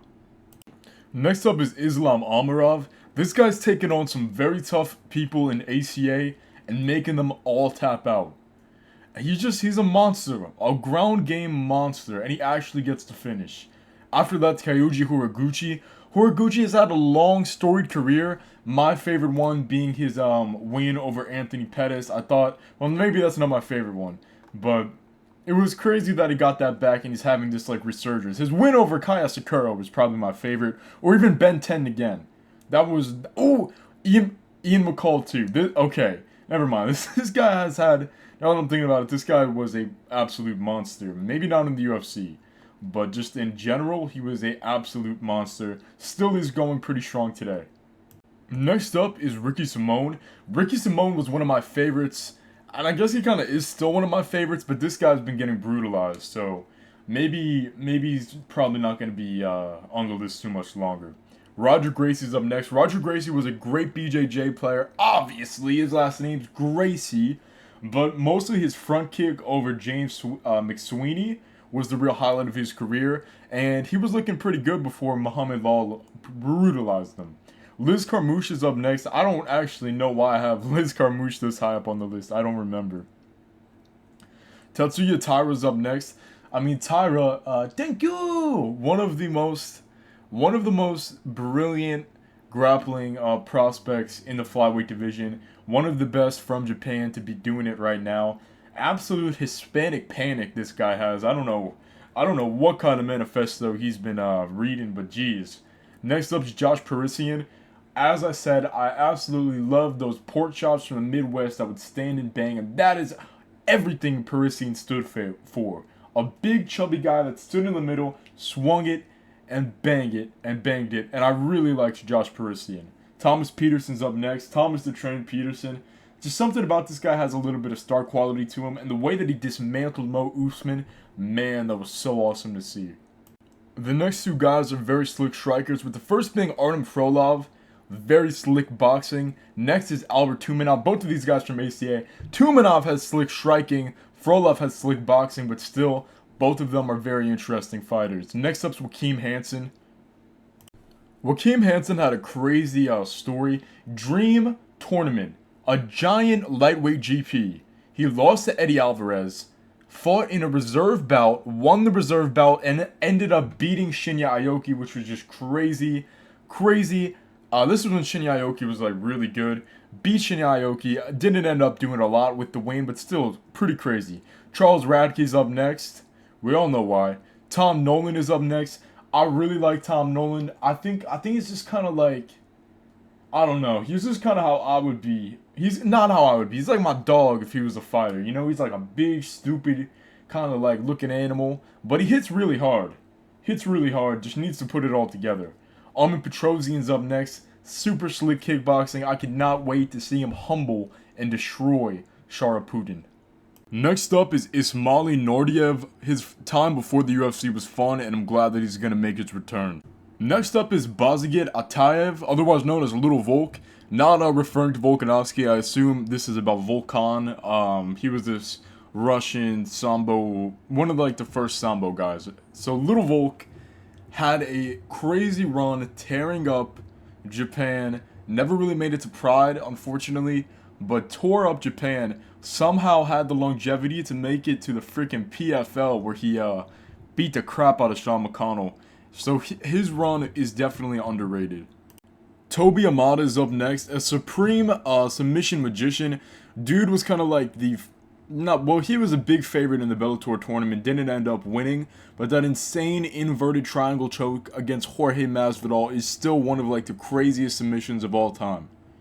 Next up is Charles Felony Crazy Horse Bennett.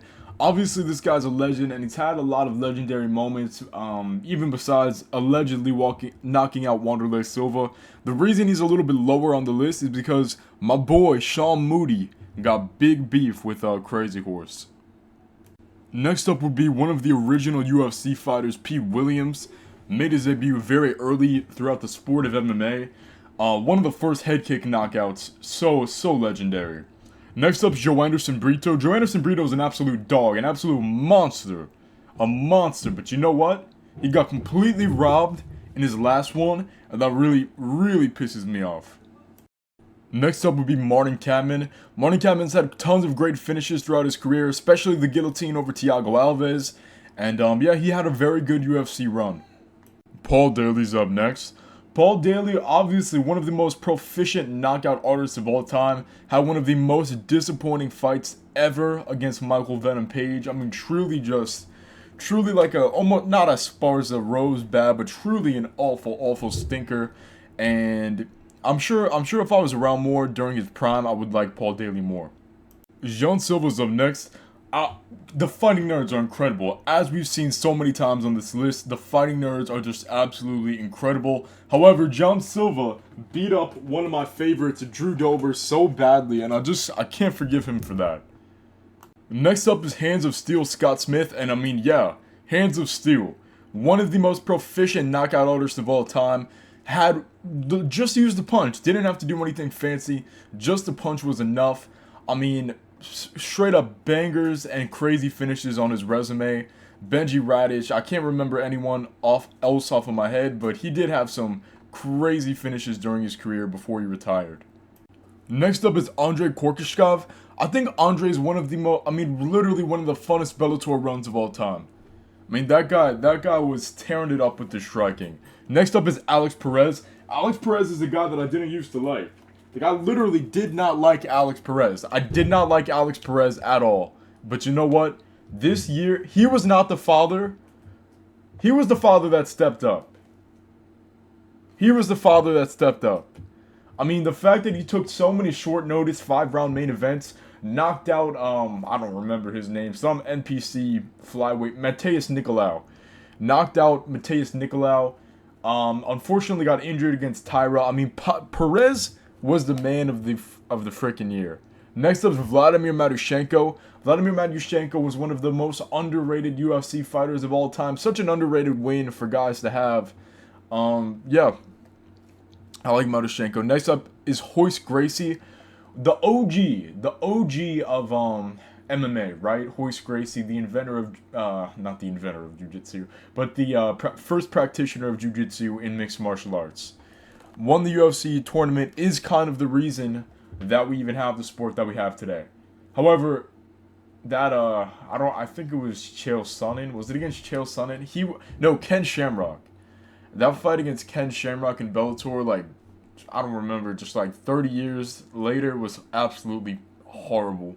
It was so bad. Paul Craig's up next.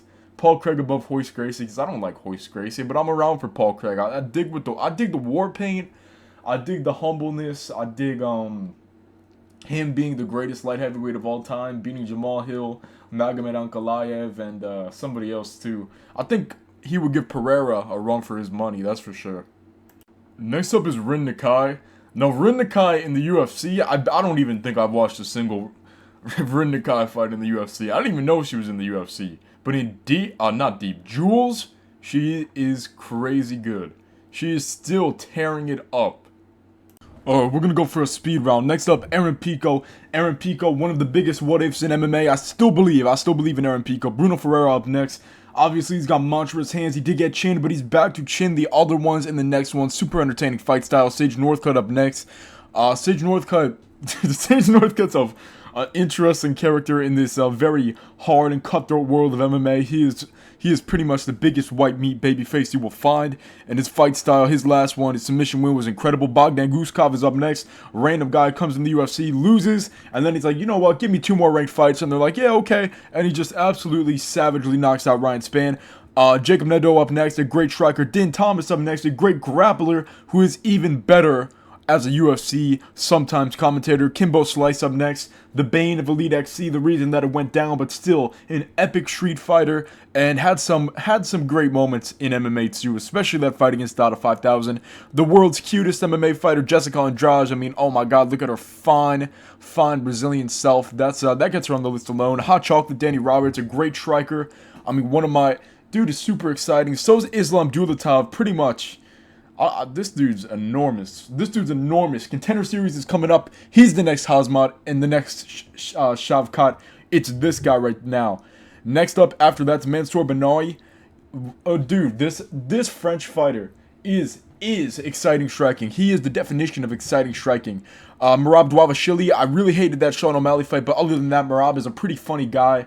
And, you know, great grappler. Obviously, that Peter Yan performance was something that's absolutely legendary. Husmir Palhares is up next. An amazing BJJ player, Marcin Tybura. You know, I was on the Marcin train ever since he debuted. That Frankenstein-looking haircut really made me a fan. Glenson Tebow up next. Beat Habib. Joe Stevenson, another awesome grappler. Aljamain Sterling just edging out Merab. Aljamain's on the list. Why? Because Aljamain Sterling is a very likable fighter, a very likable guy. I don't care if he beat Peter Yan, he's a very likable fighter, and I'm a fan of Aljamain Sterling. After that, it's going to be Alexa Grasso, the queen of toes herself. She's had some interesting fights. I mean, obviously, the first 2 scraps with Valentina were absolutely amazing. Rickson Gracie up next, the biggest boy of the Gracie bunch. Rickson was, in his own right, a pioneer and a killer. Big slow Luke Barnett up next, another big powerful fighter who had some great finishes. Speaking of, well, getting finished in a great way, Shane Burgos. Shane Burgos has looked great, and he's also looked horrible as he's been knocked out quite comically. Joseph Benavidez up next. The king of Megan Olivi, Joseph Benavidez, had obviously a interesting fight with Davidson Figueiredo. Didn't end up getting starched, but still one of the all-time greatest flyweights of all time. Hayato Sakurai up next.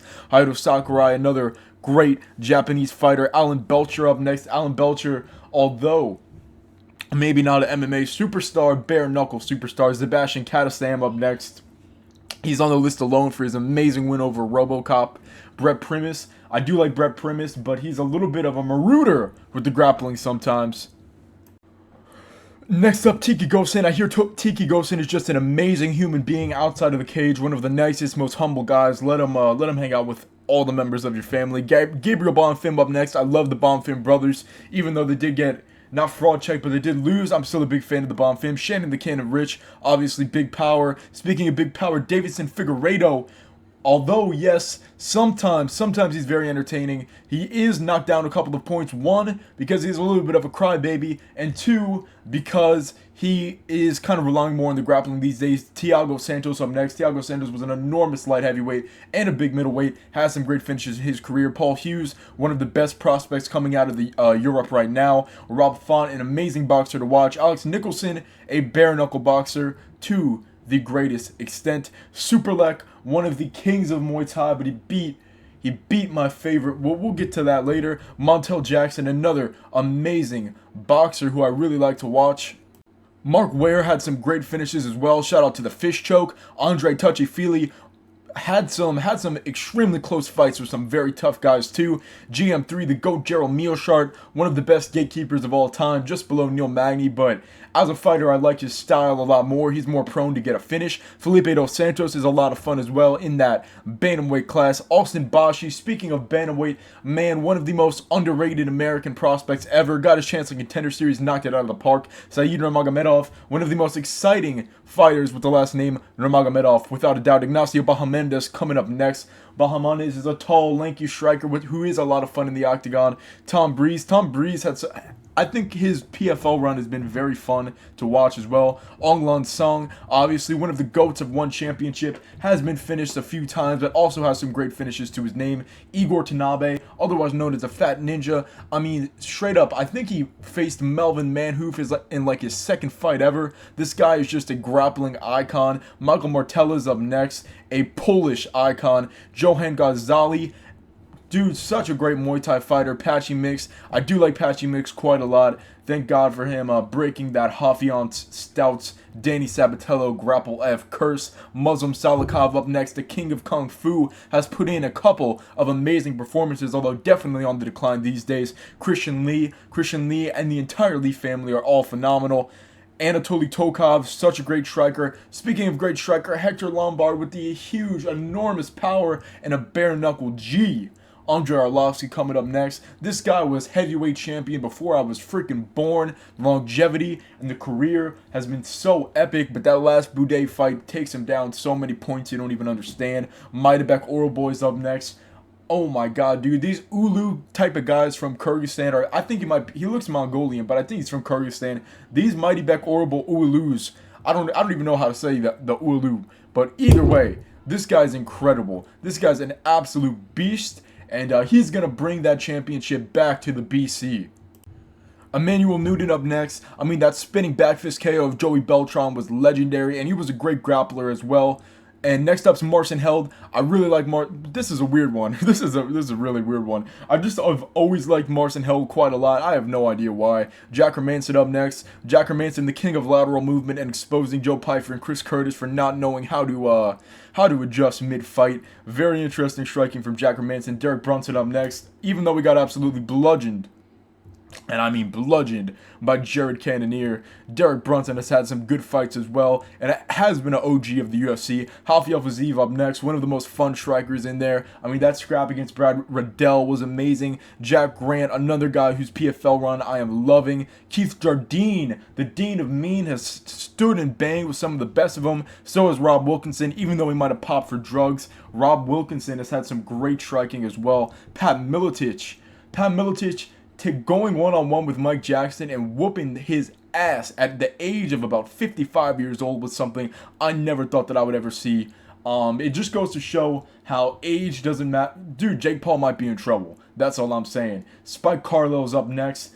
The Alpha Ginger. I was rooting for him so hard against AJ McKee. I mean, this guy's always entertaining. Speaking of the aforementioned Jared the Cannon Cannonier, dude, big power, always in fun scraps, likes to stand it up all the time. Really like Jared Cannonier. This is a really weird one, but Torres Finney, man, say what you want about his Contender Series performances. He is a great. He has the marketability of like a future star, about a 5'5" middleweight, and he's great on the microphone. JDS Junior Dos Santos is next. I do think JDS is a little bit, just a tiny bit overrated as a fighter, but that bare knuckle fight against Verdum was absolutely incredible. Ludovic Klein up next. Ludovic Klein's been killing it, even though his last fight was a very, very grapple focused. His hands have looked very slick in the past. Kyle Uno's up next. Another one of those Japanese pioneers of the lighter weight classes. His submission game was on point. Eddie Alvarez, the king of the underground, has been in some insane scraps. And so has the GOAT, greatest of all time MMA fighter. You know who it is, Michael Luna Jashuk. Amazing stuff from him. Obviously the pound for pound greatest fighter of all time. And no, I really do like Luna Jashuk though. I really hope he doesn't retire. Usman Nurmagomedov's up next, the highest ranking Nurmagomedov. This guy is an issue. He is just a straight up issue in the world of MMA. And whoever could beat, I think Usman Nurmagomedov might be the hardest guy to beat. The way that he completely dismantled Alexander Shabili and turned it into a sparring match, who does that? Vinicius Oliveira up next, one of the most surprisingly just like amazing fighters ever, came into the UFC, murked Bernardo Sopage, murked Ricky Simone, and I'm not sure that division's gonna be safe from Oliveira much longer. Mario Batista has some slick, amazing hands. Ray Tesura, dude, one of the best grappling matches I've ever watched, like MMA focused grappling match, was from Ray Tesura in his last one. Next up would be Rafael Cordeiro. Here's the thing about Rafael Cordeiro. Not exactly the most prominent MMA fighter, but the things that he's done for MMA cannot be understated. He has coached and made the game plans and striking kind of disciplines for some of the greatest of all time, including Anderson Silva. Dude is an absolute legendary coach. MMA career was nothing notable though. Next up, Tank Abbott, obviously a big old-timey slugger. This was the definition of a barroom brawler, and there were none better that did it than Tank. Stipe Miocic is on the list next. Listen, I know some people, because of the Jones thing, are having a lot of like a resurgent love for Stipe Miocic, and I think he was okay, but the fact that he ever even gets mentioned as the greatest heavyweight of all time just cracks me up. And that yeah, come on. Chris Curtis is up next. I love Chris Curtis. I love the meltdowns that he has over God knows what. Probably Sean Strickland called him the N-word on accident. Let's be honest. That's probably what happened. But you know what? Chris Curtis is a very fun stand-up fighter to watch. Next up, the greatest of all. Well, there's been a lot of goats on the list, but Hamdi Abdulmunawab came in like a. I'll never forget this. Came in like a 400-pound blob, right? I watched this fight and I say, wow, that is one talented fat guy, and then he freaking pops. Malcolm Wellmaker up next, one of the best KO. Dude, this guy's hands are lethal weapons. Watch out for him. Marius Zoromiskis, 3 back-to-back crazy head kick finishes. Great in Dream. Not so, okay in Bellator. Joe Diesel Riggs has another G of the game. So is Marco Huas. Michael Venom Page. Now this is the thing about Michael Venom Page. He's brought us some great finishes. But also, he is a complete overrated can crusher who, I don't know. I think he's a little bit too big for his britches. And I really wish Kevin Holland whooped him. Okay, and the next one's controversial, but it's Ian Gary. I know you guys are thinking, what? Ian Gary as your favorite? You know what though? Any publicity is good publicity, and there's nobody that I love to hate more than Ian Gary. I mean, whenever this guy fights or has something announced, if you don't get excited just at the prospect of him getting knocked out, you're insane. He has brought me more joy in MMA than a lot of people have. And he's pretty good too. Erin Blanchfield up next. I think Erin Blanchfield is highly technical. I think she's great. I just think she needs to move down to women's strawweight. Czech Congo, one of the best one-round fights of all time against Pat Barry. This guy always brought it. Brandon Moreno, the Lego King himself, had some scraps. Beat Figgy in a very awesome way. Minoru Suzuki up next. Another old-school Japanese grappling pioneer. Next up is Davy Gallen. David Gallen, man, this guy has some great finishes in Bellator. He's got some mean hands when he feels like it. Up next would be John Dodson, the Magician. John Dodson's obviously very good. He's on his little like retirement tour right now. Gary Tonin up next, submitted to Dagestani. Alexander Gustafsson, obviously one of the greats, did fight way past his prime, but there was a point where Gustafsson was a killer. Same thing goes for Kevin Lee. I hope Kevin Lee comes back because, man, I like Kevin Lee. Downtown TJ Brown, another guy that's always had entertaining fights. Crazy Horse Heath Herring. Don't kiss this man or you're going to have a pretty rough thing incoming. Gilbert Melendez, such a fun grappler and a great lightweight. Jeremy Stevens, same thing. Not a grappler, though. He's got super good hands. He doesn't TKO people. When he hurts people, he knocks them out. Norafimo Yamamoto, the kid, amazing hands too. Brian Ortega, just that awesome guillotine against Volkanovski might have been enough, but overall, he's pretty underrated. A lot of people say, yo, Ortega's not that good, but he really is. Jake Ellenberger's up next. Ellenberger, another underrated old-timer type of fighter. Roberto Soldic, although RoboCop isn't doing the best right now, there was a point where he looked like he was on top of the world. To beat Magomed Sharapov. Magomed Sharapov had some of the most dynamic gas tank exuding striking I think I've ever seen. John Haggerty up next. Muay Thai monster John Haggerty. Pedro Munoz. I like Munoz a lot. He is a very tough fight for anybody in the division. He's a great veteran, and he might be on the decline now, though. After Munoz is Kotescu Boko. You know, a great fighter in Ryzen and won championship. Travis Brown, that Superman punch was insane. Travis Brown, man. Or was it a front kick? Well, Travis Brown's highlights are insane, and he knows where Ronda Rousey's fine ass is at. Julian Erosa up next. Julian Erosa is probably one of my favorite fighters that was never, like, too good. Because this guy will just be losing and losing and losing, and then he'll just go on a crazy win streak, all finishes like he is right now. Vadim Nemkov up next. The destruction of Ryan Bader. Man, that was a beautiful performance by Vadim Nemkov. Tim Sylvia up next. I mean, Tim Sylvia is said that he had some of the worst reigns at heavyweight ever, but he also had a lot of fun fights. If we look at his career as a whole, he wasn't all bad. Darren, the Damage Elkins, this guy's known for taking a whooping and getting into wars. Marc-Andre Barriou, powerbar, gets right up in your face and exchanges blows. Michael Johnson, same thing. I mean, this guy's one of the most inconsistent fighters of all time, but I really like Michael Johnson. Ben Askren, not because of his fights, but just because of his promos and his entertainment factor in the UFC against Lawler, Masvidal, and he was just great. Marlon Vera's up next. Marlon Chito Vera's dynamic striking style. I really like watching Marlon Vera. Vitor Ribeiro, another amazing grappler. Christian Leroy Duncan. In Cage Warriors, he might have been a little bit more flashy, but I like that he's starting to put it all together now in the UFC. Dwayne Bang Ludwig, love the striking of Dwayne Ludwig as well. Alexander Franco Nogueira, Little Nog was a beast himself. Gan McGee, the Giant, the Giant has some great highlights as well. Curtis Blades, why do I like Curtis Blades so much? Well, literally only because of that Jailton Almeida fight. When he crucified Jailton Almeida, he made a new fan for life. I never thought I would love Curtis Blades as a fighter, but man, I was half rooting for him against Aspinall. Nursultan Ruzaboyev's up next. This guy, Nursultan Ruzaboyev, is like 7 foot at welterweight. It's like disgusting amounts of weight bullying, but man, I'm here to see it. He's pretty fun to watch too. Renan Barão's up next.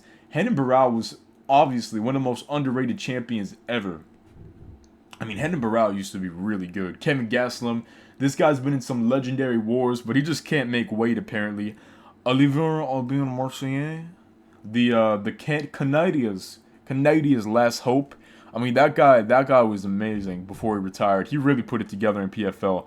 Talisian Texeria is up next. I'll never stop glazing Talisian. 6'8" heavyweight, BJJ black belt. Crazy power in the hands. He just needs to get more technically refined, especially defensively. Shoney Carter, the pimp of tough. When him coming in that jacket is all you need to know. I think this might be our first submission grappler, but Mikey Musumeci's on the list. Dude, I love Mikey Musumeci. I'm also on the pizza and pasta diet. I don't think it's really working out for me. I don't know what I'm doing wrong on that one, but I really do like Mikey Musumeci. Carlos Vamola's up next. Another one of those European guys that is just... Dude, these underrated KSW legends. and Octagon Legends. Kazushi Sakuraba's up next. Sakuraba, the Gracie Hunter himself, I mean, literally made Pride. He made Pride. There was nothing more fun than when he just freaking came out of, like, imagine being Japan, not, like, starting Pride and not being known for, like, winning at MMA. Just, like, imagine your guy goes against Hoist Gracie, the one that nobody can beat, and he subs him. Sakuraba was that guy. Joey Beltran's always a fun stand banger too. Benson Henderson, yeah, obviously, you know, I'm not chewing on toothpicks here, but he's on a big decline, and I'm glad that he retired. But he was another kind of reminds me of Hayden Barrow in the sense that he's a forgotten champion who at one point was just very, very good. Mark Kerr's up next. The Smashing Machine. The Smashing Machine was an absolute unit and a beast. Right above Mark Kerr's Khalil Roundtree. Khalil Roundtree or Roundtree Jr., whatever his name is. Listen, this dude's power and this dude's fights are so freaking fun. They are so fun. He seems like a good person. I hope he gets free of that cult. Ryan Bader's up next. I know, Ryan Bader's a surprising one. I want the easiest fight in the division. Give me Ryan Bader. But Ryan Bader is a family man who made his stay in Bellator, winning fights that he should not have. There was no world where he should be beating Lyndon Vassell or Fyodor Emelianenko, but he did it. He did it. Ryan Bader really is that guy in MMA. He went from nobody to somebody, and that can't be denied. Above Ryan Bader's the Taffa brothers. I love the Taffa brothers, man. I wish they knew how to stuff a takedown, man, because their striking style is just insanely fun. I mean, it puts Tai Tuivasa to freaking shame. I really wish that they knew how to block takedowns. Next up is Renato Moicano. My father is 62 years old, and he has a girlfriend pregnant. Dude, I was not a big fan of Renato Moicano at all. I wanted BSD to smash him, but you know what? After seeing the Guru interview and the post-fights, just like the more I see Moicano, the more I like him. And he's just becoming so freaking likable. And just like, I don't know, his fighting style usually is boring, but that BSD fight, he looked damn good. Brendan Allen's up next. Okay, this is a weird one. Purple shorts, Brendan Allen. I think he's just a little I think he's a little dumb, but I think he's very underrated. I mean, when he submitted Andre Munoz, I was super hyped. That's an insane thing to do. And I really do like Brendan Allen, and I hope that he puts it together again. Azamat Murzakanov, dude, Azamat Murzakanov is a beast that nobody talks about, but that guy's an absolute beast. Crazy power. One of my favorite jiu-jitsu players ever. His MMA career was alright. Anthony Perros to the Hippo. Frank Shamrock up next, the Pioneer. I mean, that moment where you're slapping that other guy around in Pancrase, giving like the tongue out middle finger, whatever it was legendary. Alonzo Menafield up next. Okay, I might be the biggest Alonzo Menafield fan in the entire world because I really liked when he just got up in your face and tries to knock you out. And sometimes he just gets chinned for it, but that's okay.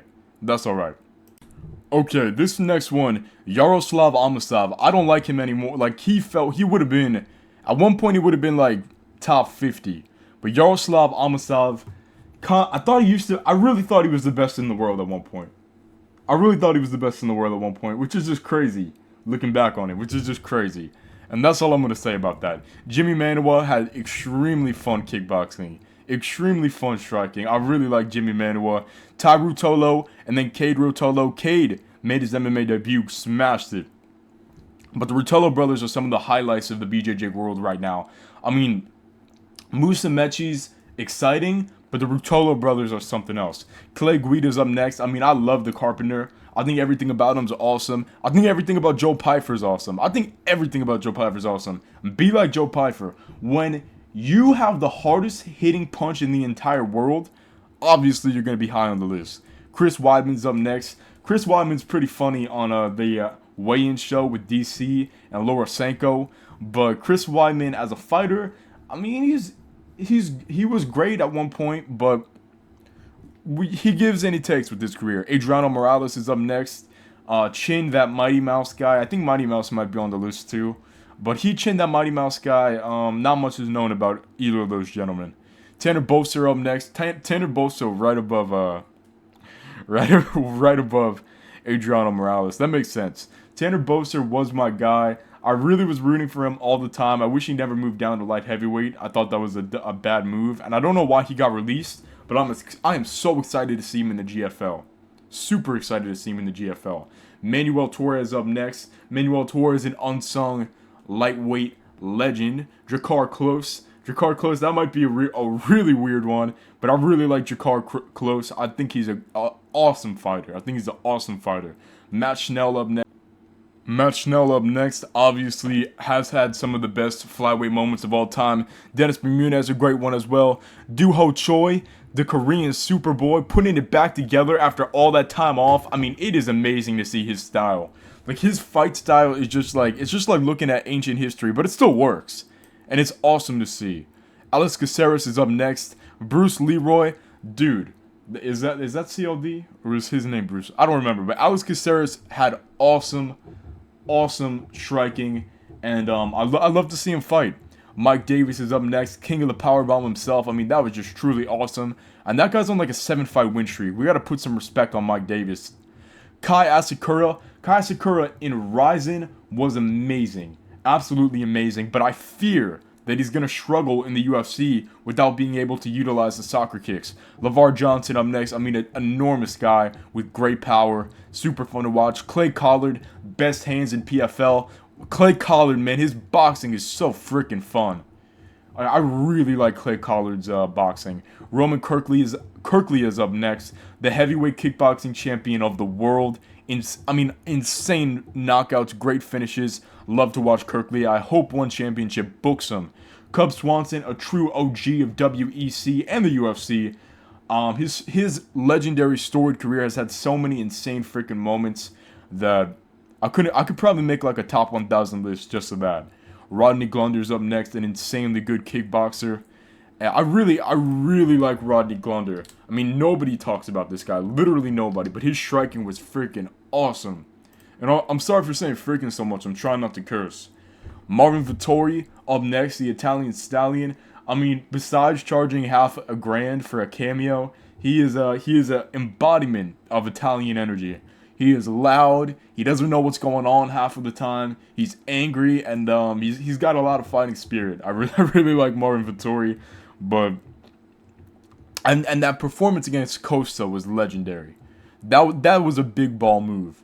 Dan Severn up next, the man with like 300 MMA fights, definitely a revolutionizer of MMA as well. Rafael dos Anjos, dude, the way that he beat the living shit out of Renato Moicano was awesome. I think RDA is great, and people need to keep putting respect in his name. Giga Chikadze's up next. The Giga Kick, bro. That is something out of a movie. It's awesome to see. Next up is Ben Tynan. Dude, this is like a straight up WWE character making it into the world of MMA, and he's great at jiu-jitsu, great at fighting. I cannot wait to see him work his way and fight for that one heavyweight title. Masakatsu Funaki's up next, another Pancrase type of revolutionizer. Tim Johnson, dude got crucified in his last one. Like his nuts got crucified. It was not pretty, but Tim Johnson has always been like a favorite fighter. Kayla Harrison, I think she might be the high. No, there's a woman or two that are higher rated than Kayla Harrison, but Kayla Harrison is really freaking good. My favorite win of hers had to be Murr on Impractical Jokesters. When she fought Murr, I knew she was legit. Matt Serra's up next. How do you beat GSP, bro? The fact he beat GSP is so freaking insane. I really like Matt Serra, and he's a funny guy too. Stamp Fairtex, obviously one of the best women that fights right now, super entertaining. Carlos Newton, how are you gonna have a list and not put the what was this thing called? Dragon Ball Jitsu? The only practitioner of Dragon Ball Jitsu in MMA? Of course he's gonna be on the list. Uriah Faber, dude, Booty Chin himself was. I don't feel like he gets enough credit. Do you guys know there would probably be no bantamweight if it wasn't for Faber. Yuri, I feel like I did Yuri Alcantara already. But this guy was one of the most prolific, underrated finishers ever, but I feel like, no, I didn't do him. Yeah, Yuri You guys just gotta start watching his fights. They were amazing. Luke Rockhold's up next on the list. And by the way, I'm still speed running it, so because I just realized that this is taking about probably like a month to record, and I'm gonna get this all done. I gotta just speed run through this. Luke Rockhold, combat karate, doing well. BJJ not so well, but dude, his retirement fight against Costa was legendary. Igor Vovchanchin, Igor was awesome. He was a very small guy, but he was knocking out people twice his size. Thiago Alves, the Pitbull, he had great striking as well. Former, I think, strongman, Maurizius Pudzianowski, KSWG right there. Dude, all these people that I'm listening, dude, you probably don't know what the hell a Pudzianowski is, but you gotta become educated because he is awesome. Valentina Shevchenko's up next. Besides the fight with Alexa Grasso, she has looked incredible. I mean, her fight against Jessica Andrade, that made me go, wow, this girl is amazing. And obviously, Valentina Shevchenko is arguably the greatest woman of all time. Arguably, because let's think about Amanda Nunes for a second. Who did she beat? Everybody. But really, who did she beat, bro? Lauren Murphy? Juliana Pena? Come on. Are those really, like, talented fighters? I've seen Juliana Pena strike.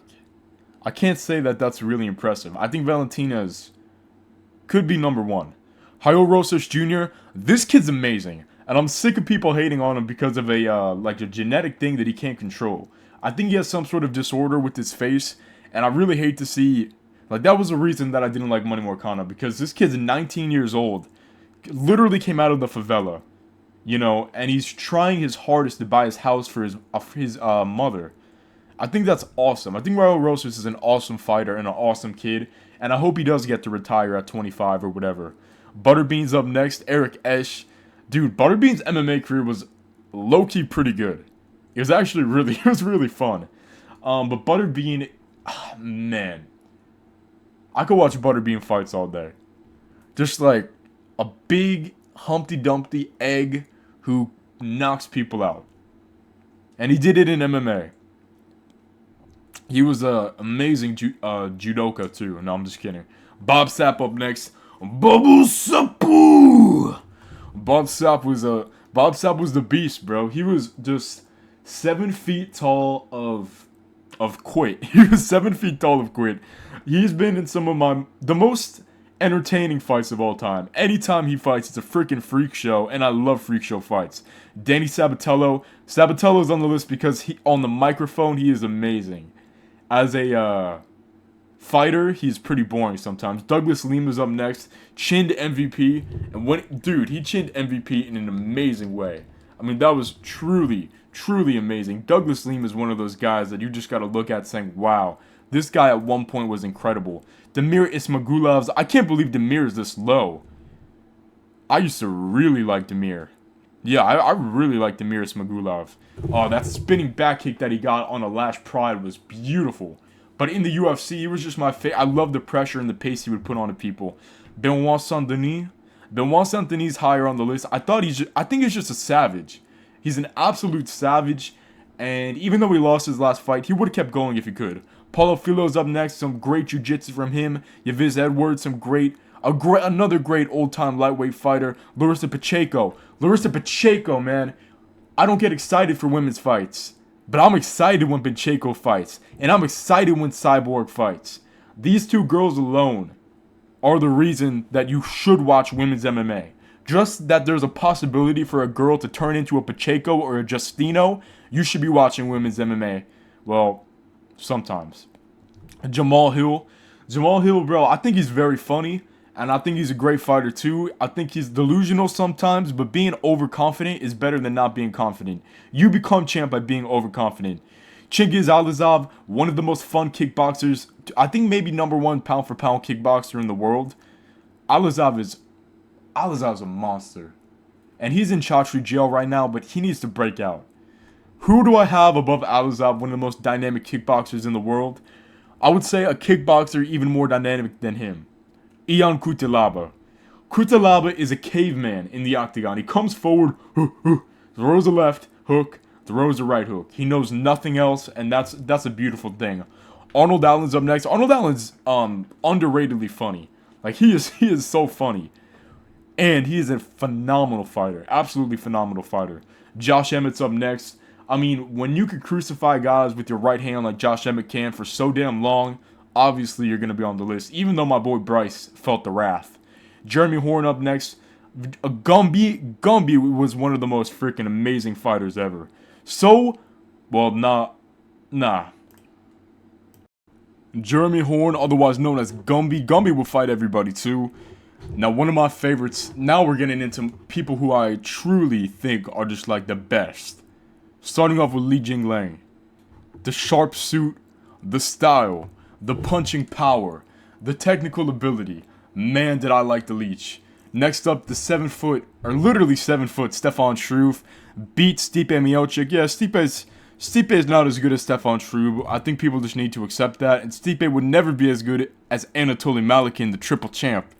Dude, triple champ Anatoly Malikin chased Renardy Ritter a round 1 championship to take everything from him. He is a savage. Sean Shark, Muscle Shark up next.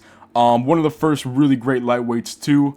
After Sean Shark, it's Jens Pulver. This guy had a lot of power in his hands. I don't watch the fight companions with Jens Pulver, but I like Jens Pulver. He's a good guy. Court McGee, I thought he had one of the funniest, just like the most awkwardest energies on Tough I've ever seen, and he ended up winning it. And I really like Court McGee. He's been a great fighter since. Stefan Bonner's up next. This guy helped save the UFC in part with Forrest Griffin. Rich Franklin. Ace was another old school type of G. Now, who do I have above Rich Franklin, Stefan Bonner, and names like that? Of course, Chase Sherman. Chase Sherman. Another Midwest slugger who I thought was amazing. Amazing to watch. And in bare knuckle, he's just a big gorilla. Monster, too. Parker Porter, I mean, the technical ability of Parker Porter can never be understated. Matt Lindland was great. Cyril Gahn. Cyril Gahn's technical kickboxing is pretty fun. I do think he's a little overrated, but it is what it is. Kleber Koik Erbst. Dude, KKE, one of the biggest dickheads in MMA right now. But, dude, I love to see it. He's such a freaking character, and he's amazing in Ryzen. Carlos Olberg has one of the most fun striking styles I've ever seen. Jose Aldo. Jose Aldo is kind of surprisingly low, but I don't know. I was rooting for Jonathan Martinez. I was rooting for Conor McGregor. It's just like, I don't know. I like Jose Aldo, but it is what it is. I like Jose Aldo. I thought that he did. I mean, obviously he had fantastic fights and some fantastic moments. Sergio Pettis is up next. One of the craziest comebacks of all time against Kyuji Horiguchi. That fight was amazing. And Sergio Pettis, dude, he might not be as fun as Anthony Pettis, but he was pretty fun. Mamoru Yamaguchi, I think this is the greatest hairstyle in MMA history. I mean, literally like the greatest hairstyle in MMA history. I've never seen anything quite like Yamaguchi. However, Yamaguchi also as a fighter, he was pretty okay. He was never like anything top notch, but just like personality-wise and character-wise, he gets on the list very high. And you're going to see that later. I think Emmanuel Torres and Miguel Torres got confused for me. I think I confused them. Miguel Torres was the WEC Bantamweight champion. The other guy was Manuel Torres. Alright. Mike Chandler's up next. Mike Chandler would be so high if he wasn't like weird. Like, he's a little weird. Like he's just got some strange energy about him. Johnny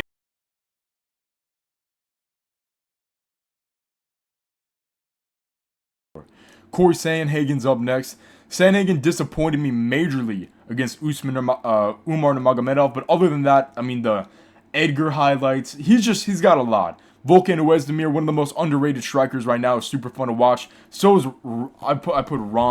I had to look through the entire list again and see if I forgot anybody, and I did.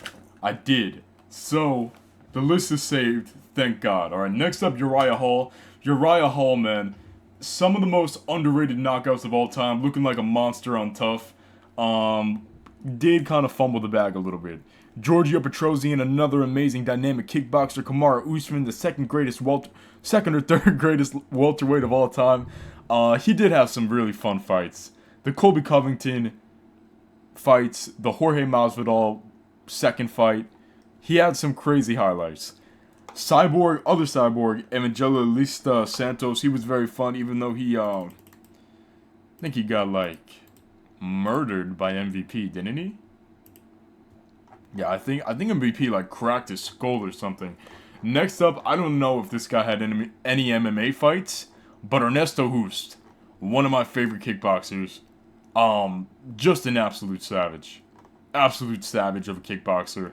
I don't know if he did MMA, but he was very fun for sure. Marlon Moraes is up next. Some of the greatest fights of all time. Marlon Moraes is an absolute dog. Here we go. The number one favorite fighter from Octagon MMA. This guy, man. I don't even know how to say it. It kind of sounds like Eucordian. Ayokin Duque. Duque. Not Luque. Duque. He did just get smashed, but let me tell you something. When he beat Muhammad Grabinski, I was like, what? No way he beat Muhammad Grabinski. Who is this guy? Then he goes on to beat Makhmed Makayev. Dude, back-to-back Adagi destruction. And he just showed it wasn't that he was the most like technically skilled guy of all time, but the heart that Duque showed was just absolutely legendary. I mean, Duque is that guy. You know, he did fight 3 times this year, took an L in his last one, so he didn't become tournament champion. However, I mean, I'm a big fan of Duque, and I hope that he gets it back. I know that he could get it back. He will be back. Dude is such a G. Nicholas Dalby's up next. I picked Nicholas Dalby against Bonfim. I think you guys severely underrate Nicholas Dalby. And Aldo Sobral is up next. Dude, don't let your limbs unattended when you have Renato Sobral around you. Even if you tap, you're not safe around Sobral. And that's just very respectable. Next up, Jared Brooks, Monkey King. Or Monkey God? I don't something monkey. Dude, this monkey's crazy good. This is a crazy good monkey. I really like Jared Brooks. Okay, Sokaju's up next. Sokaju has also had some of the most fun fights of all time. Sokaju's an absolute underrated dog. Ronaldo Souza's up next. Phenomenal jiu-jitsu. Some of the most... We gotta go lightning round. Jiu-jitsu of Souza's very underrated. Might be the best BJJ player in MMA history. Kiao Barajo's up next. Did you even watch that fight against Cannonier? Have you seen how good Kiao Barajo is? I mean, that was just incredible. That 5 rounds of Kiao Barajo was just something else. Literally was just something else. I hope I didn't put him on the list already. No, I didn't. Thank God. Okay, Ken Shamrock up next. Dude, if I did not put Ken Shamrock on the list, he would beat me into the living death. Brock Lesnar, the Beast. I mean, definitely helped get a lot of people in MMA. Into MMA. Like, say what you want about him. I don't know what he's doing, you know, pooping on girls or whatever, but the Beast Incarnate, bro, he was badass and he was really cool. Umar Khan, I'm a Umar Khan stan. Dude, if you're not a Senegalese wrestler, you don't stand a chance in MMA. Mike Bisping up next. Dude, Michael Bisping's, even with one eye, he was very fun and scrappy. Never really would consider him the best fighter in the world. Never. Even when he was champ, but pretty damn good. He's a really funny guy, too. Dominic Cruz is up next. Just one spot above Bisping. I mean, obviously, Dominic Cruz's footwork was absolutely magical. Johnny Walker, his chin is magical as it just tends to disappear. But man, I do like Johnny Walker's personality. Melvin Manhoef, one of the most fun strikers of all time as well. Robert Whittaker up next. Whittaker has been in some crazy scraps. Beat Ikram Al-Askarov this year. Saved us from another Dagestan. I mean, even though Ikram was pretty good. Kevin Randleman, dude. Kevin Randleman, powerbomb machine. Absolute. You can't not love Kevin Randleman. Diego Lopez up next. This guy right now has the MMA world at his fingertips. And I'm all here for it because he deserves it. And he stepped up to fight Danny Ige. It was also him. He short notice took a welterweight fight against Danny Ige. Let's not act like it was all Danny Ige. Give him his dues. Antonio Silva, Bigfoot up next. Man, I wish he would retire. Really, that's all I gotta say. I wish he would retire. Because that legacy is just going... Geoff Neal. Dude, Geoff Neal one time was my waiter at Texas Roadhouse, believe it or not. Some big power in his hands. Always a fun scrap. That Shavkov fight was legendary. Kai Kara France, some legendary flyweight knockout power. Calvin Kattar, a great boxer, a great striker, even though he's not to the level of other people. Nikita Krylov, the minor. Dude, I was about to say something that was not good to say. I really like Nikita Krylov. Dude, one of the dark horse of the division. Literally the dark horse. Jim Miller's up next. Love Jim Miller, man. What a OG. What a freaking OG. Giacomo della Maddalena. Italia, Jack della Maddalena. Dude, this guy was not born in Australia, one. Jack is not his real name. I feel like people don't know this. His real name's Giacomo and he's Italian. But he's a great striker. Great fighter. Ryan Hall up next. Man, I really like Ryan Hall. I think he, submitted somebody at the Waffle House who was, trying to rob it. That was an awesome moment. And I like the Imanari roll spam. It's great. Santiago Ponzinibbio. Nowadays, he's like an old man, and he's in the old man division. But, man, there was a point where he was one of the most scrappy guys in the world. Guy Mesger's up next. Another super OG. Jai Herbert. That guy's always fun to watch. And so is Michael Morales. So Michael Morales is a dog. What an animal. Chase Hooper, otherwise known as Ben Askren. He's another guy that makes you laugh. And his striking looks on point, too. And his grappling's always been on point. Roman Kopylov, man, that his head kick against, I think Brennison Ribeiro was his name, was something just gorgeous. And Kopylov's a complete and awesome fighter. Next up, surprisingly low on the list, is Nate Diaz. I do like Nate Diaz. I think he's given me a lot of moments in MMA that I really like. But also sometimes I'll just the way that he acts is like, man, come on. Matt Hughes is up next. Paulo Costa after Matt Hughes. Paulo Costa, the Eraser. Dude, some great fights. Went on the decline, but his Twitter, he makes me laugh too. He is super funny. After Paulo Costa, Song Yadong, one of my favorite boxers to watch in MMA. Tim Elliott up next. Tim Elliott's Revenge Tour was fantastic. Absolutely. Oh, now we're getting to the guys. Now we're really getting to the upper echelons of fighters. Okay. His Revenge Tour was insane. Absolutely insane, the Tim Elliott Revenge Tour.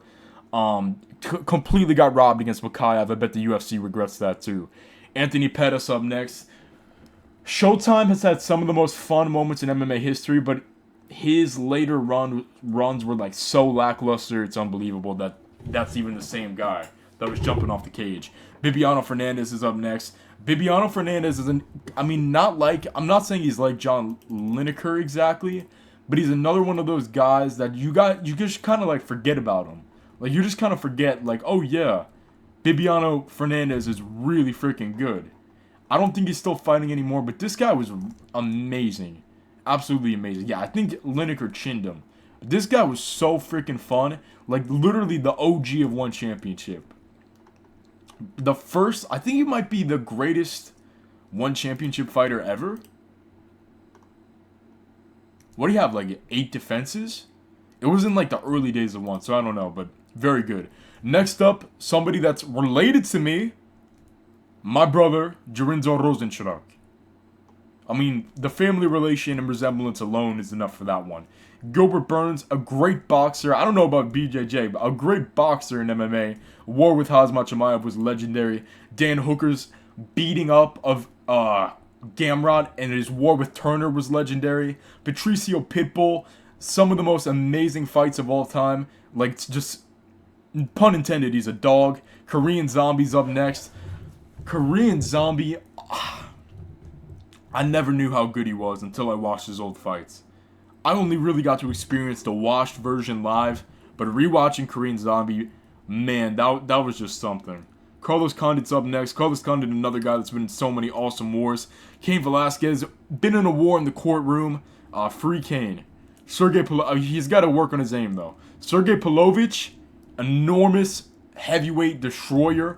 There was a time where this guy was just, oh my god, dude. Pavlovich had the aura. He had the aura. Yair Rodriguez, one of the most dynamic and fun strikers ever. Dan Ige. Okay, I said give Diego Lopez credit. But really, Dan Ige is the man. Dan Ige is the freaking man. You know, not always the most winningest fighter ever, but he's had some moments, man. He's had some moments. From Gavin Tucker, Damon Jackson, he's lost a few, but man, what a G. Just such a G. Jason Mayhem Miller's up next, one of the most, like, the first MMA superstar. This guy was a G. Frank Mir's jiu-jitsu and Frank Mir's fighting style was awesome. Anthony Rumble Johnson, his power was phenomenal. Takanori Gomi, the Fireball Kid was awesome too. Nate the Train, one of the most dynamic personalities ever in MMA. I wish this guy got in the UFC earlier. Iron Turtle Jung Young Park, dude, I love Jung Young Park. Jung Young Park's awesome, and so's Diego Ferreira. Carlos Diego Ferreira. Nobody talks about this guy's boxing, but man, he was he still is, such an insane freaking boxer. I mean, such an insane boxer. It's not even funny, bro. Like, this guy's boxing is next level, and nobody pays attention to it. After him, it's Jeff Monsoon. If you like watching people get for free, then Jeff Monsoon's the guy for you. Gary Goodridge, he stepped into MMA with no training apparently, but Gary Goodridge was one of the most savagest winners of all time with that crucifix. Kyler Phillips up next. The Matrix, his fight style is amazing, better than Sugar Sean O'Malley. Like, straight up just better than Sean O'Malley. His fight style is awesome. I wish he had more power. Daniel Cormier, a super goat. Like a super goat of MMA as well. Chidi Njokuani, warrior, an absolute warrior, and I cannot understate how much I love Chidi Njokuani's fights. Tim Kennedy, and I'm gonna get through this, but my voice is gonna be shot. Tim Kennedy, dude, a great, phenomenal fighter that got completely robbed against Yoel Romero. Rory McDonald, one of the best fights of all time against Robbie Lawler. Forrest Griffin, one of the best fights of all time against Stefan Bonner. Cody Garbrandt, one of the best performances of all time against Mr. Dominic Cruz. Glover Teixeira, one of the best fights of all time against Yuri Prohaska. Gregory Rodriguez, one of the best fights of all time against Chidi Njokuani. Dude, just now we're getting to that upper echelons. Sexy Yama's up next, a great character in MMA. I'm gonna get through this. Dominic Reyes beat the greatest of all time. He climbed that mountain. He did it. And you'll never take that away from him. Darren Till. I haven't seen my daughter in about 3 weeks, Garu. Dude, I like Darren Till. He's a funny ass fighter. He's a funny guy. Brandon Royval's up next. Beat Brandon Moreno like it was nothing. And put on a striking clinic against Mr. Pantoja until he lost, but whatever. BJ Penn, this guy was one of the most brutal, animalistic fighters ever. I mean, I cannot believe when he just started drinking people's blood. Steve Erceg up next. I thought Steve Erceg beat Pantoja. I don't care that he got beat by Kai Kara France. This guy's boxing is awesome and super fun to watch. Shavkat Rakhmanov's up next. I mean, Shavkat Rakhmonov is that guy. Shavkat Rakhmonov is that guy. Dynamic striking, great grappling. Now we're going to get to one of my favorite. Next up is Amar Soliev. This guy was a smasher. This guy was a smasher that not a lot of people know of. But he had some great finishes. By the way, you can probably tell that this is a new day of recording. But this guy had a lot of crazy moments in his life.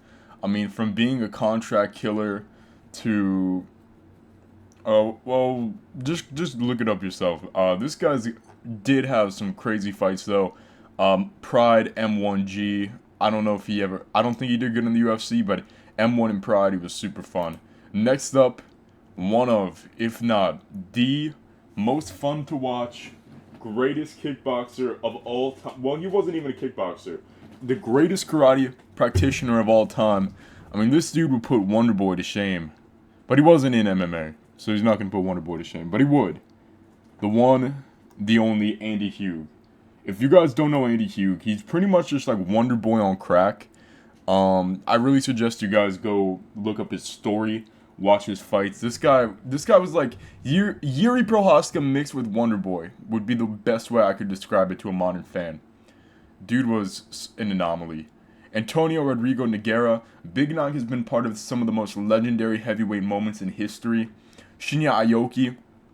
And now I don't really know about the Aoki lock too much, but I do know that Shinya Aoki was one of the best and greatest lightweight grapplers of all time. I mean, truly amazing, and still doing it in one championship. Next up is Joaquin Buckley. Yeah, I don't think Joaquin Buckley is gonna be champion like some people think, but I do think he's an amazing fighter, one of the most marketable and fun to watch guys in the history of UFC.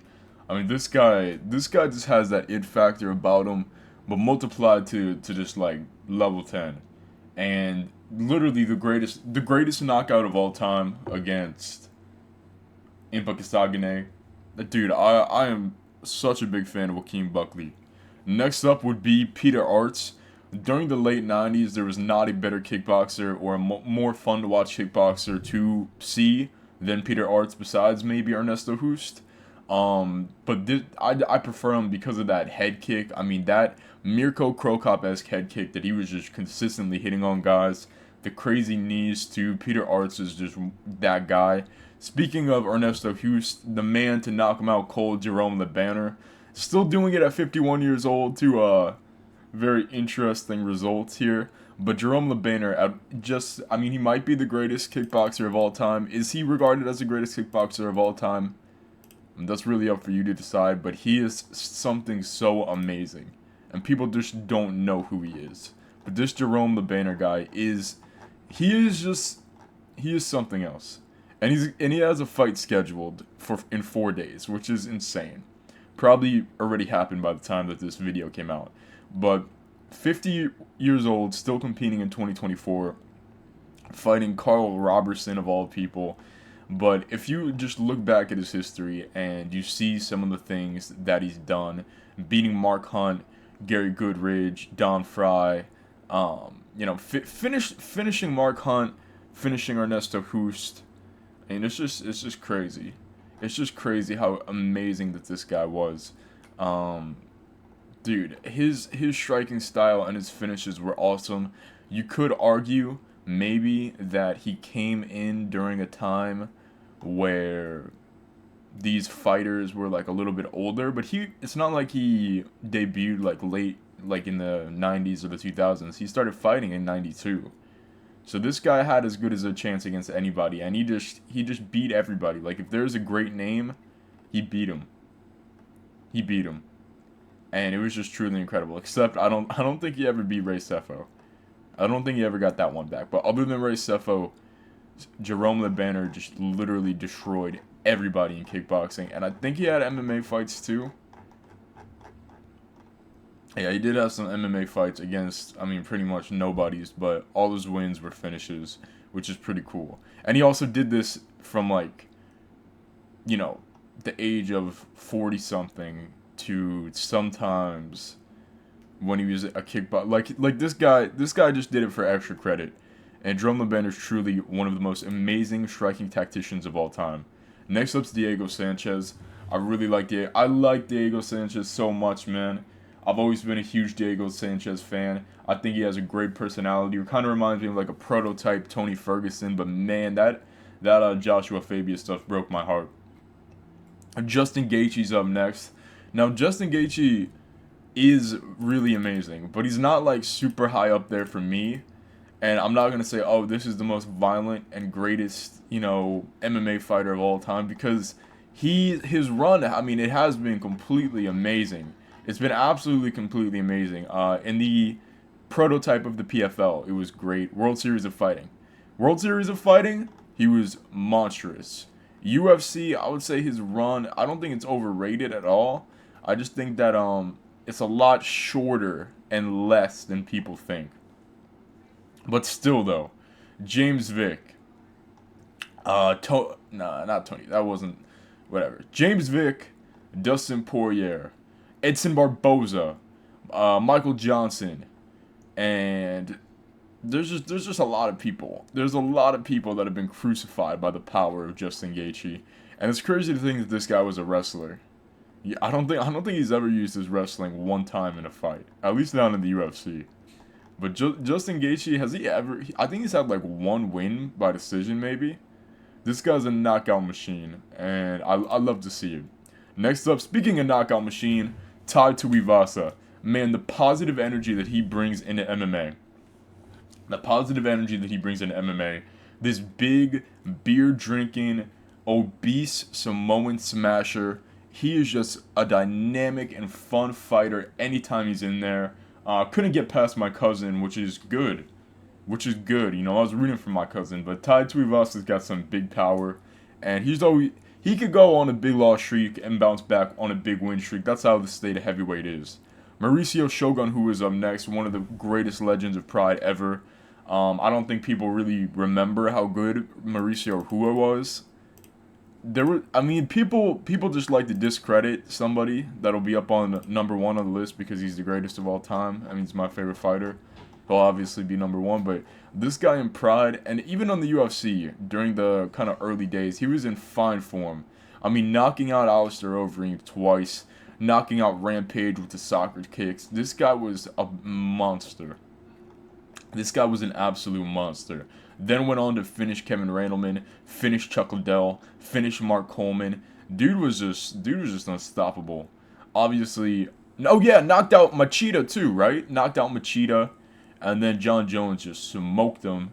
And that was before the Dan Henderson fight. Then he had that legendary Dan Henderson fight. And everything else on his career is extra credit. And literally everything else is extra credit. I can't believe he beat Corey Anderson in like what? Like Corey Anderson in 2016? Are you serious? After that guy was like, dude, yeah, he's just such a beast. Such a beast, and you know what? Maybe one day he could rematch Ihor Potieria. Next up, Vitor Belfort. Vitor Belfort was the prototype of just destruction. That's the only way I could even describe him. No known weaknesses was his nickname in MMA. No known weaknesses, because this guy was an ADCC grappler, right? But he was just his hands were absolute dynamite throughout his entire career. Starting off in the UFC at age 18, I think he won the tournament, was knocking out everybody, ran into Randy Couture, went to UFC Brazil, fucking beat Wanderlei Silva, which is just so crazy. It's just because he does stuff like that. And then rematch Couture, destroyed him. Took a couple losses, and now you're saying, okay, I mean, this guy's now like, what, 15-8? Man, who is this guy, Vitor Belfort? He's not looking good. And suddenly, he just kind of comes back looking a little juicy, and he starts destroying people. I mean, he starts hurting people. He starts making Anthony Johnson, who is 12 pounds over the weight limit, look like a fool. He starts hurting people. Luke Rockhold, Dan Henderson, Mike Bisping. He starts really hurting people. Can't believe Weidman beat him. Then another fight with Dan Henderson, man. Dan Henderson, such a G. But dude, Vitor Belfort has some of the most scariest knockouts of all time in MMA. Next up, no, I'm not. I don't have John Jones as number 1, but I have John Jones on the list, and I understand he's probably not the type of person you'd want to be party. Well, maybe that's your thing. You want to be partying late at night with John Jones. Personally, I would pass, but John Jones is the greatest MMA fighter of all time, and he's been part of some of the most legendary and greatest fights of all time. And say what you want about him, there is not anybody. Well, there's a couple, but there's not a lot of people who have offered more entertainment in the world of mixed martial arts than John Bones Jones. Winning the world championship at 23, never losing a fight except to Reyes. I mean, this guy just did it. He just did it. He is the LeBron James of the sport. He just is that guy, and I think it's a shame that he's gonna fight Stipe Miocic, because I would really love to see if he is able to, like, I want to know, is he still able to be in his prime? Because people say, oh, he's not in his prime, he's washed. Dude, he just destroyed Cyril Gane. Be excited. I would love to see that Aspinall fight. Speaking of Aspinall, next up on the list is Tommy Aspinall. Now, a lot shorter run than a lot of other people on the list, but man, I want to like make some people mad by having Jones above Aspinall. I think that would have been funny, but dude, I can't. Aspinall is such a likable, funny guy with his dry sense of humor. Short fight, like this dude's destroying everybody. Mike Tyson-esque destruction of the entire heavyweight division, and it's time that he gets paid his dues sooner than later. Next up's Frankie Edgar, part of the greatest trilogy of all time, one of the greatest champions in mixed martial arts. Dude, I love Frankie Edgar so much. This is another one, Paddy Pimblett. Dude, a lot of people don't like Paddy Pimblett. I bought into the Paddy Pimblett mania, and I am never looking back. Love Paddy Pimblett. I think he's awesome. And Manal Kape, speaking of awesome guys that are kind of like newer in MMA, Manal Kape, man. Maybe in the UFC is not putting on the most amazing run that you would like to see.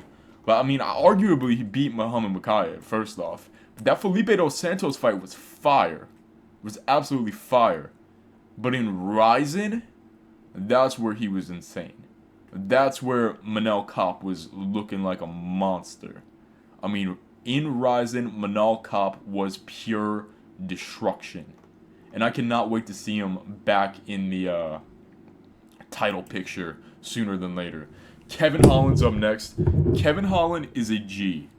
Kevin Holland is the type of guy that will fight anybody, anytime. I mean, you want to talk about BMF? It's guys like Danny Ige, Diego Lopez, and especially Kevin Holland. That's a BMF. Kevin Holland is a BMF. And his fights are always fun, except MVP. His fights are always fun. What he did to Jacare still makes me just go, what? How is that possible? How is that possible? I would love to see Kevin Holland just make it to a higher level in MMA. I really am happy that he's starting to put the wrestling together, and I would love to see him rematch some of these guys that were beating him. Next up is Josh Koscheck. Josh Koscheck is the greatest heel in MMA history. I mean, this guy was such a douche. Like, the biggest douchebag I've ever seen in my entire life. And you know what? It made me want to keep watching. There's not a lot of people that could get me more enthralled just with, and that's the thing with Josh Koscheck. I don't think it was like, yeah, this guy's great. I think it was just genuinely like a dick. I think he was just a dick. And, man, he made it work. Next up is Dirty Bird. Dirty Bird, Tim Means. Man. Am I the biggest Tim Means mark probably in the world? Maybe.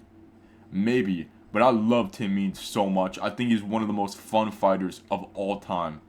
I think literally ever. He's one of the most fun fighting styles of all time. I mean, this guy must have just something like wrong with him.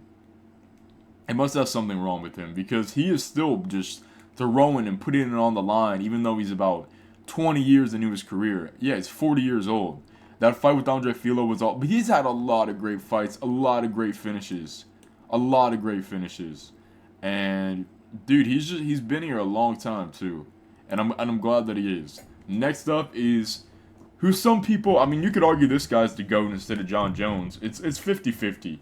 The truth is, like, I like to tease people that hate John Jones, but the truth is it's 50-50. And it's not Mighty Mouse. Sorry, it's not Demetrius Johnson. Demetrius Johnson's not the GOAT. It's George... I mean, you could argue that, too. You could argue whatever you want, but it's Georges St-Pierre. Georges St-Pierre was such a class act as a champion, revolutionized the Canadian market, had an insanely great feud with Michael Bisping, a great feud with, Michael Bisping, a great fight with, no, he did have some good fights. He did have some good fights. A lot of his fights were a lot more boring than you would remember. Like, seriously, GSP was awesome, but rewatch his fights and tell me that if he was Dagestani, you wouldn't fucking hate him. Because, man, some of his fights were a little bit lackluster, to say the least. But he had been in some bangers. I mean, obviously the Josh Koscheck feud was pretty fun. You know, beating Matt Hughes was insane. He has had some crazy fights, too, to be fair. Some of it was boring. Some of it was awesome. So it's a 50-50.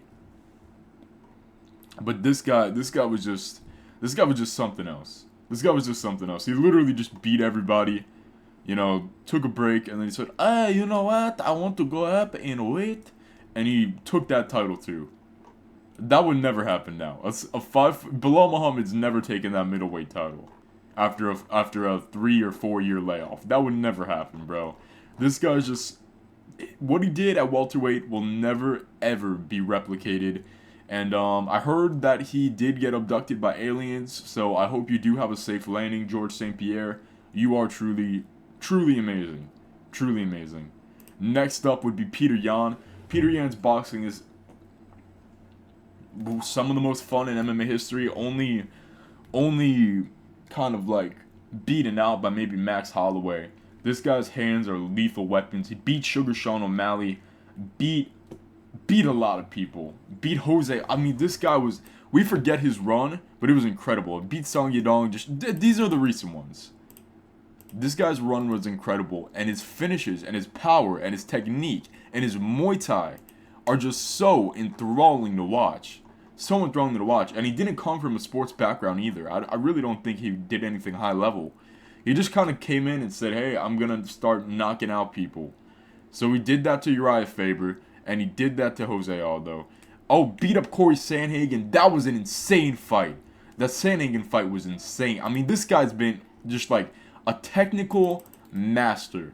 A technical master is what I would describe him as, because that's what a lot of his fights have been. Technical master classes. Next up, Matt Brown. The king of the elbow himself. This guy's finishes are amazing. I don't know if he's retired. He might be retired. Yeah, I think Matt Brown did retire, but I would love to see him back for one more. I mean, this guy's finishes were something else. I don't even remember that him on Tough too much. He came into the UFC 7-6. He was the guy that was supposed to lose on Tough. He won Tough. And he never really shied away from who he is. He likes to stand and bang, get up in your face, make it dirty in the pocket, hit you with the big shots. And he was never afraid of not shying away from that. And it brought him so much success during his career.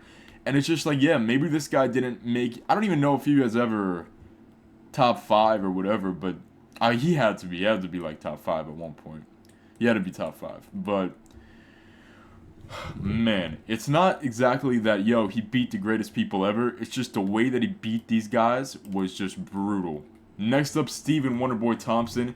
Stephen Wonderboy Thompson, I mean, he's like Andy Hugh if Andy Hugh went to MMA. This guy's striking is insanely dynamic, and it's so fun to watch. And I think he's not as nice as everybody thinks. I think he takes out his rage on people by beating up YouTubers, because there is not an MMA YouTuber I could really think of that has not tried to like spar Stephen Wonderboy Thompson and gotten just the shit kicked out of him. I know what you're doing, Stephen. I know what you're doing. Next up is Vicente Luque. Okay, a lot of people are gonna say, Vicente Luque, he sucks. Vicente Luque was one of the most entertaining fighters ever. There was a time where I just thought he was just that good. And he was. He was. Back-to-back Bravo chokes, destroying everybody. Had that war with Mike Perry. Went to war with Brian Barberena. Knocked out Jalen Turner. Knocked out Bilal Muhammad. I mean, this guy had so many amazing fights. Reminds me of Matt Brown. Came into the UFC. Terrible record. 7-5. Went on Ultimate. He didn't even win Tough. I don't even think he won Tough. But then he just started beating people. Anaconda choke, Bravo choke here, a knockout here, a knockout there. Dude, the Bravo choke, the knockouts, the elbows, the Muay Thai style. This guy is kind of like Brazilian Matt Brown, now that I'm thinking about it, but dude, he's just something else. He was something. Yeah, he's kind of beat it up really bad now. He's not really good anymore. He looked horrible against Joaquin Buckley, but still, I really like Vicente Luque. Next up's Donald the Cowboy Cerrone. Speaking of dynamic striking, Donald Cerrone, people don't understand how great of a striker he was. People say, yo, that's the guy that Conor beat up with his shoulder. That's the guy Conor beat up with his shoulder. People don't remember that Donald Cerrone was the greatest lightweights of all time. Top 10, surely. I mean, his finishes, his longevity, and his style were just phenomenal. Shane Carwin's up next. Man, Shane Carwin, he came in and he went out, right? But Shane Carwin's hands were just absolutely monstrous. He didn't have the most fights ever, but what he did do was insane. It was absolutely insane. I mean, and the Lesnar fight was awesome. The Lesnar fight was awesome. But this guy's hands were just something else. And I would not like to be on the receiving end of those. I just remembered. Did I really? Okay. Well, honorable mention Minowa Man. I cannot believe I forgot Minowa Man. Okay, honorable mention Minowa Man, or maybe we messed that. Alternate pick Minowa Man. Damn. Next up's Gegard Mousasi, the Dreamcatcher. Took place in that legendary Super Hulk tournament, which was just, I mean, I could put Jose Canseco on the list somewhere too. We'll smudge him in somewhere, but dude, Gegard Mousasi might be the most underrated MMA fighter of all time. This guy was truly something else. Truly something else. He was top notch in the UFC. He should have got a title shot in the UFC. Beat Uriah Hall, Vitor Belfort, Chris Weidman by finish back to back with a Thiago Santos KO. Never got what he deserved at all. And I don't know why. He's been part of some of the most insane moments in MMA history. You could just scrap the first part of his career and he's still awesome. But he was in Pride, doing his thing in M1 too. But Dream is kind of where it started.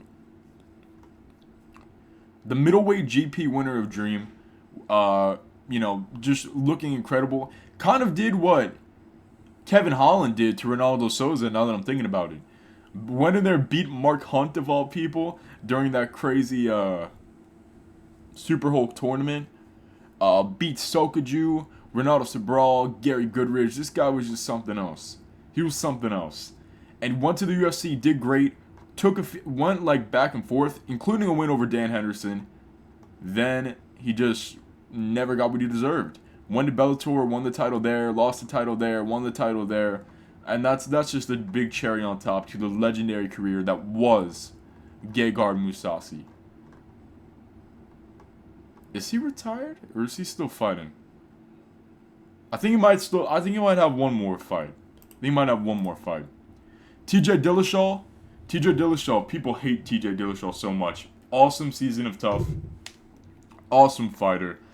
Sandhagen fight was incredible, and I really like TJ Dillashaw. And you know what? If you're gonna have Jones on the list, I don't really care. I don't care about taking steroids, because everybody's on steroids. I think everybody's on steroids. I don't care. I love TJ Dillashaw. I think he's an awesome fighter.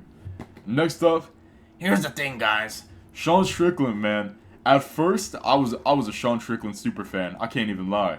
Like I was rooting for him in every single fight. I was like, Sean Strickland, I know you're not good at MMA, but he is. He's amazing at MMA. I was like, man, during this run, I was like, the way that you talk, the things that you're bringing into the mainstream sphere of sports media, we need that right now. We need a dynamic personality like that right now. And to be fair, he did it. Strickland Mania was running wild for a while. Capping that off by beating Israel Adesanya in the upset of the year. I mean, that was just truly... you guys have to remember, nobody thought Sean Strickland would beat Israel Adesanya. You guys got to remember, that was a complete upset. Next up is Francis Ngannou. Francis Ngannou has the hardest hitting punch of all time besides Joe Pyfer. And, I mean, his UFC finishes were... He's like Shane Carwin, Shane Carwin, but even more brutal. If Shane Carwin kept fighting past that first... He does remind me of Shane Carwin a lot. Yeah, the way that Carwin lost and he never really came back, Francis Ngannou lost to Stipe Miocic and he reinvented himself. And not necessarily reinvented his style, but reinvented his grappling and his MMA game. And his story is just so beautiful and insane, and he's been through so much, and I'm so glad that he's in PFL making the money that he deserves. There's not a guy that deserves it more than Ngannou. Next up's Khamzat Chimaev. Look, listen. There was probably a time where Khamzat Chimaev would be top 10 on the list. I mean, he was the aura of Khamzat Chimaev. After that Gilbert Burns fight, a lot of people say, "Oh, Gilbert Burns exposed." No, Gilbert Burns personified Khamzat Chimaev, showed that he's a dog. He was destroying everybody. Back just like week after week, he was coming up, destroying everybody, going home. It was just truly something we haven't seen before. But then he just said, "You know what, brother, I don't want to fight no more. I don't know what's going on. I don't even think we're gonna see this Whitaker fight.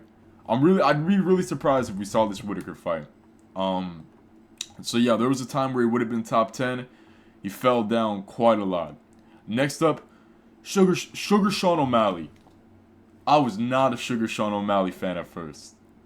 I was not a Sugar Sean O'Malley fan at first. And I don't even know why he's so high on this list now that I'm thinking about it. Like, I hated everything that he stood for. And I hated him as a fighter because I was like, this guy's just going in the UFC against cans. It's not fair. But you know what? Time after time after time, he proved me wrong. Like I wanted to hate him. But then he knocked out Thomas Almeida like that.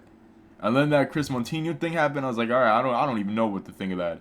Then he turned around so quick to destroy Raulian Paiva. Didn't destroy Peter Yan, that's for sure. Destroyed Aljamain Sterling. Destroyed Marlon Vera. This guy's consistently the most entertaining fight on the card. Until Merab Dvalishvili. Until Merab Dvalishvili. But seriously. I mean, Sean O'Malley it's like he matured so much during this last couple, like his championship run has made him mature so much, and his personality is just getting better, and everything about O'Malley is I don't know, everything about O'Malley is just like, yeah, it's like this guy's just a guy trying to figure it out, and he played the machine, and he got big off of it, and that's something that I actually tremendously respect. Sugar Sean O'Malley has some of the best finishes ever, too. I say that with a question mark, but he has had some of the best finishes ever. Sugar Sean O'Malley is that guy. I can't believe that he used to fight a flyweight. Like, that's just insane to me. But from David Nuzzo to Aljamain Sterling, he's been finishing just his opponents in the most crazy ways possible. Next up, Robbie Lawler. I can't even... I don't got the time to do this. I don't got the time to tell you every single amazing Robbie Lawler moment. It's just like there wasn't a bad one. The Rory McDonald fight, a lot of people regard it as the best fight of all time. A lot of people say, yeah, that Rory McDonald fight is the best fight of all time. And you'd be pressed for me to say that you're wrong. You know, I can't really argue against that. But it was just the stuff before that. It was the stuff before that. People don't know he was in the UFC in 2002. Finishing guys. Finishing people with his hands. Went to Pride. Finishing guys. Went to Elite XC. Finishing everybody. Went to Strikeforce. Finished everybody. Went to UFC again. Finished everybody. You know, lost to Johnny Hendricks. Didn't get that title shot. Then he just started, guess what he started doing? Finishing everybody. Had an insane fight against Matt Brown. Had an insane fight against Johnny Hendricks. Had an insane fight against Rory McDonald. Had an insane fight against Carlos Condit. All back to back to back to back to back. The greatest run of fights of all time. Matt Brown, Hendricks, McDonald, Condit. Robbie Lawler is that guy. I mean, he still is that guy because he put out Nico Price like it was nothing. Just a perfect personification of just bleed is Robbie Lawler. And that Roy McDonald fight is just something else. Tito Ortiz is up next. You have to respect the guy that wants to outlive his kids. You truly, really, really do. Because Tito Ortiz, man, one of the most unintentionally funny human beings of all time. I don't even think he's trying to be funny. I just think he's hilarious. Everything about him is very funny. He was a great fighter too. Really beat up Ken Shamrock a lot. Next up, Mikel Pereira. Mikel Pereira has the best MMA style of all time. That's it. He has the best MMA style of all time. There's not one fighter who has a better style than Mikael Pereira throughout the history of MMA. Watch his fight in Road FC against that chubby Asian guy and tell me that's not the greatest fighting style of all time. Capoeira is like Andy Hugo with backflips. Like, if he was able to do the stuff that he got away with in Road FC and UFC, you guys would all say the same thing. It's time for the final stretch. We're going to be doing it all right now. Guys, we're down. I mean, we've been doing over 900 entries so far. And we're down to our top, 52. We've got 52 left. Let's get this started. Starting off with Nick Diaz. I like Nick more than Nate. I thought he was a badass fighter. I thought he was phenomenal, and the way that he brought that Stockton style to MMA and just introducing us to so many Diaz-isms. Dude, Nick Diaz is an absolute G, and I'm so glad that they started that training school. Gilbert Yvel's up next. Gilbert Yvel, a total heel. I'm just going to be straight with you. This guy was like evil. He had something wrong with him. Like, he definitely had something really wrong in his head. He loved to cheat. He loved to cheat, and he liked to, like, bite and just, like, go crazy. I mean, this guy's been DQ'd probably more times than anybody. This guy was the first MMA biter. He was chomping on this guy at a Pancration European tournament, right? Next up, KO'd everybody. Flying knees all the time. Knocked out Semi Chalet, which was so cool. What happened next? He got fouled and lost against Kosaka. What happened? What happened next? Beat the shit out of a Kosaka. He did lose to Mr. Dan Henderson, like a lot of people have. Right? Got DQ'd. Oh wait, you know what's funny? He actually had a foul done to him by Wanderlei. But later on, which is the most insane thing ever. The most insane thing ever. I have not ever... I don't think a lot of people know what Fight Festival is. Right? But Gilbert Yvel fought in this promotion called Fight Festival. Very unknown. It's not around today. What did he do? He knocked out the referee. This guy was an insane maniac with absolutely no care for the well-being of his opponent. A flying knee menace and just an absolute destroyer in the world of MMA. How did UFC run to? And he went like 0-3. So, I mean, he did run into JDS and Ben Rothwell, but yeah, probably should have done better.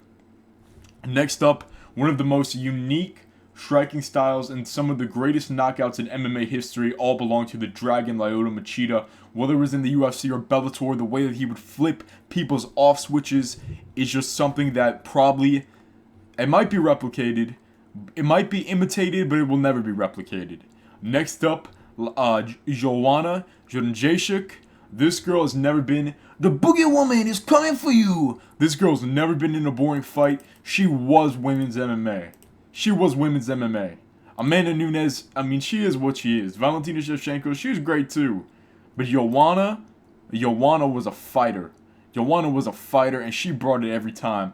I mean, not exactly the most well finisher. It didn't really matter because her fights were just incredible. She was a pressure striker with just amazing tenacity, and man, she was just a monster. She was just an absolute monster.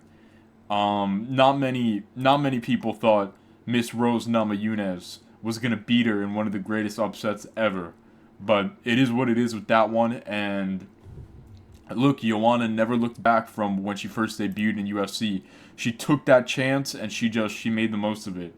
And you know, obviously the greatest women's fight of all time was with her. Attila Vage is up next. This guy, okay, this is probably the strangest one to be so high up, but I really like Pumpkin, dude. Pumpkin, I remember, became Bellator light heavyweight champion. The way that he battered Travis Wolf, I was like, damn, this dude's legit.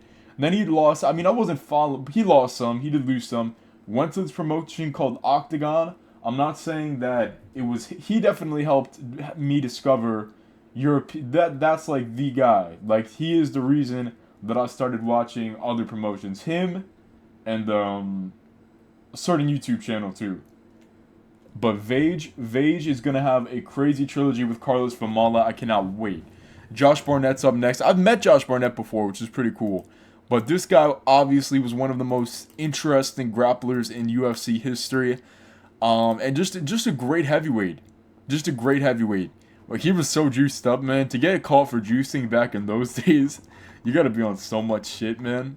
The amount of juice he must have been on, it just must have been like ungodly. But UFC Destroyer. UFC Destroyer.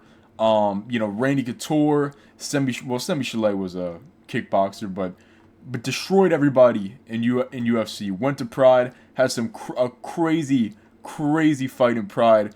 Almost won Absolute Final Conflict.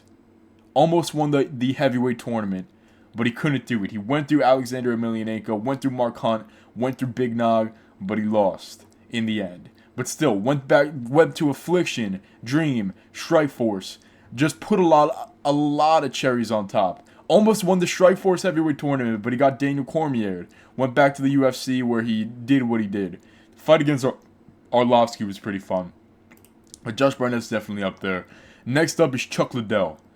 Dude, Chuck Liddell, people forget that he was the face of the UFC, and they forget the legendary moments that he's had in his career. Especially when he beat the greatest fight, one of the greatest of all time, the Tiger Vernon White. Next up is Charles Oliveira. A lot of people's number one was Charles Oliveira at some point. I mean, this guy's underdog story is so legit. His jiu-jitsu, his striking, his pace, the way that he would batter guys in such a short amount of time.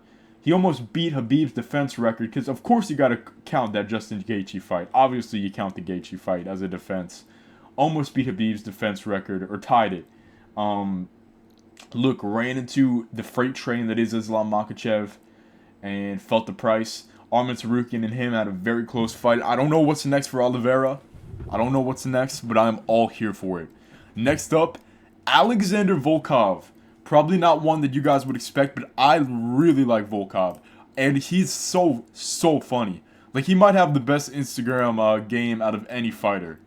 Like, dude is actually hilarious. And he was not... People just like, oh, bro, he's okay in the UFC. He was never... Dude, he was around before the UFC.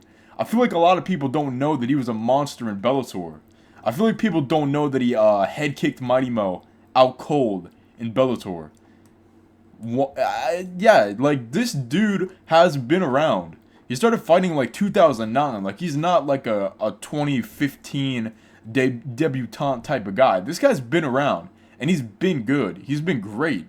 Alexander Volkov has been utilizing range like a master for, what, 1.5 decades now.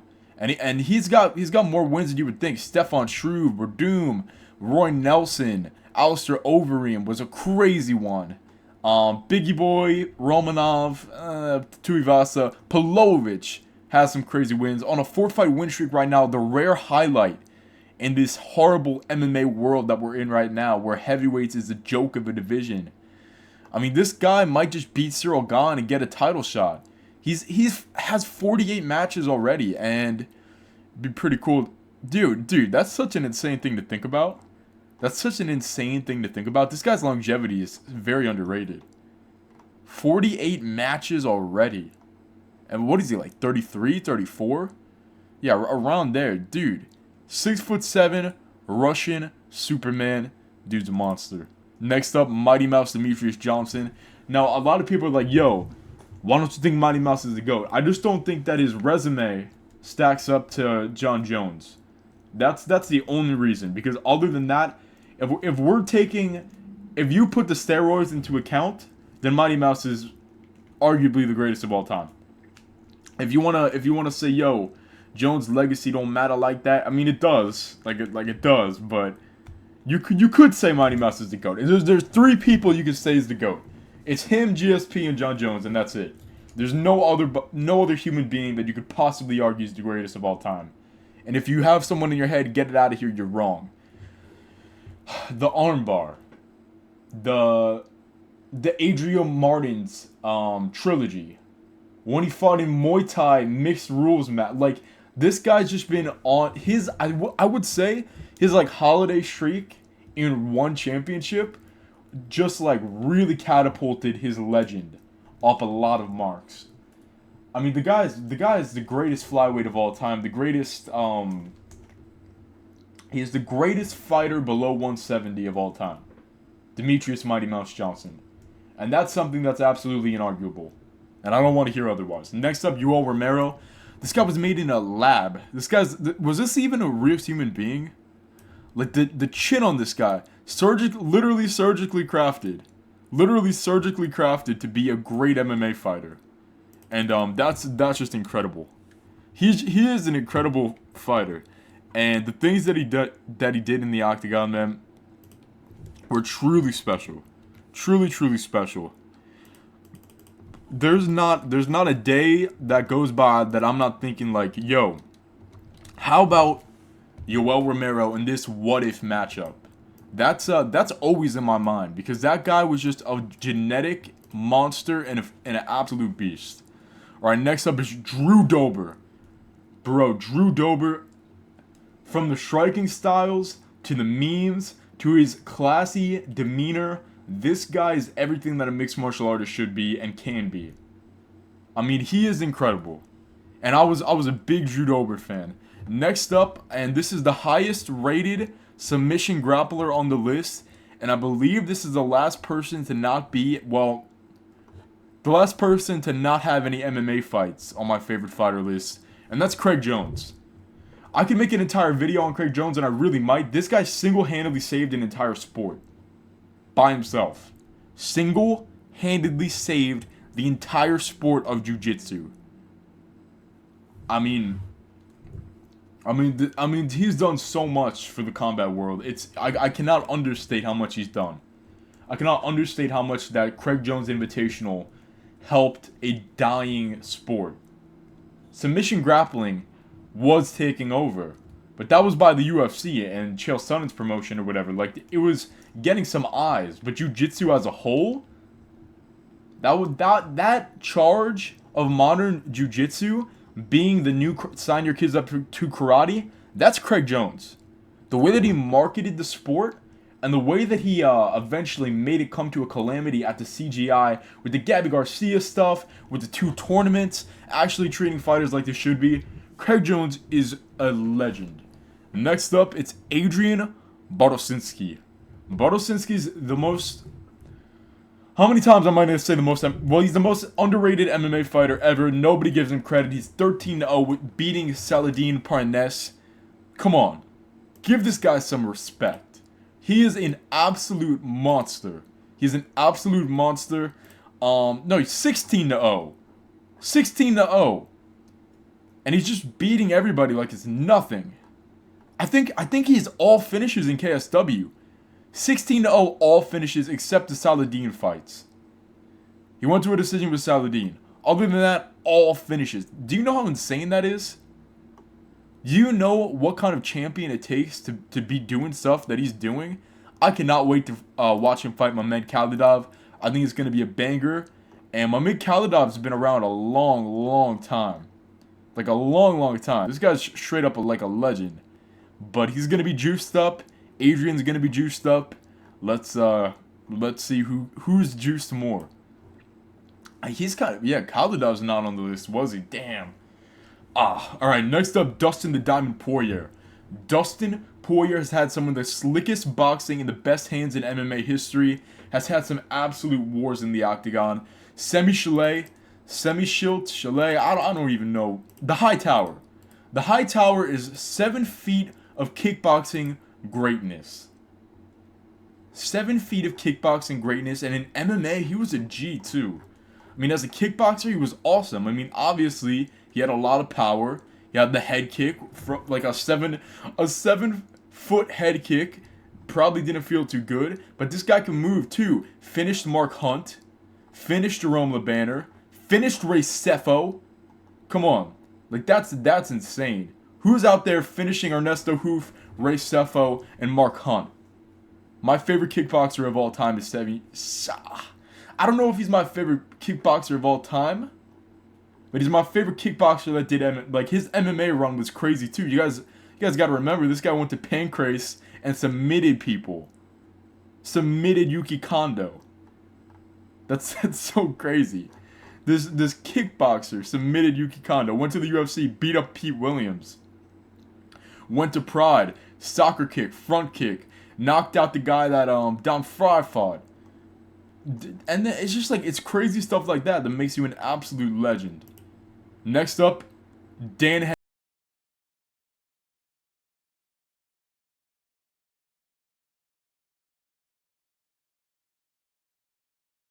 Henderson.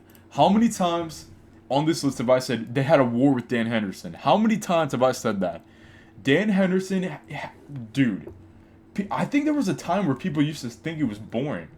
Dan Henderson has been a part of MMA history so many times, I can't even count it on all my fingers and toes. I mean, this guy, the H-bomb, the pride fights, like you can't, and then he almost beat Bisping at like 55 years old. You cannot understate the legend that is Dan Henderson. Next up, Jake Shields. Man, do I like Jake Shields. Jake Shields is probably my favorite and most funniest grappler I've ever seen in MMA. I mean, this guy whooped on Mike Johnson. As a fighter, though, he was amazing. Like, I feel like people forget.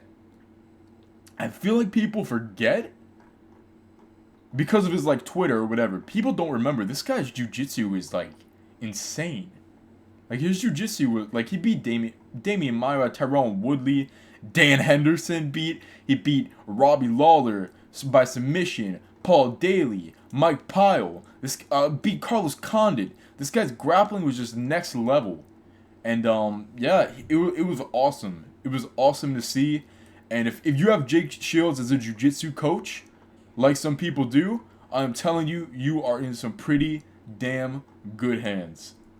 Next up on the list would be the mini machine himself, Hands of Stone, John Lineker. Imagine if Davidson Figueiredo didn't grapple and if he was 5 times as powerful. Just a condensed little tiny version of Yoel Romero.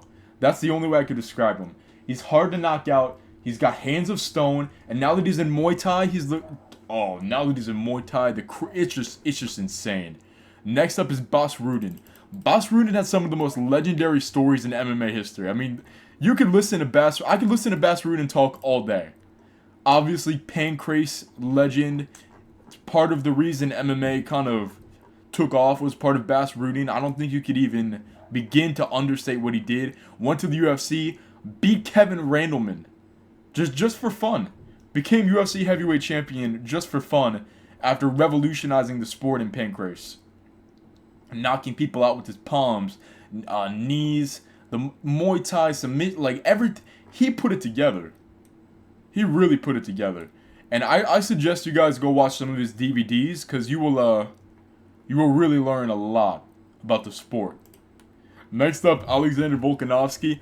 How could Volk not be this high on the list? How could Volk not be top? Like the people that are on top 30 are so awesome that Volk is outside of it, which is crazy. But Alexander Volkanovski is one of the greatest fighters of all time. Max Holloway, Brian Ortega, Yair Rodriguez, Jose Aldo. There's nothing better than Alexander. He is the greatest featherweight of all time. He surpassed Jose Aldo. Unless Aldo could get that title back, Volkanovski is the greatest featherweight of all time. Let's not act like this guy isn't the greatest of all time, because he is. Maybe you could give it to Aldo. Maybe. But the whooping that he put on to human beings that were otherwise thought to be unstoppable, it's just incredible. And now he's obviously on the decline, and it's sad. One of his last 4, but it is what it is. I think Volkanovski already cemented himself as one of the sport's greats and one of the icons and he's just such a good champion too. That's the type of guy that you want to represent the sport. Is a Volkanovski, maybe not a John Jones, a Volkanovski. Speaking of a surprising current champion that I never thought that I would like, that I've totally just became a super fan of, Jessica Duplessis. Drishkus Duplessis, I thought, man, this guy sucks. And then I was like, you know what? I think he's gonna beat Robert Whitaker. And then I was proven right. And then I was like, you know what? I think this guy's gonna beat Sean Strickland. And then I was proven right. Albeit people still argue that to this day. I said, you know what? I think he's gonna beat Israel Adesanya. And I was proven right. I've believed in Drishkus Duplessis since before the Whitaker fight. And when you put faith into a guy like that and you just keep succeeding, man, you're gonna become a fan of them. Dude, the person, like, I can't even talk about his fighting style, because his fighting style kind of sucks. I don't even know what's going on half the time. I'm familiar with the sport, but I don't know if it's nuances or if it's just, like, secret techniques. I have no idea what Drishkus Duplessis is doing most of the time. That guy's, you know what? He's very hard to read, and that might bring him a lot of success. Next up on the list, Mirko Cro Cop. How could I have Mirko Cro Cop not even top 30? Well, yeah. You know what? I'm confident in this placing. I really like Mirko Cro Cop. Obviously, a head kick. I actually have had to justify him being down this low, because everybody else I've got so much enjoyment from in MMA.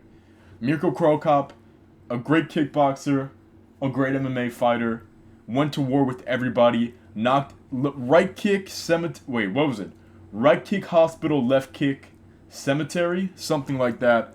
That's all you need to know. Next up, the greatest MMA heavyweight fighter of all time, Fyodor Emelianenko. Okay, let's take Khabib for a moment. People say Khabib's the GOAT. They're wrong. They're wrong. He's not the GOAT. He went about 16-0 against Journeyman. And people think that, and that is impressive. To go 16-0, even if you're against tin cans, it's impressive. This guy, Mr. Fyodor Emelianenko, won 32 MMA fights in a row. He was 32-0. Not against all cans. I mean, is Gary Goodridge, Kevin Randleman, Mark Coleman, Big Nog, Heath Herring, Renato Sobral, like are those Andrei Arlovsky, Tim Sylvia, Mark Hunt, Mirko Cro Cop? Those are cans? Are you serious? That Arlovsky knockout was sickening. It was sickening. That Mirko Cro Cop fight was just wonderful. It was wonderful. It's just the Pride tournament. Like, nobody was winning tournaments back to back. This guy destroyed rings. Destroyed rings. Went to Pride. Destroyed Pride. Now, everything else that happened after, and he's finished a lot of people. The decline, let's talk about the decline too. I mean, he lost to Henderson. He lost to Bigfoot. Lost to Verdum. Came back, beat Pedro Hizzo. Satoshi Ishii.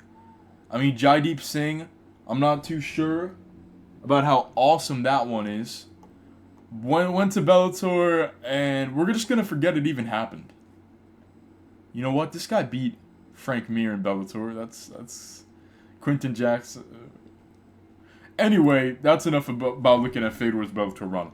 Number 29 is Max Holloway. Yeah, it's Max Holloway. I mean, the greatest boxing in UFC history. That's it. He's got the greatest hands ever. Infinite cardio, infinite footwork, infinite chin. It's a recipe for success. Next up, the opposite of Max Holloway, Derek Lewis. A big, hilarious, dude, so funny, technical, obese, pork chop king. We're not at the pork chop king yet, but we're almost there. Dude, Derek Lewis, my balls was hot. His brawling style is some of the most entertaining things in MMA. So's Wanderlei Silva. The left hook and right hook machine. Wanderlei Silva was some of the most scariest fights of all time. This guy was horrifying. People don't realize how horrifying Wanderlei Silva was in his prime in Pride. And in the UFC too. This guy's a monster. He was a monster. He was scary. And yeah, wanna know. He's not 2000. He's not like top 25. I can't let him get that close. Edson Barbosa's up next. The most fun featherweight of all time, right? The greatest featherweight fighter to ever watch. Wheel kicks, turning Shane Burgos into a chicken just like midair. Dude has the greatest featherweight finishes ever. Switch kicks, knees, just literally the best finishes ever. I mean, who has he not beaten? Not even just that featherweight. I don't even know what I'm talking about. Lightweight and featherweight. From the spinning wheel kick against Terry Edom to the front kicked Evan Dunham. Knocked out Benili Dalrouche. Knocked out Dan Hooker. The dude's finishing ability and his fighting style were just absolutely insane. Paul Felder fight was crazy too. I mean, this guy's got Justin Gaethje. That one didn't last too long though. The Shane Burgos fight. Dude's just been in so many. Sodiq Yusuff was a scrap. Like, there's been so many where you just go, man, Edson Barbosa is that guy. And Edson Barbosa is that guy. Jan Blachowicz is up next to cap off our top 25. Polish Power had one of the most... I think I forgot Glover Teixeira. I'm going to add him in later, but... Jan Blachowicz had one of the most legendary comebacks ever. Like Charles Oliveira-esque. Going from like undesirable to undeniable like Jan Blachowicz did. Something that might never be replicated. Next up, Alistair Overeem. One of the greatest MMA strikers of all time. From K1 to the UFC to Pride. This guy's finishing repertoire and his just size when he became horse meat Overeem. The things that he did to other people were scary. The things that he did to Brock Lesnar were horrifying. Next up, somebody on the list that's not exactly a pure MMA fighter, that doesn't really get him up there. It's Mike Perry. Mike Perry's the most entertaining man outside of the UFC right now, and I'm here for it. I'm here for it, and I really like Mike Perry, even though he lost to Jake. Yeah. You guys know why Mike Perry is awesome. We're not going to talk about his recent outgoings. But Roy Nelson's somebody whose recent outgoings have been insane. Battered somebody 20 years younger than him in bare knuckle. Battered him. He's literally just goes out, looks like he's a turkey with a beard on, and he just knocks people out. He eats big shots and he knocks people out. Roy Nelson, man, when he beat Brendan Schwab on Tough 2, that was awesome to see. Roy Nelson is one of the most fun fighters of all time. And now we have the highest rated woman on the list, number 21, Weili Zhang. Weili Zhang is women's MMA personified. She is the creme de la creme. I'm sorry, Amanda Nunes stands. All three of you. Valentina Shevchenko stands, which is most of you. Nobody compares to Weili Zhang. Nobody compares to Weili Zhang. Why? She doesn't have boring fights. She destroyed Jessica Andrade. Didn't really but had that crazy fight with Joanna. Lost to Rose, arguably won the second one. Destroyed Joanna with the spinning back fist. Destroyed Carla Esparza. Went to war with Amanda Lemos. Had one of the best fights I've ever... And people don't remember. UFC 300 fight of the night was Weili Zhang Yan Jiaonan. It was not Gaethje and Max. Not even... close. Not even close. That fight was so brutal and so insane, and the Lemos one was so hard fought too. I mean, that girl was just nasty. That girl was just nasty. I cannot understate how awesome Zhang Weili is. It'll never be done. I cannot wait to see her fight again. Coming in at number 20, we spoke of him so many times. MMA's resident supervillain, Ben Rothwell. Ben Rothwell is somebody that I've always rooted for, more for the character. Now these guys have to be great fighters, and mostly it's the great characters of MMA that I really like. This guy did beat Alistair Overeem. Did beat Josh Barnett. You know, it's not like he was a scrub. He had beat Roy Nelson. He had some big power, but he also had some missions. He had some missions too. It wasn't his fight style. It's just him as a person was just so enjoyable to watch. He had a crazy personality. Beat the highest ranked heavyweight. No, beat the second. Well, you'll see. You guys will see. Number 19, Alexander Shmylenko. Shmylenko FC is not a great promotion, but the man behind it is one of the most entertaining, dynamic, spinning fighters of all time. All he does is spin. It's like watching a record player. I mean, if you want flashy fighting, watch Alexander Shmylenko. Number 18. Speaking of somebody that spins. The third highest rated heavy... No, well, whatever. It's Chris Barnett. I don't care. Chris Barnett is beyond amazing. And it's not just in UFC. Island Fight Run was peak. It was peak MMA. Let's look at this gummy bear of a human being. 5'9" is generous. A generous 5'9". This short little 300-pound man just looking like a Beyblade in the octagon. It is quite literally some of the most amazing stuff I've ever seen in my life. It's literally some of the most, if not the most amazing, like the most, like you would never think that this guy, this chubby, short guy, would knock people out like he does.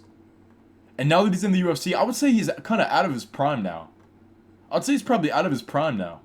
Like before the UFC, that's where most of the craziness happened. And he's still doing it, with the Jake Collier and the Yan Villiante stuff. Still doing that crazy stuff. Number 17, the highest rated non-MMA fighter of all time. Rod Tang. And I love how Bukachow's, or whatever, I haven't watched him yet. I gotta start watching his fights. I haven't had the chance. But Rod Tang is number one Muay Thai for me ever. I mean, this guy's just such a badass, a savage, and a knockout machine.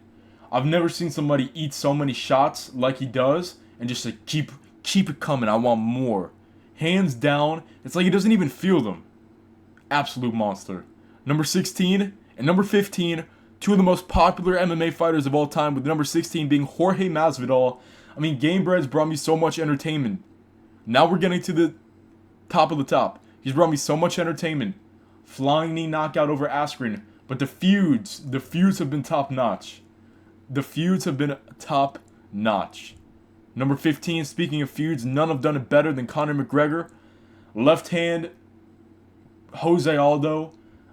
Shoulder strike, Donald Cerrone. Dustin Poirier beat him up. And I'm not too sure Mike Chandler is not going to beat him up.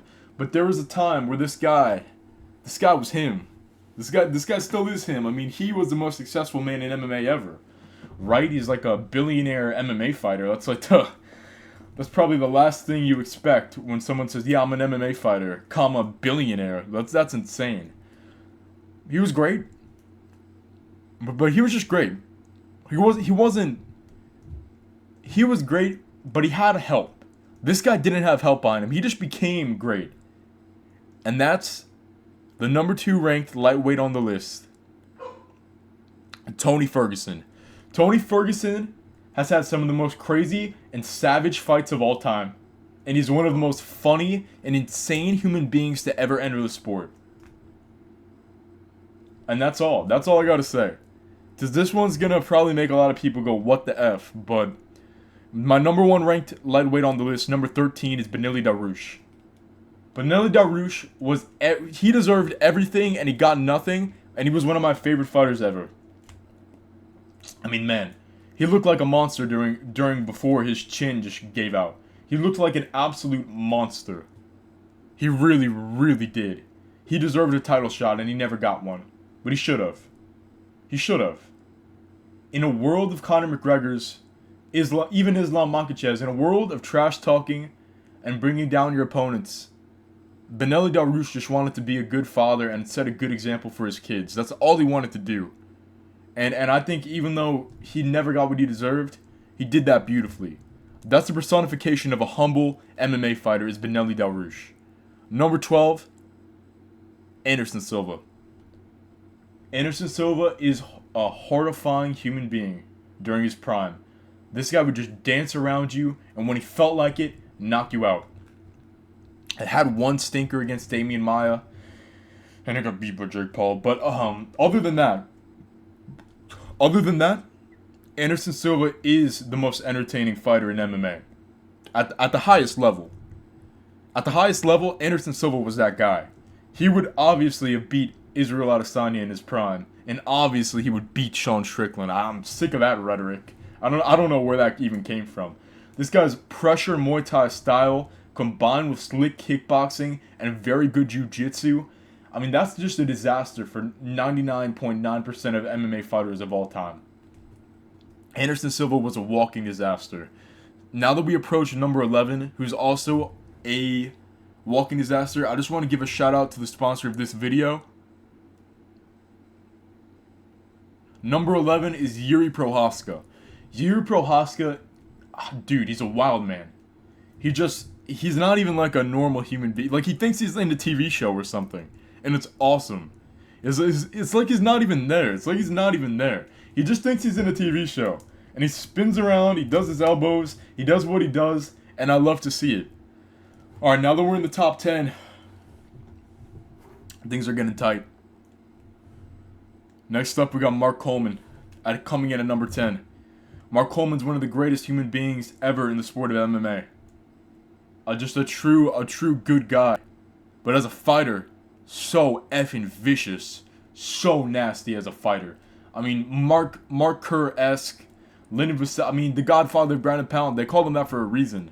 Some nasty work from Mark Coleman. Coming in at number 9, the biggest heel on the list. Somebody that you gotta hate to love him, or you love to hate him. Colby Covington.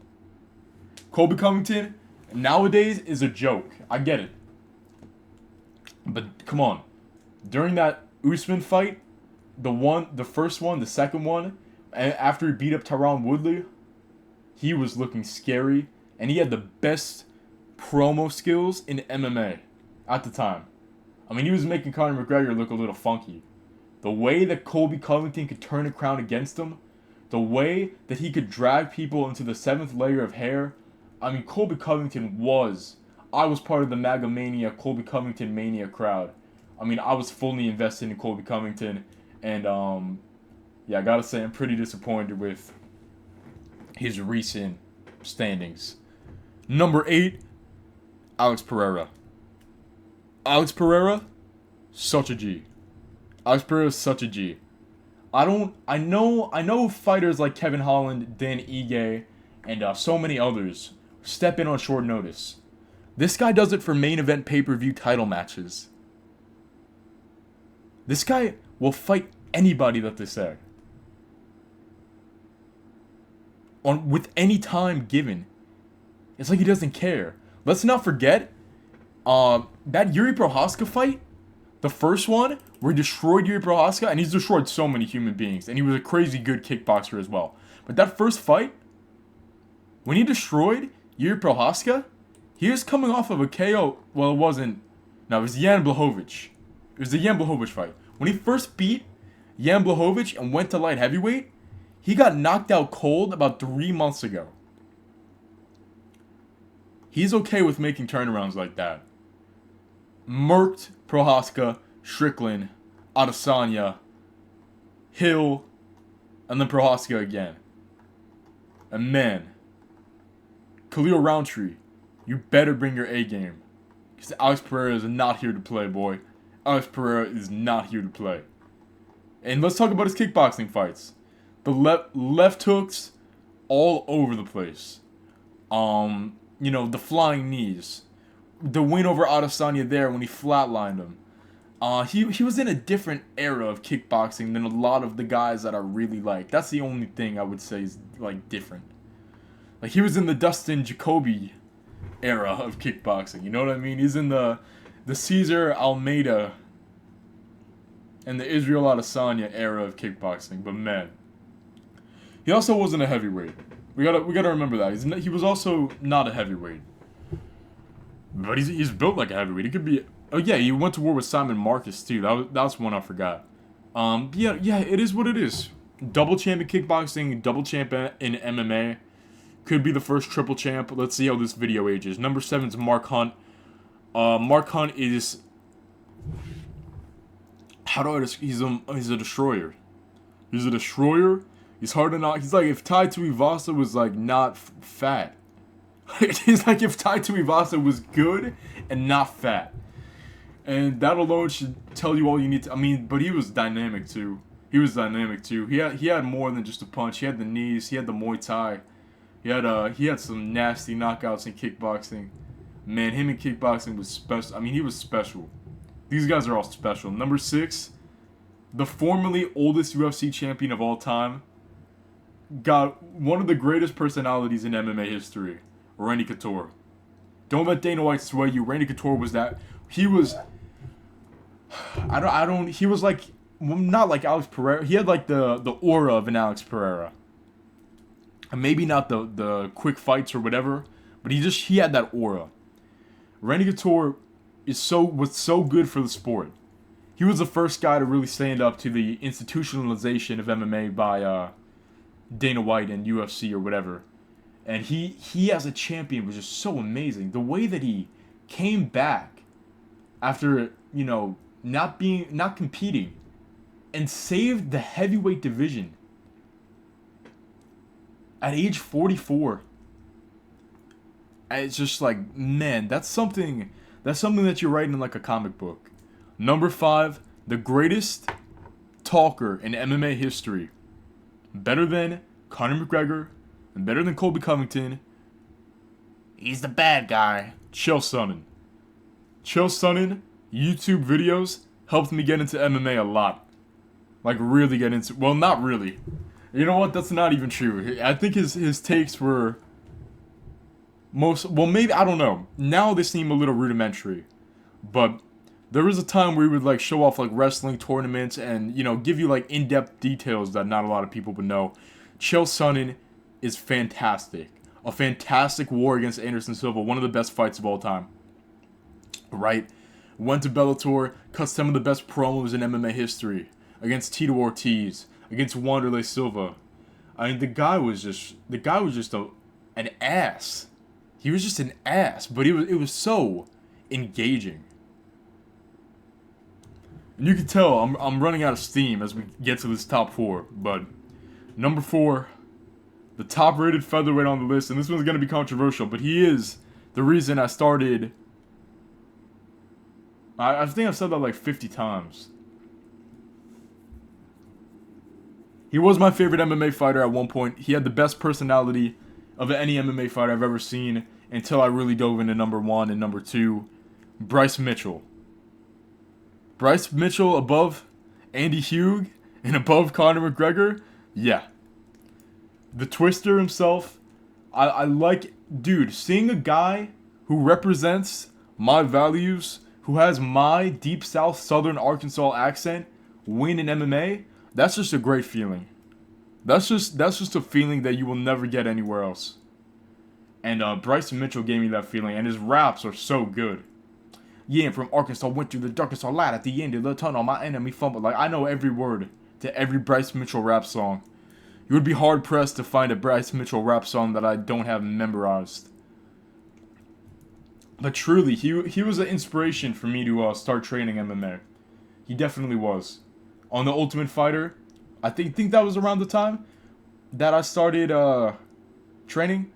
That's when I discovered that, yeah, I think I want to be an MMA fighter. I mean, that didn't work out, but Bryce Mitchell helped me get into it. Now, formerly my favorite fighter of all time, my favorite at one point active fighter of all time, he's since retired. Man, I don't even know where to start with the legend that is Alexei Oleinik. Alexei Oleinik is my 3rd favorite MMA fighter of all time. And I know you guys are saying, yo, why is Benili Dariush and Alexei... Dude, just shut up. Alexei Oleinik was a G.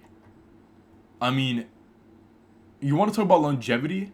1990s, 2000s, 2010s, 2020s not so much, but yeah, even 2020s. Look throughout MMA history and find me a time where Alexei Oleinik wasn't dangerous. You can't do it. You can't do it. Started off as a tournament fighter, was a middleweight, which is crazy. Starting off as a tournament fighter, won everything. You know what's crazy? He fought Chael Sonnen, and he lost to Chael Sonnen. And that was like his first like real loss was like Chael Sonnen. I'm like, whoa, I didn't even know that. Went to KSW. When KSW did one night tournaments, won that. Went to I've never even heard of it, but he just kept entering one night tournaments. Like this guy most people are like, dude, this is the most dangerous thing I'll ever do in my life. I'm gonna enter a one night MMA. This dude did it like 5 times and won all 5. I mean, that is an MMA fighter right there. Pro FC. I don't even know, dude. Maybe it was like 7. Maybe it was like 7 tournaments in one. Maybe it was like 8 tournaments in one day. Not in one day, but maybe like 8 one-day tournaments he just won. And you know, it was at a time where it's like, yo, he hasn't even fought anybody yet, but he's winning all these tournaments. Then he starts fighting people, and he starts beating them. Starts beating the Jeff Monsoons. Starts beating the Mirko Krokops. And went to the UFC. Did pretty damn well. Started beating the Mark Hunts and the Travis Browns. I mean, the submission game of Alexei Oleinik is the most legendary in heavyweight history. If you want to give it to Werdum, you can. But I don't. I give it to Alexei Oleinik. And his last fight was 2023. 47 years old. I do believe he's retired now. But a 3-division tournament champion. Nobody else in MMA can say that. Nobody else in MMA can say, yeah, I did these insane MMA tournaments that are all in one night. Oh, and I won them in 3 different weight divisions. That is so effing insane. That is like unbelievably insane. And his jiu-jitsu game, it's not even jiu-jitsu, it's just grappling. His grappling game, it's not jiu-jitsu, right? It's not jiu-jitsu, it's grappling. His grappling game was probably the best in MMA heavyweight history. Frank Mir maybe would disagree. But Sambo, Jiu-Jitsu combined into a scarf-holding style, Alexei Oleinik just was amazing. Number 2, this guy. I've always liked him, but after watching his like podcast and hearing some of these insane MMA stories, I became so invested. So invested. I mean, I never thought I'd be watching King of the Cage fights, but I just became extremely invested. And yeah, he's my second favorite of all time. It's Quinton Rampage Jackson. Quinton Jackson had one of the greatest feuds of all time against Rashad Evans. Like, literally, one of the greatest feuds of all time against Rashad Evans. He had a great feud against, that was pretty much it. Because I think him and Jones were not really feuding. But him and Evans had the greatest season of Tough of all time. And he was one of the greatest fighters of all time. I mean, power bombing people, slamming them down, beat up Kevin Randleman with knees and punches, knocked out Kevin Randleman during Randleman's like prime years. Chuck Liddell had to throw in the towel. This guy was a monster. Stomped the shit out of some people too in Pride. Stomped the shit out of some people.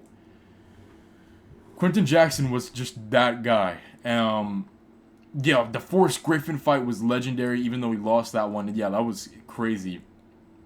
Knocked out Wanderlei Silva. This guy's hands were underrated. Everything about him is just so underrated. People don't really view him as, yo, this is one of the greats of the sport. But he was one of those early superstars like Jason Mayhem Miller, mixed with somebody with the power and fighting style of like a Sergey Pavlovich. Or something like that. Like, this guy's hands were unbelievable.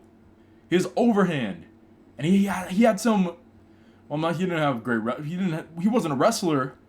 But he wasn't like a scrub in anything. Like, you couldn't just take him down and submit him. Quinton Rampage Jackson, some of the moments of his career just go down as the most legendary things I've ever seen. And it is what it is. You know, he's not going to be recognized as one of the greats, but my second favorite of all time. My first favorite of all time, my favorite MMA character of all time. This guy's a character. And he hasn't even fought an MMA fight yet. He hasn't even fought an MMA fight yet, and he's my favorite fighter of all time. I'm, of course, talking about the dynamic boxer, one of my favorite human beings, the funniest person on planet Earth, the problem child, Jake Paul. Let me explain. No, I'm just kidding. I'm gonna play the real audio now. That was a joke. I hope you guys didn't dislike and unsubscribe. That was a complete joke. I'm just curious what you think of the evolution. You know, when you look at the fighters today versus what you were doing in there. What do you think when you see these young guys in there mixing it up? I think they're a bunch of sissies. Even just watch his Nina Drama interview, because Nina Drama's the GOAT, the greatest interviewer ever. Nah. Just watch some Don Fry clips and you'll see and understand who this guy is, what this guy is about, and just how he plays that character. It's just like watching a WWE wrestler, but who actually is great at fighting in MMA. It's just something unseen, and it has never been replicated again. If Don Fry was around nowadays, he would be bigger than Conor McGregor. Obviously, you know, so many factors would never make that work, but I would say the closest thing to him was Sean Strickland. But he's like, it's like Don Fry's the steroided version. 10 times the amount of Strickland. But not with all the bad stuff. That's 1,000 MMA fighters. Those are my top 1,000 favorite MMA fighters of all time. If you guys are watching still, you're probably insane, or you just skip to see who number 1 is because you're a little weirdo. But yeah, listen, you guys have been great. I can't believe that some of you have watched 6 hours of me ramble. Or maybe you put this on as to help you go to sleep. Either way, I'm very glad that you stopped by. This has been the worst thing I've ever done in quite a while. This is the worst thing I've made on YouTube. I've hated the process of making this. This has been so time consuming you would never believe. And I'm never going to do anything like this again, except my next video is going to be kind of like this. And if you did make it to 1,000, your reward is, I'm going to be making a Discord open invitation, and just to talk about MMA 24/7. Hopefully we could grow it a little bit. I cannot wait to see you guys there. Thank you guys for joining. Please share this video. Just share this. I don't even care if nobody watches it. I just want it to get a lot of views so I could say, look how many views this insane video has. I don't even think there are many top 1,000 videos on YouTube in general. Like, we gotta be in the single digits for something as detailed as this was. It's gotta be like single digits, or this is like the only one. Give me a Guinness record. As you could tell, I've like died making this one, so thank you guys all for watching. This has been No Chill MMA. We're never gonna do anything like this again. Alright, one more thing. I just want to say that as I'm editing this, I have like so much corrupted footage. I just want to let you guys know, this was a horrible idea. This is a fucking horrible idea. Never make a video like this. This is the worst idea I've